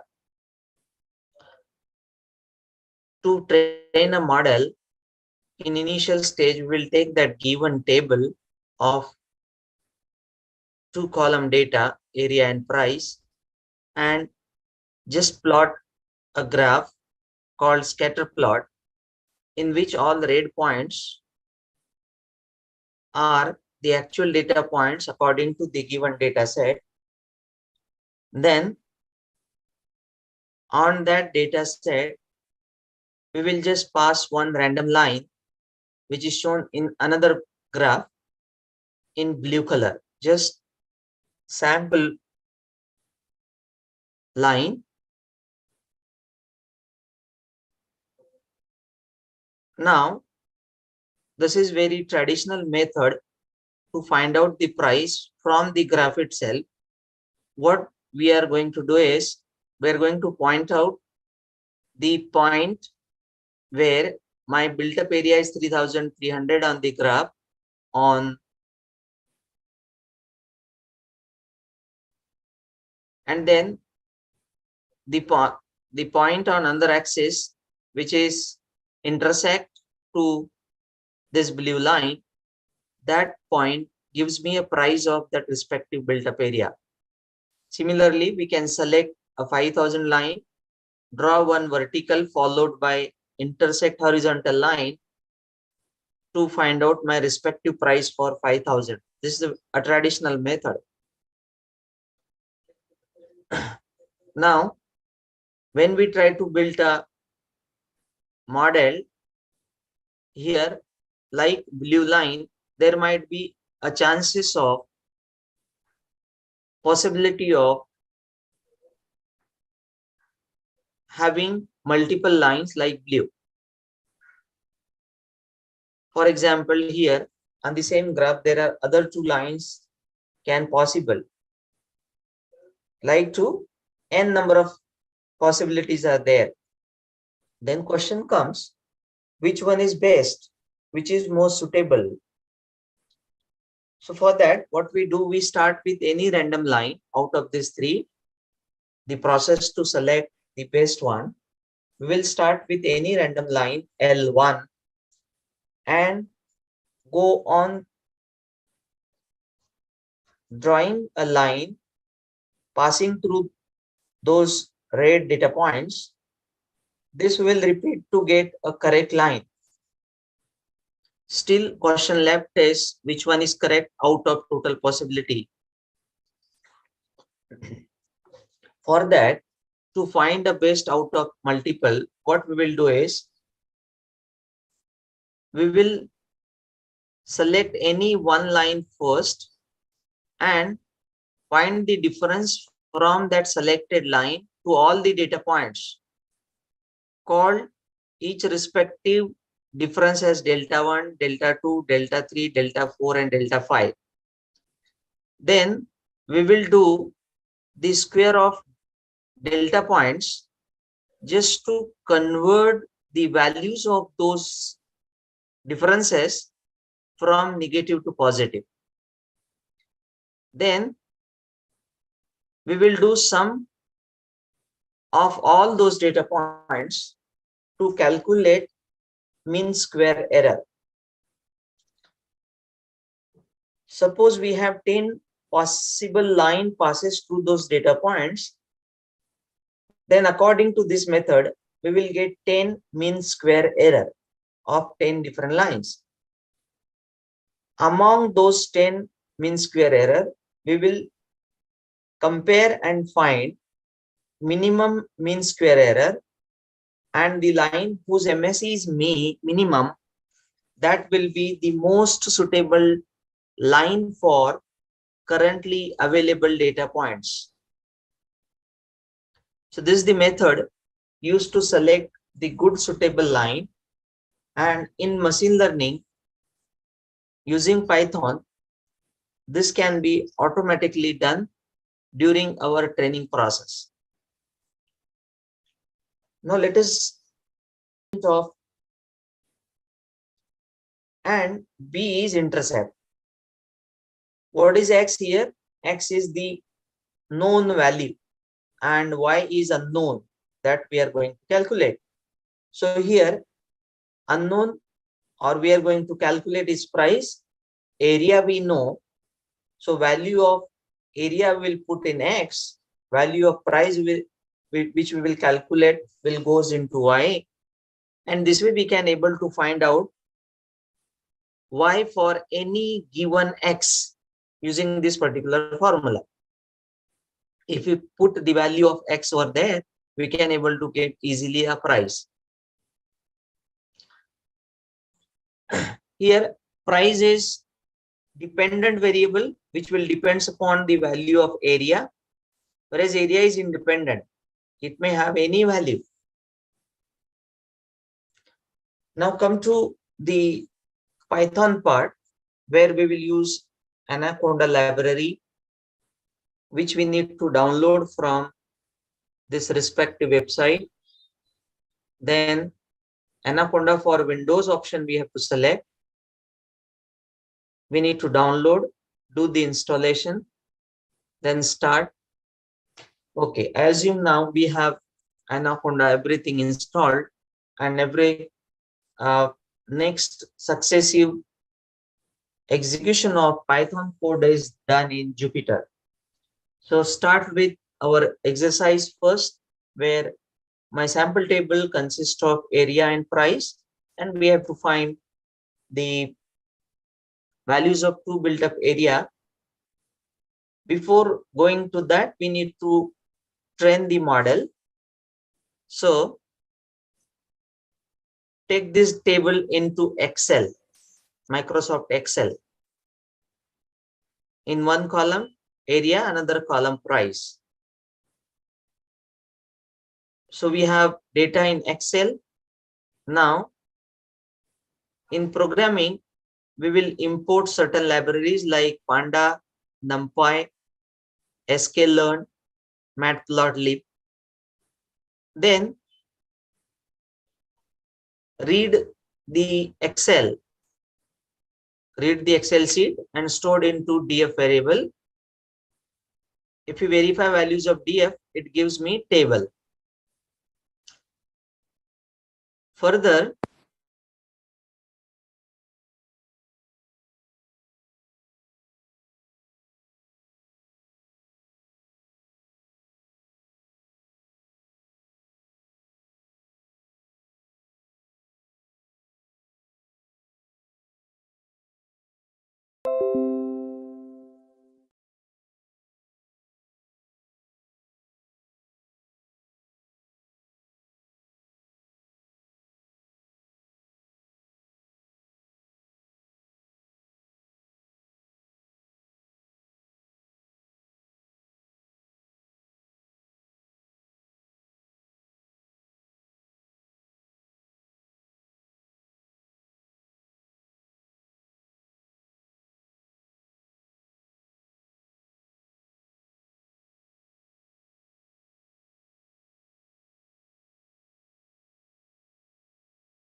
Recording in progress.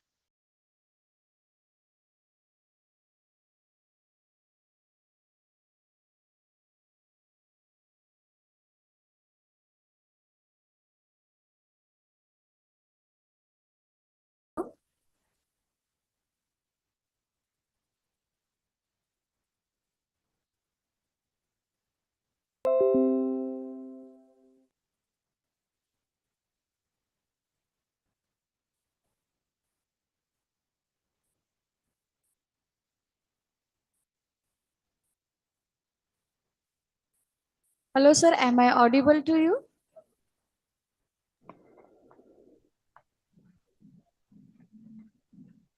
हा madam तुमचा आवाज येतोय.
Is my screen is visible? Yes, sir. Your screen is visible. Yeah, thank you. So now for prediction, we need to train a model, and for that purpose, first we have to drop the price column, because that price value we are going to calculate with the help of machine learning techniques. So in this slide, it has been dropped out. Then model is created of linear regression. So in model, we will get the details about that linear regression. So our training process is finished here, which is used to draw a multiple sample line and select the appropriate whose MSE is minimum. That process is done with this single line. Now for prediction, we have to fit that model too. So model.fit will be make a model ready for prediction. So our objective was to find the prices for these two given built-up area.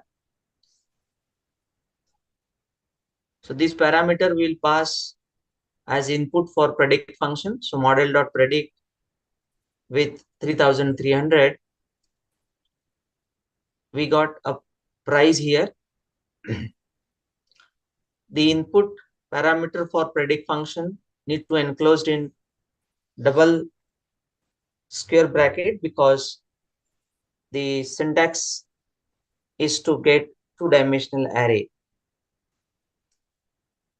Similarly, for another built-up area 5000, just pass a parameter and get the appropriate price. See, using machine learning, how the task of this particular business is simplified, where once model get trained, we need to simply give the input as built up area and we can get the appropriate price. Now for evaluation purpose, is my model is correct or not, it is working appropriate or not, we'll again come back to this y is equal to mx plus b equation, and we will put our values generated by prediction function into that equation and try to prove the values predicted by that function and values we calculate will be similar or not. So in this case, for 5,000 built up area, we got a price here marked in blue color. Then from the model, we will find coefficient, that is value of M, then value of intercept. So we got M and B, X is given. We will put all that in mx plus b equation. So your first line is M, first value is M in this bottom of this slide. Then X built up area plus B. See, the last line of this slide is same as the line marked in blue color, which is given by the predict function. So this is the way to do the evaluation of my model, either it is giving me a correct result or not. Now here, based on few data samples we have trained and only one value is there, there might be chances that we may have more than 10, 100 values, etc. So instead of single value, now we may take the array. So to take an array, steps are same. Read that Excel sheet. Then directly go to predict function, pass an input to the predict function as array. Earlier only single number we have passes, now here array. And we got list of prices of the built up area which we have given in the forms of array. Once model is trained, tested, we need not have to retrain it. Now here it has demonstrated the value which has been predicted. We can write them in Excel sheet. So area underscore df, in that under price column heading, values of p list is written, and in front of given areas respective price are added in the table. Excel sheet also been created, that also we can verify.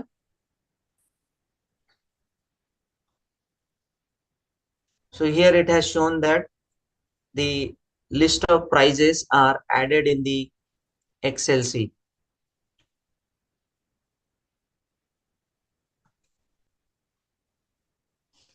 Now in 5 minutes, I'll finish with another data set. If we have more than one values, same example, let us consider to find the price of the house, but with more than one parameter. Earlier only built up area was there. Now here, along with built up area, the bedroom and age, that is life of that house. And here another thing is in bedroom column, one value is missing. So pre-processing we need to apply.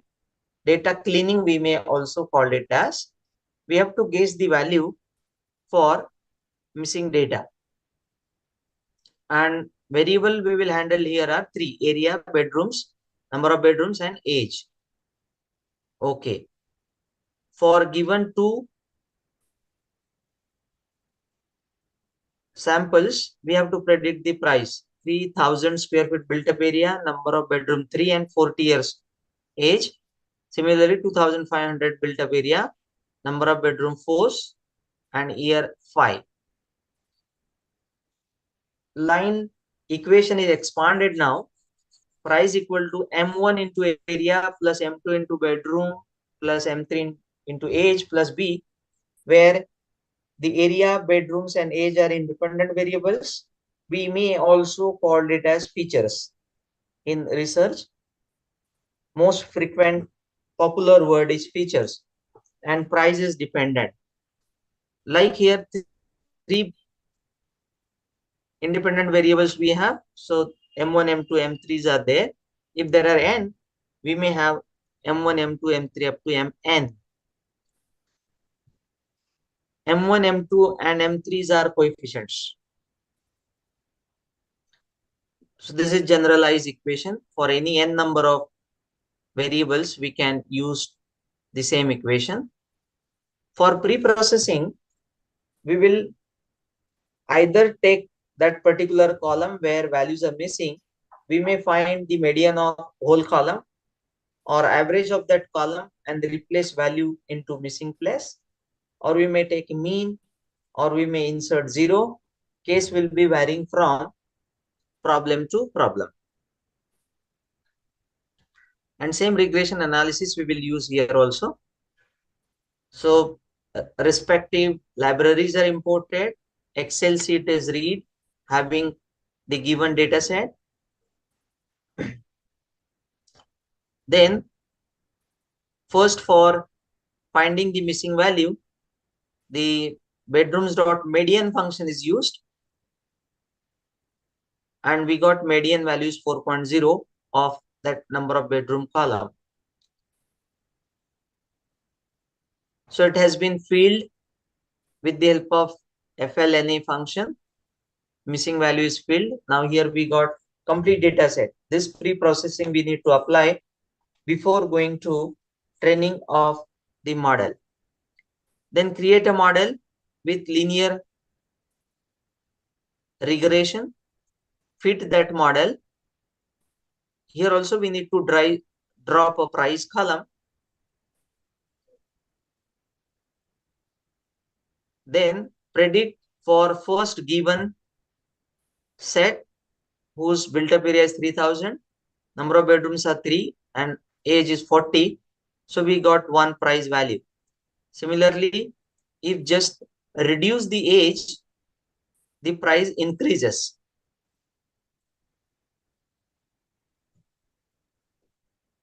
Now for the purpose of evaluation, find a coefficient. So we got 3 values of M because 3 variable, intercept 1, and these values will put in the expression of y is equal to mx plus b. The green color last but one line with M1 plus M1 into area plus M2 into bedroom plus M3 into age plus b, and we got the same value which has been predicted. So this way we do evaluation of a given data set after training and predicting the model. Okay, this is all about from my side. Once again, I express my sincere thanks and gratitude to all of you for giving me this opportunity to be part of this academic gathering. Thank you one and all. Thank you so much, sir. Thank you for your cerebral and informative talk. On behalf of our college and convener and organizing secretary of this conference, I extend our deep felt gratitude towards you. Thank you so much. And now I proceed to welcome our next invited speaker, Honorable Dr. S.B. Kishore, sir. I welcome you, sir, in this technical session. We feel honored to have Honorable Dr. Kishore, sir, amongst us, and I take this opportunity to introduce him to you all. Honorable Kishore, sir, is Head of Computer Science Department since 2004 at Sardar Patel Mahavidyalaya, Chandrapur. He was a chairman of Computer Science Board at Gondwana University. He is twice PhD in Computer Science and Management as well. He has 5 Australian patents to his credit, and 14 researchers have been awarded PhD and 6 researchers have been awarded with MPhil degree under his guidance.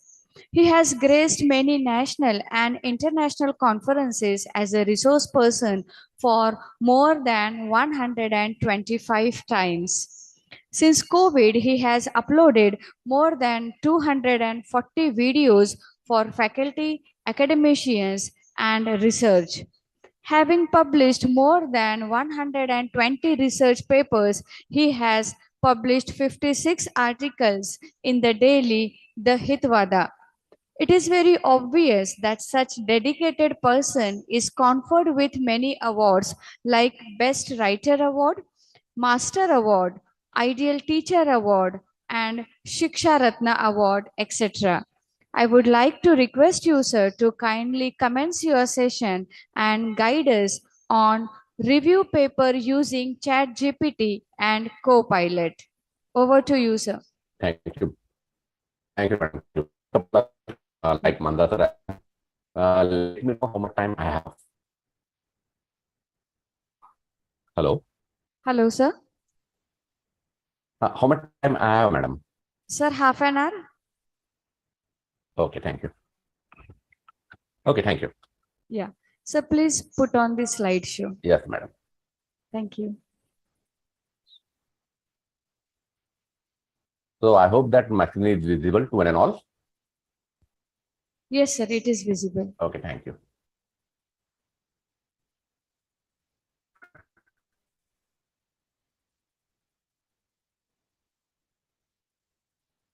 First of all, I'm very much thankful to the organizer committee for giving me a chance to interact with all the faculty members and the dear students.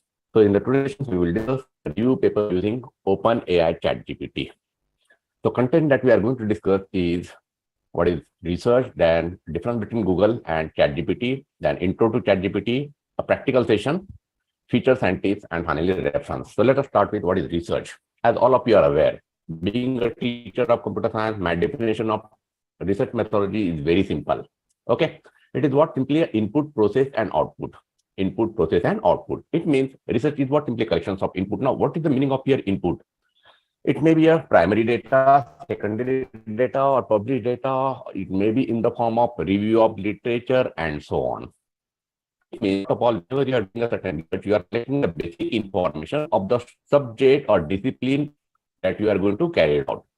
So once you have collected the data, the next step is what? A process. It means you are performing certain practical or survey or something other mechanism in order to carry out your research. Okay. So depending upon the type of, you follow a technique or method. That may be a statistical analysis if it is a quantitative data. It may be a different types of method if it is based on what? A experimental method. So once you have performed the process, next important step is what? An output. Okay, and we are assuming that this output is what? It's a new and relevant. It's a new and relevant, and it is going to be useful to the society. Okay, that is what the basic purpose of research. It means the overall purpose of research is what? For example, take this watch. It consists of various inbuilt features. So this is what a certain new concept. Okay, so that's what we should come out with a certain new product which is very much useful to the society. Now, what is review paper? The review paper is simply a study of existing literature. It is simply a study of existing literature. While in case of research, you are finding out something new. Okay, methodology is what? Mostly we are in research review paper. We are analyzing the existing literature. And the scope of the research review paper is very much large compared to the research paper. The scope of review paper is very much large compared to the review paper. So next, what is the basic difference between Google and ChatGPT? That whenever you are searching certain information or whenever you are looking for certain information on Google, what you should do, you type a certain information. It may be in the form of keyword or phrase. And the moment the internet get a list of sources, it is what? Simply a list of sources, different sources. Now, it means it is not going to give you accurate information or information that you are looking for using the Google. While in case of ChatGPT, it is going to give what? It is going to give the answer, or it is going to responses to your question. That is what you can say between the Google and ChatGPT. So basically, Google work on the concept of what? The extraction while ChatGPT works on the concept of generation. It is generating the basically information. So what are the popular apps or the Netflix or find to cover this company for 10 months and it only crossed 10 user, and over 2 months it crossed more than 100 million active user. That's what the popularity it shows, the kind of app it is. Then question ChatGPT now. It is what? Pre-generative transformer, which on the concept of machine learning. Like whenever you're in something, what is happening? You are generating information in your mind. Similarly,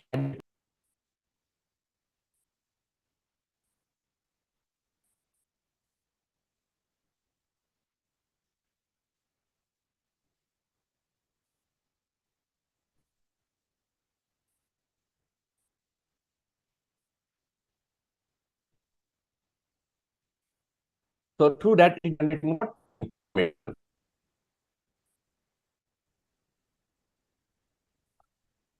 Hello.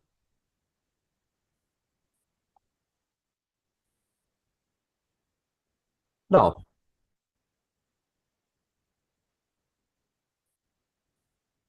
so basically, ChatGPT is what? It's a chat box where one will be able to question, or it may be able to ask the query to the ChatGPT, and it is going to respond to your questions, like what we used to do in our day-to-day life whenever you are interacting with our Excuse me, friends sir. or any one of the colleagues. So Yes, madam, kindly please. share your slide. Your slide is not visible. Oh, sorry. Earlier it was visible. Okay. Okay, let me. Thank you, madam, for reminding me. Now it's okay? No, sir. Slide is not visible yet. Okay.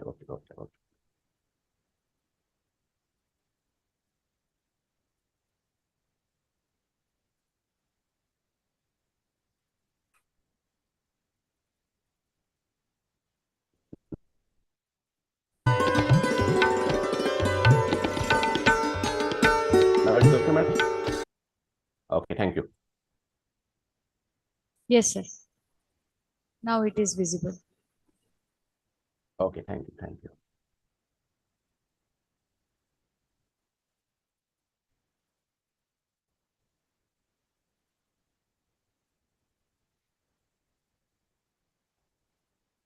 So we have seen that using a chat GPT, it is a chat box where we used to make a conversion like we used to do with our friends and colleagues in our day-to-day life. Similarly, you will be able to do a chat with your component tool called a chat GPT. So it requires what? A very small amount of data or input, and it will produce a large volume of information or as per your requirement. You can also elaborate it, or you can also expand this answer that it is generating. And you can also help the ChatGPT to improve its times of like or dislike. Okay, so the ChatGPT community will work on the answer that you got. And most importantly, that if you didn't like the particular answer, you can also regenerate that particular answer with a different ways. Now, question arises how this ChatGPT is going to give the responses to the user. It consists of more than 5,000 information with its daily updating. So through which it is going to give responses to the user. Now, what ChatGPT can do for you? Unimaginable. You can say it's unimaginable. You can ask any type of queries. You can also ask to generate a certain computer code, or you can also ask to check to debug the computer code, or you can also ask to check a particular error in that particular program. Okay, you can also write the essay, poems, letter, blocks. You will be able to solve various mathematical problems. You will be able to write the articles of your choice of subject. Okay, then you can also ask cooking recipes. And most important that we are going to discuss is what research questions is what we are discussing in our session. Now, of course, advantage is budget friendly. Right now, ChatGPT is providing its services at the free. Okay, and for updated version, you can pay at the most $20. It means approximately 1,200 or something like that. It's a giving out personalized response. It means depending upon the kind of question that you are asking, it is going to respond. Okay, it might be possible that if your question is, if it is improved one, it might be possible that you may get a different set of answers. So based upon your quality of the question, it is going to respond you. Please remember. We will discuss all these things during our practical session within a moment. And whatever the question that you are going to provide, it is going to answer you. If it is not, it will give. Otherwise, it will may say sorry. Now, what is the basic limitations? Some of the basic limitations is what? It is not work on a real-time environment. It means it has been trained up to what? 2021. So whatever the changes that have been took place after the 2021, those are not available with the ChatGPT right now. Okay, it means it is not providing any kind of information based on real-time information. And right now we are able to make the conversion within the English, and it should be in a textual format. Okay, but you will be able to translate whatever the information that response you got in any different kinds of language, including Marathi, Hindi, etc. And most important is what? It is killing the creativity. Of course, it is killing the creativity, but every tools have their pros and cons. So we are going to use these tools only for generating what? Review, where we are doing what? Simply we are studying the literature of someone else's work. So instead of spending our much more time in review of literature, we'll be able to concentrate on what? We'll be able to concentrate on our actual work. Okay. So for this purpose, you can use such kind of tools. So now how to start with ChatGPT? So on any browser, simply type openai.com. Okay, it may be Google browser, Mozilla, or Internet Explorer, no issue. The ChatGPT is what? OpenAI is one of the companies under which we have various tools available, like ChatGPT is there, DAN2, and so on. So we need to click on ChatGPT after scrolling a little bit. Then click on try ChatGPT. Okay, so here it may ask you to sign up. So during sign up, you need to provide one your email address. Nothing else. Okay, you'll be able to get out on your screen. So at the beginning only, it is giving a limitation. No app. I don't think that as per now, any app is giving a limitation in its opening screen. Okay, ChatGPT is providing that kind of information for all the users. Then you will be able to make a different kinds of conversion. Whenever you want to make a new conversion, you need to simply click on the new ChatGPT. Here you will find all your previous conversation. Okay, you will be also able to delete. You will be able to open all your previous conversation. Then if you want to delete your current conversation, you can do from here. And there is an option called as light mode and dark mode, depending upon the light. And finally, this is a box called as query or input box, where you need to type your queries. Okay. So now it's a time to start with our practical session. Let us start.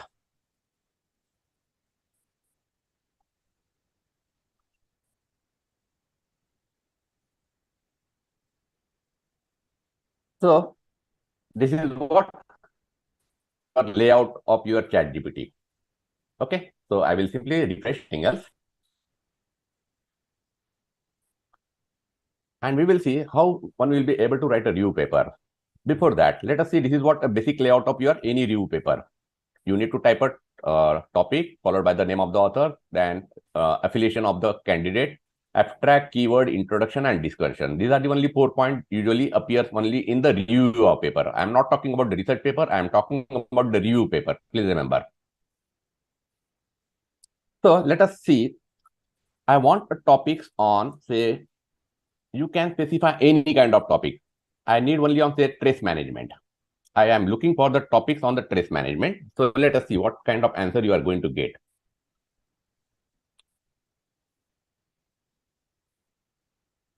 At any moment, you will be able to stop this, generating information. You will be able to stop these responses.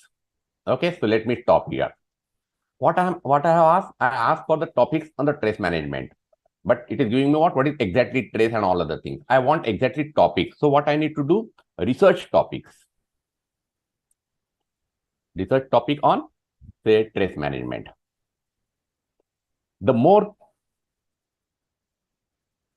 if there is more clarity in the question, of course, you will get what? A proper answers. So let us see what is happening here. Research topic on the trace management. It is giving a title, the effectiveness of mindfulness-based stress reduction in managing the workplace stress, okay, with abstracts.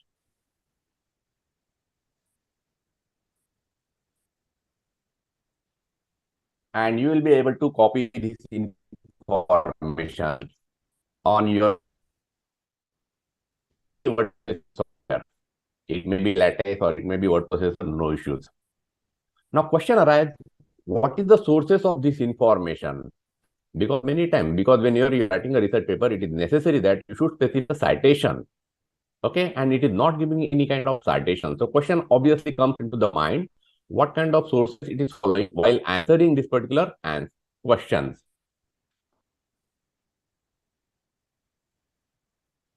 Okay, so what you need to do, you can copy this information, paste it in the topic part.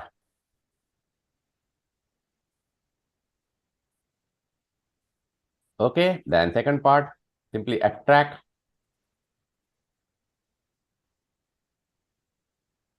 Including keyword, it is generated including keywords. So again, in the abstract part,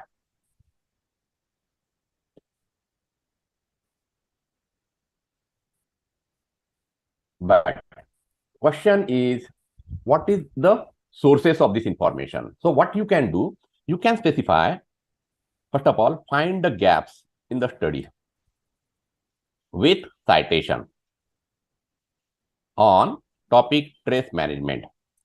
Please remember, here you can specify any topic on which you would like to work.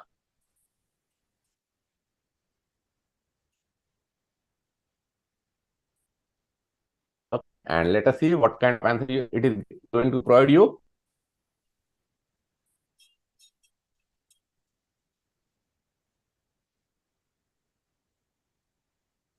So it is giving a gap, because in review of literature, what we are doing, we are simply finding out the gaps. Okay, the purpose of study of review of literature is not to find out the gap on a particular topic, and which is a very much time-consuming job. So here, this particular app is useful in order to find such kind of gap. And observe that it is including the citation. Of course, you will be able to check the citations. You will be able to verify, or you will be able to find out the actual facts. And one can copy this particular information. It might be possible that it is little bit slow. Of course, more than 2.5 billion users are daily working on this website. And if you want to upgrade, you can always able to upgrade it in a pay version. So simply copy it.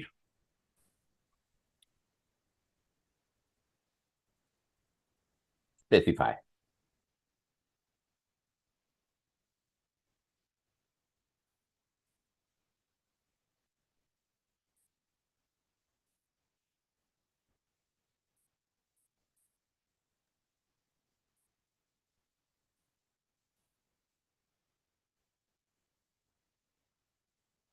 So now you'll be also able to what? So this way, what you need to do, you need to ask as many as questions. Finally, you can all ask the references.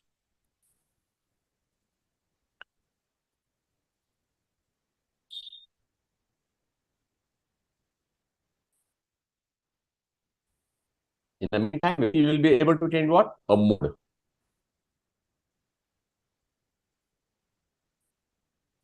So it is giving what top sources.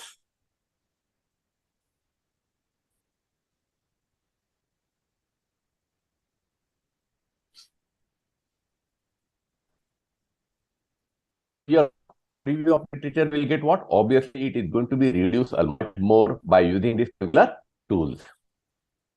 So simply copy this information again in the same way, and you will be able to carry out what your review paper on a particular topic very easily. Please remember, I have simply specified only one gap. So you can identify as many as gap that you are looking for. Okay. So simply copy this particular information, and it is simply a list of sources available for you right now. Simply under the reference part.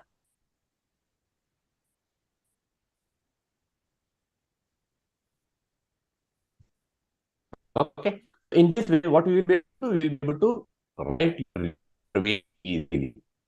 So most important part here is what? Asking the proper question. If you ask a proper question, you are going to answer. You get a different set of answer. For example, when you are searching the same information on Google, see what is going to happen. For example, a review on stress management or topics on stress management.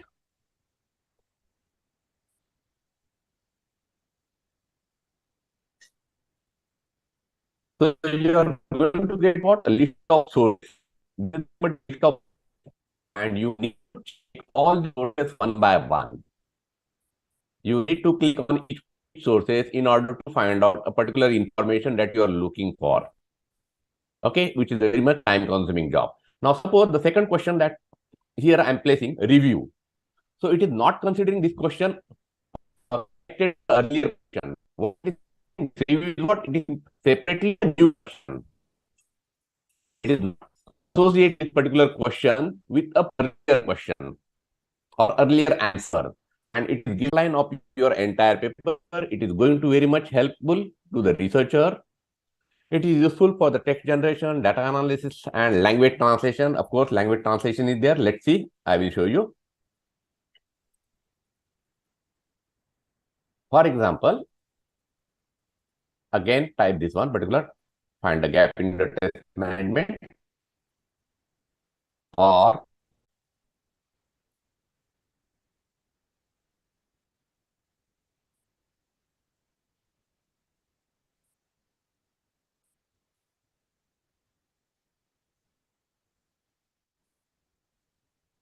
and you will be able to convert in a different languages. We will see it.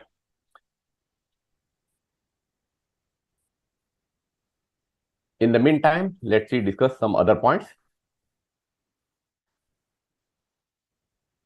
Most important part is what? Researchers need to double check claims that are made and understanding the content before blindly moving ahead. Please remember, you need to check, to verify that it is provided to you.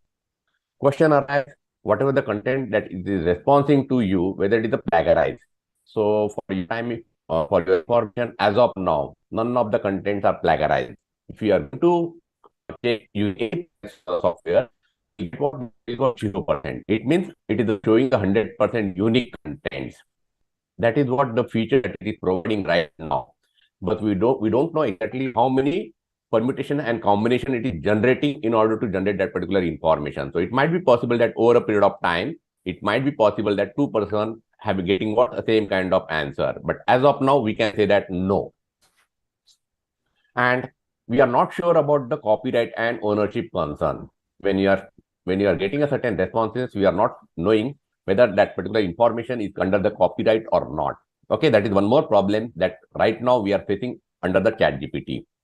Let's see once again back to the introduction on stress management. Let's see. And now translate it into Hindi.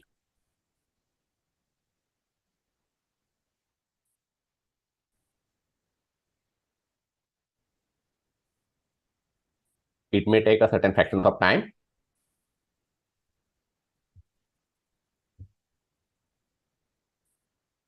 And we will be able to convert in more than 100 languages are there that it is supporting right now.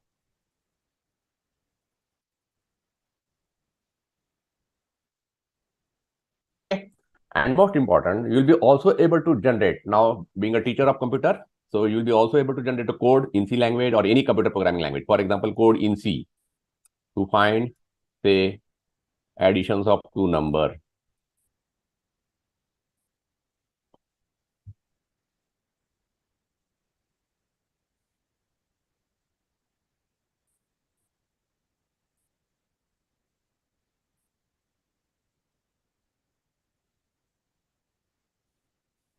Okay. So you name a code, programming language, and you'll be able to copy this code and will be able to put this in a particular editor and you will be able to run your program. Such kind of features is provided by this particular ChatGPT. So what I mean to say is that the ChatGPT is basically useful whenever you are doing a research. Again, remember only for the your review literature. Use it only for the review of literature. Don't depend for the entire work. Okay. Ultimately, whatever the research that you are doing, it should be a novelty should be there. Okay. And those novelty will be based on your what data that you have collected. That is the primary data. ChatGPT can't have your primary data. Okay? It is always your secondary data. Okay. So remember point. So in order to get a proper answer in the ChatGPT, like earlier told, use a clear input, avoid any kind of ambiguity. Okay. And next question should be based on what? It should be relevant to the earlier answer, and always analyze the take facts. Remember, ChatGPT is what? It's a trained model. It may give a certain bias or it may have its limitation. And most important is what? You are the expert, not ChatGPT. ChatGPT is what? It is simply a helpful tool for your work while doing your research work. Now, what are the other alternative softwares available over the ChatGPT? So, Spaceager, ChatSonic, Create, UChat, Perplexity. There are so many softwares are available or to alternate to the ChatGPT. I will suggest all of you to try this Perplexity. It is very useful tool for the specifically for the researcher. ChatGPT is what it is for open for one and all for different kinds of topics. Okay, while this SciSpace is basically useful specifically for the researcher only. Okay, so you can use this particular tools. That's all from my side. If you have any doubts, you can ask me, because whatever the time that has been allocated to me, that is over. I knew that I took a little bit faster, but if you have any doubts, you can ask me over here. Okay, sir. If there are any doubts or queries the participant wish to ask, they may ask now.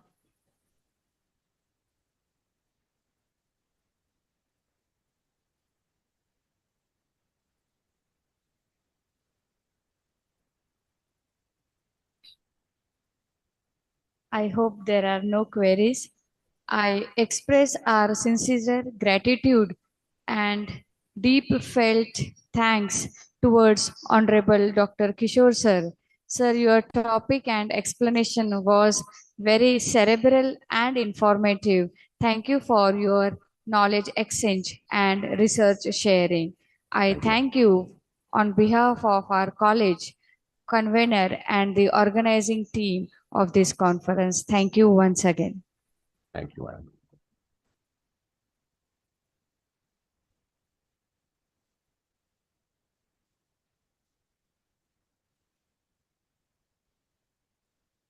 So We are about to start I will the use next session, that is valedictory session, within 5 minutes.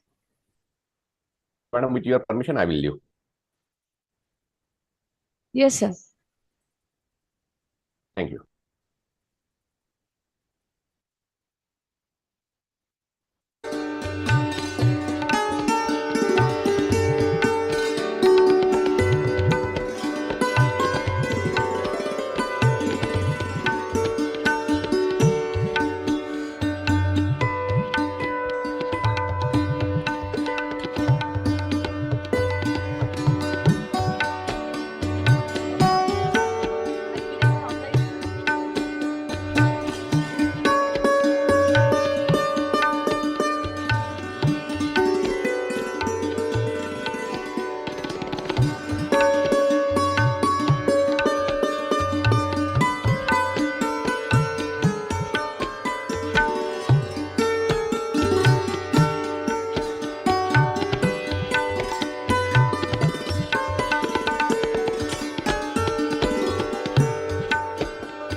Recording in progress.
Swagatam, Suswagatam, Shubhaswagatam.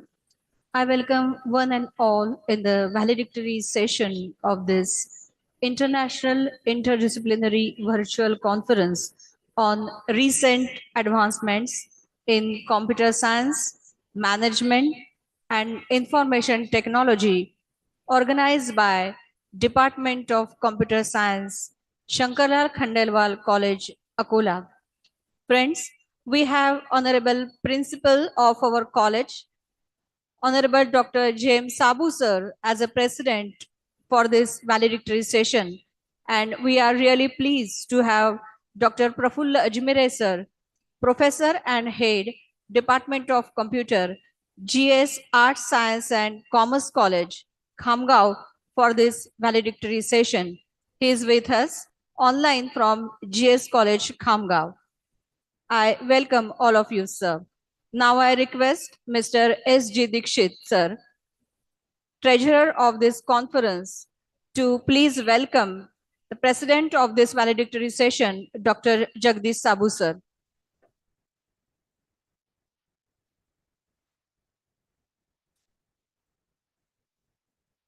Thank you, sir. Now I invite Dr. Dr. Dipti Patange, ma'am, convener of this conference, for report reading. Patange, ma'am.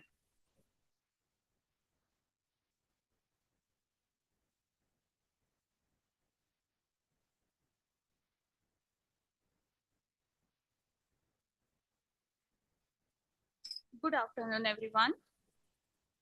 Respected dais, President of today's function, Honorable Dr. J.M. Sabu sir, Principal of Shankarlal Khandelwal Arts, Science and Commerce College, Akola,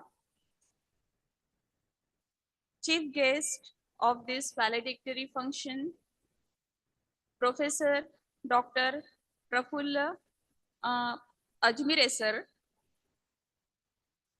Dr. Ajmire sir, as well as organizing secretary of our college, Professor Nitin Surarkar sir, treasurer of this conference, Professor Dikshit sir, and my team members, and online as well as offline audience. It's my pleasure to read the report of this International Interdisciplinary Virtual Conference on recent advancement in computer science, management, and information technology, RACSMIT-2023, before all of you. The conference was divided in 4 well-planned sessions. The first session was inaugural function. It started with the introductory speech of our principal, Dr. J.M. Sabu sir. The conference was inaugurated at the hands of our inaugural guest, Dr. Vinay Patange, a senior enterprise data information architect from USA. President of inaugural ceremony was Honorable Shri Gopalji Khandelwal, Secretary of Shikshan Prasarak Mandal, Akola, who always inspires us and always is the energy source behind our all activities. The inaugural ceremony was followed by keynote speech. Keynote speaker was Mr. Nilesh Bhandarwar, Senior Software Engineer at Microsoft, Washington, USA. I would like to thank him for sharing his valuable knowledge on Azure Cloud Platform to all the delegates. He, on a very short notice, cooperated us by conducting this online session. The next plenary session was the first technical session. which was conducted virtually by subject expert Dr. Vinay Patange, a senior enterprise data information architect. In this speech, he guided on modern data architect framework, strategies to build modern data platform using data engineering and data science techniques. In second technical session, all the papers were presented and that paper presentation was conducted in online mode. These online paper presentations were chaired by Dr. Shweta Bharate ma'am from Department of Computer Science, Rashtra Sant Tukdoji Maharaj, Nagpur University, Nagpur, and co-chaired by Dr. Bhargavi Chinchamaladpure ma'am, Head of Department, Bharatiya Mahavidyalaya, Amravati.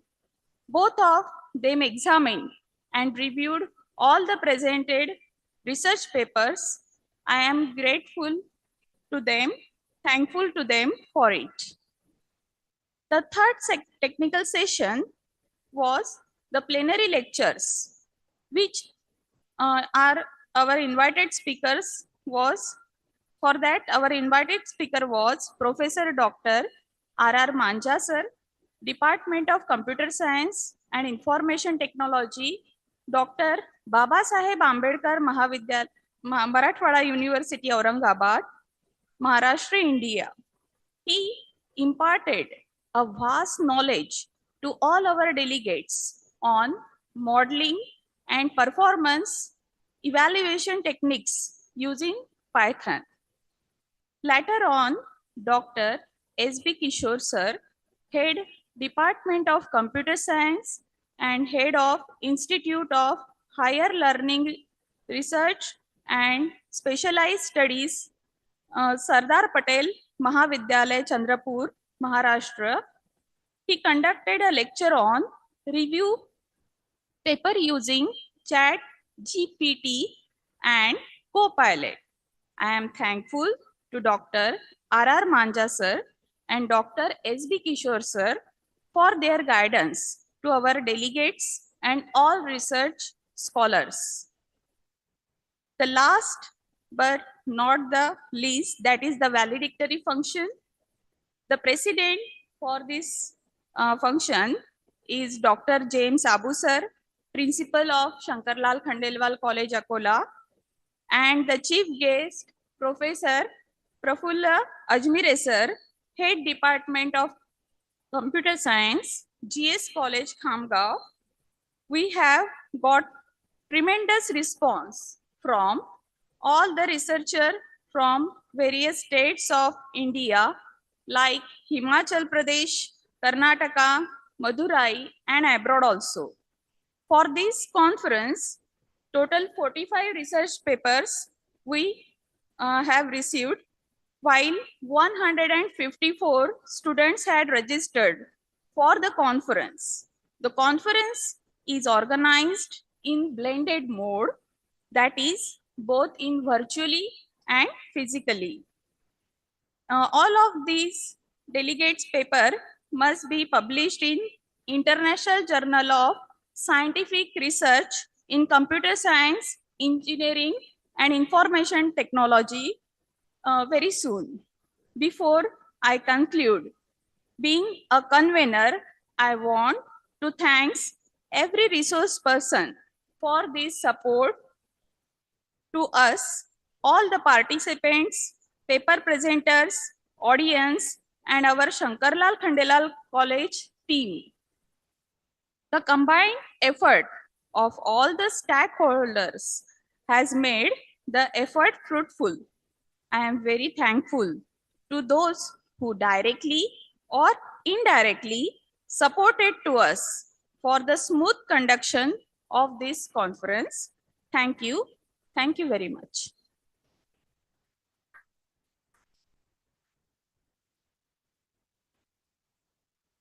Thank you, Patange ma'am.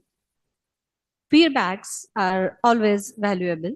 Now I request Dr. Ram Ghayalkar sir to share his views about this conference. Ghadakar sir.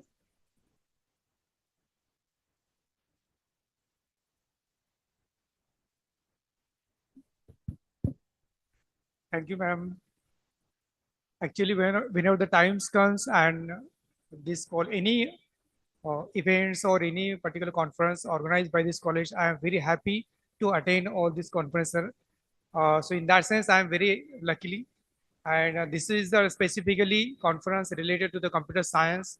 So really, these people are taking very lot of effort to make the success of this conference. From all the levels of the stakeholders, really work very hard. From Department of Computer Science, Petkar Madam, Suralkar sir. Not only this, the lectures was very outstanding. Respected Nilesh Bandarwal sir, really, Patange sir, Kishore sir, Manza sir, really, their lectures were really very outstanding. So we really take the very benefit from this conference and a lot of things that we have learned from this conference, sir. So thank you very much. Yes, I attended this conference offlinely. So food facility is really very delicious. So thank you very much. Thank you, sir. Now I take this privilege to introduce our valedictory guests to you all. Honorable Professor Dr. Prafulla Ajmere sir is presently working as a professor and head in the Department of Computer, GS College, Khamgaon. He has 34 years of teaching experience, including UG and PG, and has 51 research papers published in journals of repute. His citation index is 101 and his H index is 7. 8 research scholars are presently pursuing their doctoral degree under his guidance. He is a member of editorial board of 4 journals and reviewer of various. His 3 books are published so far. He completed 4 research projects successfully. Presently, he is a member of Faculty of Science and Technology and member of Board of Studies of Computer Science, Sant Gadge Baba Amravati University, Amravati. He is a life member of Indian Science Congress, Kolkata, and a president of Computer Science Teachers Association of HGBAU, Amravati. He is also a member of governing body of GS College, Khamgaon, and was IQSE coordinator during 1998 to 2010.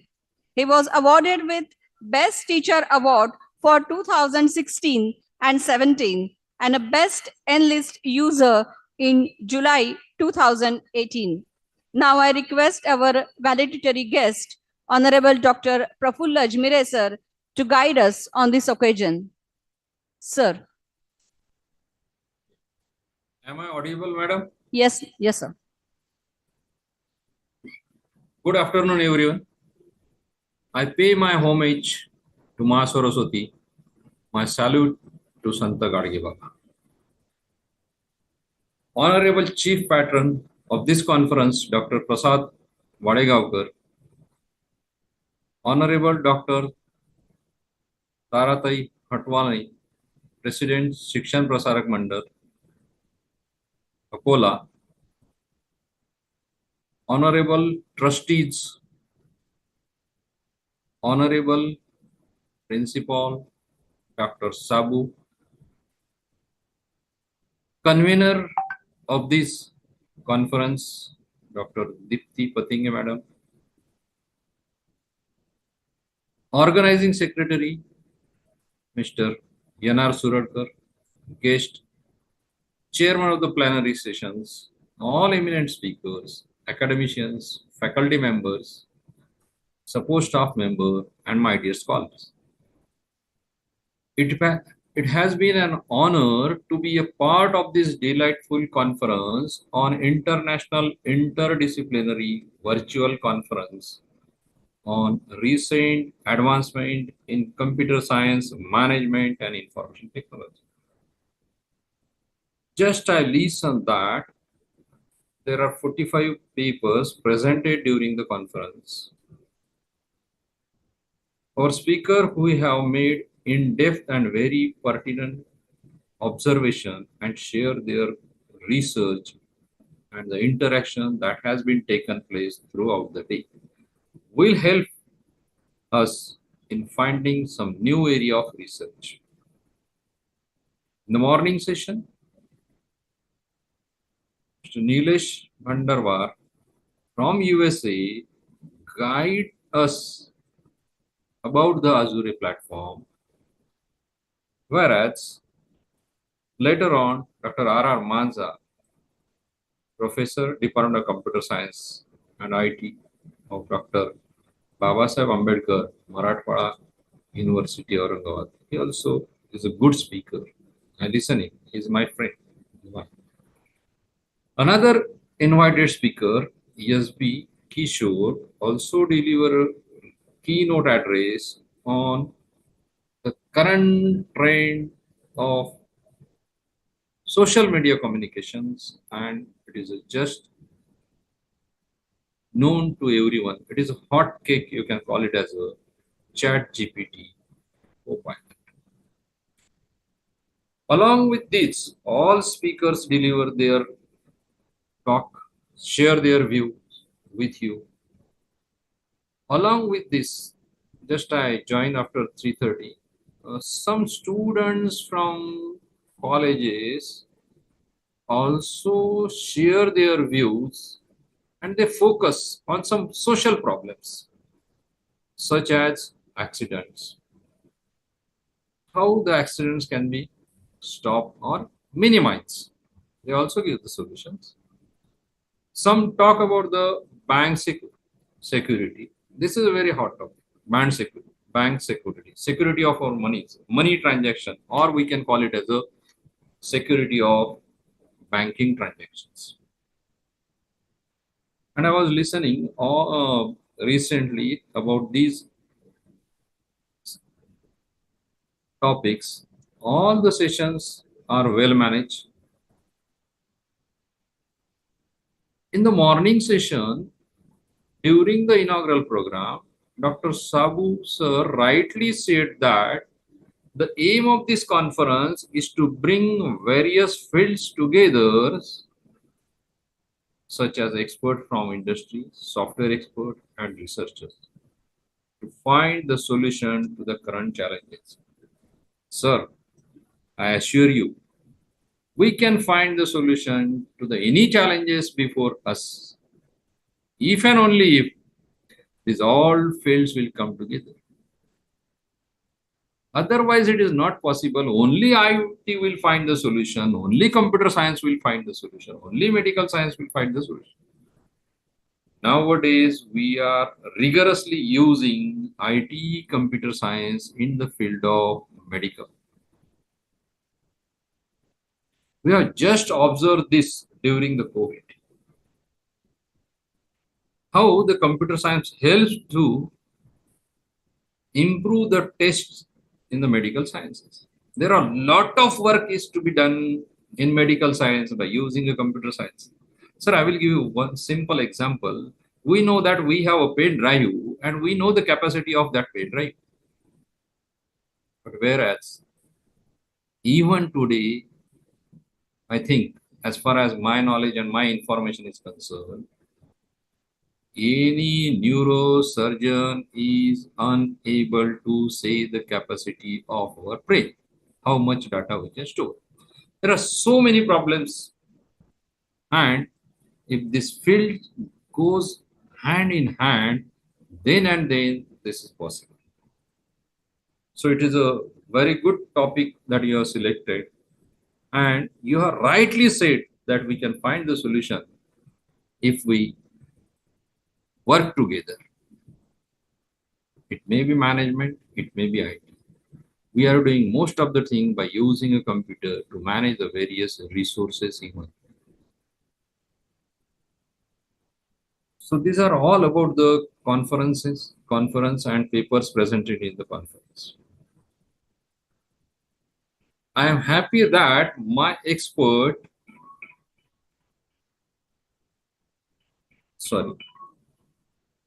I am happy that many experts share their views from abroad also. In online mode, Dr. Shweta Bharate from Nagpur University chair the session. Dr. Bhargavi Chinchamalatpure co-chair the session online. Recently, UGC also promoted this teaching learning process. Before COVID, it was 20%. Now it is 40% included. So that it means that we are also going in blended mode. Sir, I think this is a white and bright spot, dark spot, or dark shade of COVID that we experience in last 2 years. But now we all will take it positively. During this period, we learn much more things about the new technology and we accept the technological changes. This gives us a new dimension to IT sector and management. This sector is widely open to all researchers. Dear researchers, can you think that we can organize such a conference before 20 years? I think no, anyone or all will say no, it is not possible to organize the conference in such a way. But now, not only it is possible, but it is successfully executed also. It is only due to the computer science, IT, management, and other subjects that are involved, including electronics. So again, it is very difficult to find the solution, but if we go hand in hand, go together, then we can find the solution to the any problem. At the same time, can you think that a meeting can be attended online? Can you think that we can attend our office from our home? If we think these types of problems 20 years back, then at that time we must say no. But now it is possible that we are using it, we are watching it. So there are again so many problems are there, but the day will come that we'll find the solution for all these problems. So area of research is widely open. Dear sir, on the behalf of all the participants, I would like to extend my heartfelt gratitude towards the parent body of Shikshan Prasarak Mandal Akola of this Shankarlal Khanderwal College. My dear friend, Dr. J.M. Sabu, Dr. Deepthi Patinge, convener, Yanar Sulmurkar, organizing secretary for successfully organization of such international interdisciplinary virtual conference on recent advancement in computer science, management and information technology in blended mode. I hope that the outcome of this conference will be conveyed to the university and other concerned authorities. So with this, I conclude my words. Thank you, madam. Thank you once again.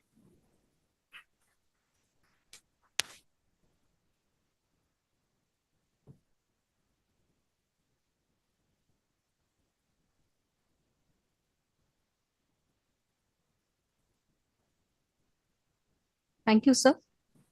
Your valuable guidance will encourage the budding researcher participate in this conference and our students too.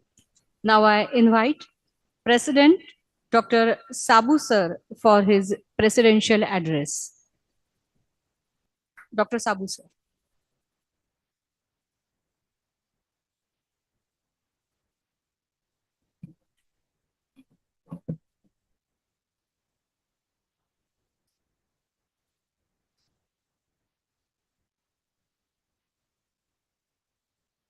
Saluting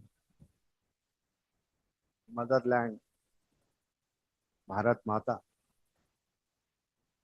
The chief guest of this valedictory function of this international conference recent advancement in computer science, management, and information technology. Convener of this conference, Dr. Dipti Patange. Organizing secretary of this conference, Nitin Suradkar. The treasurer of this conference, Sri Dikshit sir. All the participants who joined this conference offline and in online mode, teachers, researchers, delegates, my dear students. At the very outset, I would like to mention that I know since 9 a.m. in the morning, and maybe before that too, starting from the home, getting ready to come here, you are in the thought of this conference and continuously you are going through the brainstorming sessions. So you must have been exhausted and must have been expecting that it should get end soon. So, and moreover, I would like to tell you that I am less from the technical field. That's why it is very difficult to sum up all deep, what we call things which are mentioned right from the keynote address and technical plenary sessions and the expert what they told. But definitely from the report of the convener, I have come to know that it was very useful. The talks were very useful. And lastly, our friend Dr. Ajmire sir has rightly pointed out that how it is very necessary to work together.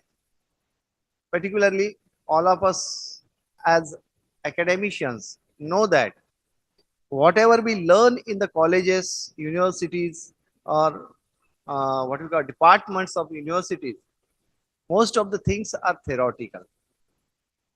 But when we go for employment in the market, the companies or different organizations even ask for the practical knowledge. That's why, I mean, particularly Ram Gayalkar sir has given his opinion feedback. He knows it very well because now he is serving in RLT college. There before, he used to serve here in our BCA department too. At that time too, after doing BCA, we used to, what you call, convince students to do C++ and that Java and all those languages from CCAD and all those things. I know it very well. Once we went to Dr. Vijay Bhatkar for the same on the behalf of our college. So what happens actually, whatever the theoretical things we learn in the syllabus, when we want to transform or we want to implement all that knowledge, use that knowledge in actual industries, business, organizations, there are so many different problems. There are so many different problems. That's why at the very beginning in the morning, I said that we have tried to bring together the experts from different fields.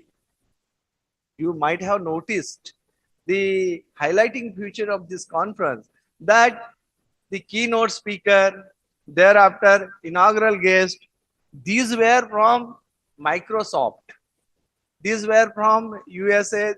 I mean, a person providing his consultancy to different banks and different organization, business organizations. And they clubbed with our teachers too. In plenary sessions, our very learned teachers were there, head of the departments were there, and lastly, Ajmire sir. He is the authority in computer science so far as this university is concerned. He spoke well. So we tried to bring all these people together to have some result and find the solutions. He has mentioned also about the COVID. Really, COVID as the disease or whatever we can say is a black spot in the history of the whole world. But at the same time, the second side of this black spot we see, it is a bright side that it has opened the avenue of online mode.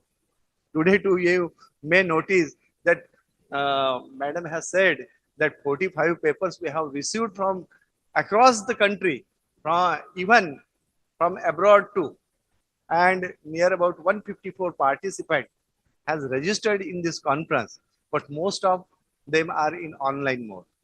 Even those who are local, they are also in the online mode. So it has become very popular.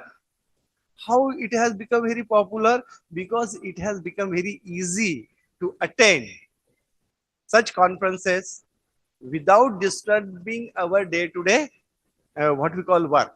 Means at a time, simultaneously we can do our work at some works, and we can have the such knowledge feast. So in all that way, I feel that the conference has served. Second thing, while going through all these things, I have just seen that there is Bhandar Warsan from Microsoft was talking on that cloud technology and all those things. After that, we had lunch. So I even discussed with our honorable president and all those things. She was asking me due to some reason, emergency reasons she went, otherwise she would have been here as the president. So what is this? It is in simple my language so far as, because so far as this computer science is concerned, technology is concerned, I am illiterate one. You can call me, but simply I told her that it is just like a locker in the bank. In the olden days, to protect our money or valuables, we used to open the locker or hire the locker from the banks. Like that, or our valuables we used to keep in the bank. It is that cloud technology is like that. Now the big organization of the big data of their business, confidential data of their business. And while putting the data in their own server or in their own hardware, there are so many threats of the what we call cyber attacks and all those things. Thereafter, maintaining it, preventing it from getting corrupted and all those things. These services are now provided by Google, Microsoft, and all these what we call software companies like that, and for that they are charging, and in the very advanced way. I mean just briefed it like this to earth. So what I want to mention is that such leading business organization, because it is when we say Microsoft, it is the alternative to your what we call IT or computer sector, because he is that giant who has brought the revolution in computer science and all those things. Even I remember one of his dialogue which I read somewhere, that sometimes somebody has asked him that you are the owner of Microsoft, so you must have been knowing too much about computer. So simply he answered, no, gentleman, I don't know much more about computer. And you are a leading businessman too with that computer technology. So you must have been knowing too much of business. He said, no, I did not know even about business. And I neither know about the computer technology much more, nor I know about the business much more. Then the gentleman asked him, then how you have become such a giant, #1 personality in this computer field? So he said that my nature, my hobby is that to just study the problems of the society. Study the problems of this human world. And what I did, that I pointed out some problems in the society and I assigned that duty to my computer team to find a solution over there, those problems. And once the solution is found, I prepare the solution, and that solution I hand over to my marketing team to sell it out. The philosophy, the business technique is very simple. First, to know the demand, and then preparing the solution on that demand to solve that demand. Means very simply, he has said that I don't know much more about computer, but I try to find the problems in that area. I ask my team to find a solution on that, and then I provide those solutions to those who need it, and automatically the business grows. So he said very politely, gently, that I did not much more in this field, though I am number one or giant like that. So the same thing, the same idea was behind these two, that we may not be the very experts in all these what we call computer management, information technology like that, but we can bring together the people and we can put the problems of the society before them so that they can discuss, or all the researchers, the delegates who have participated in this conference can what we call think on those problems and try to find the solutions, so that again from the same problem we can solve the solutions. This is how such conferences contribute to the problems of the society. What I or the organizers, my college, my team, and my parent society thinks that not needed for arranging any conference, organizing any conference, you don't need much more knowledge or very deep knowledge about that subject, but you should know the problems related to that subject or those subjects, and you should have the capacity to gather together the people, the intelligentsia, to discuss it over, so that in the course of time they will find the solution and provide the solution to those problems in the society. And that way such conferences play very big role in solving the problems of the humanity. So I feel, and the same happened in COVID, that the problem of actual person-to-person conference was physical contact was not possible. That's why these virtual conferences which is started, and they have found solution on so many things. Ajmire sir, Honorable Ajmire sir said that 20 years back it was impossible to, imagine the conference like this. I would like to tell Ajmire sir, even nowadays the meetings, most of the university meetings or these administrative meetings, and even the decisions are taken on such virtual mode, that the meetings are arranged in the virtual manner, and the what we call business is carried out. Just Y20 happened to be there in the Pune, and we had only a virtual meeting with the director of higher education of 36 colleges in Maharashtra, and they have instructed, given the guideline to we people in the virtual mode. We have arranged the people, we have selected the students, and we sent them to Pune, and the event happened. So nowadays it has become very easy. In the olden days, it was very difficult. So this technology has proved to be a great boon to the humanity. But at the same time, through what we call internet access, and there is all possibility of phishing and all those things. So for that, we have to find the solutions, foolproof system, and for that, and in business it matters, in the administrator station it matters in all walk of the life. So that's why I feel that today's discussion must have given you the new avenues of thinking or the different problems of the society, and in course of time I believe that so many of you will try to find the solution on those problems and will serve to the society. So in that way, I feel that this conference has become successful.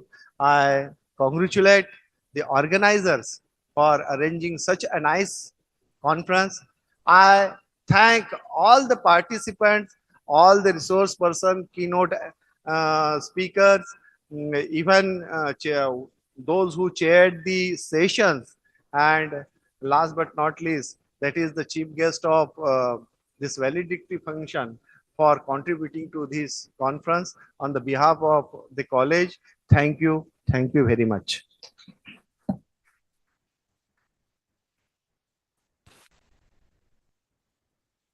Thank you, sir. Organizing conference is a Herculean task and needs efforts of many. To acknowledge their valuable efforts, I invite Mr. Nitin Suradkar, Organizing Secretary of this conference, to propose vote of thanks.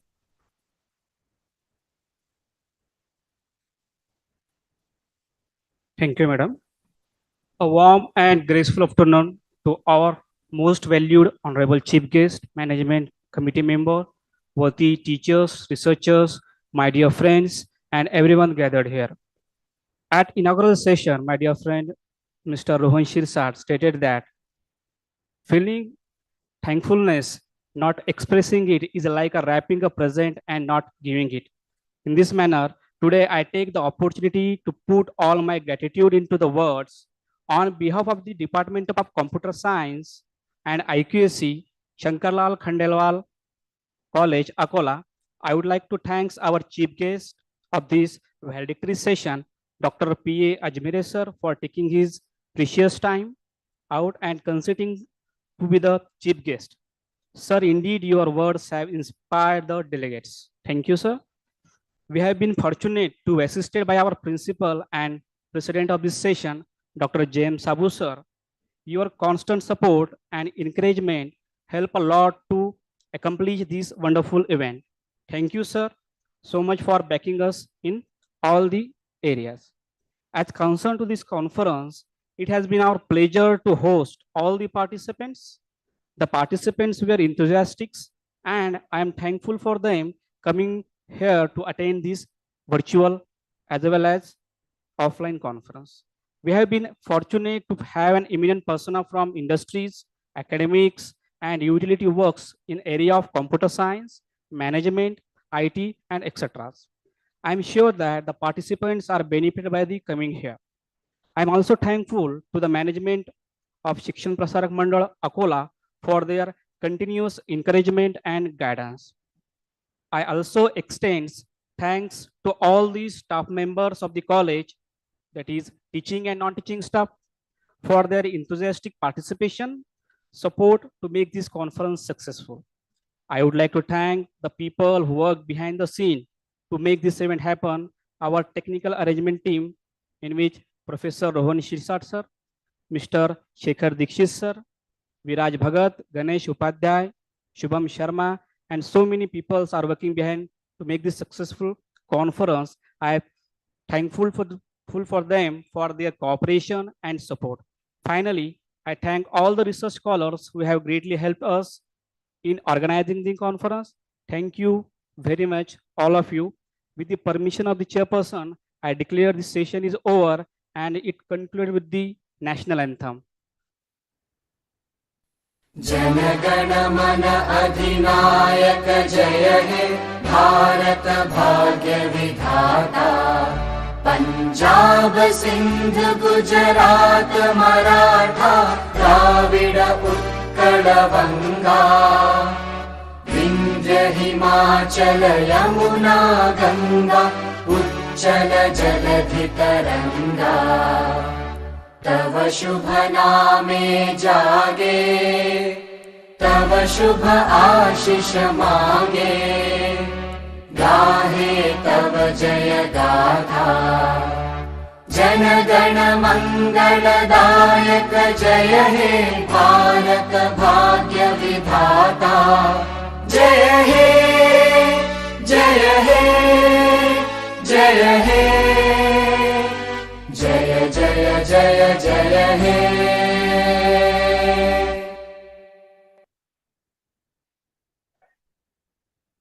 Thank you.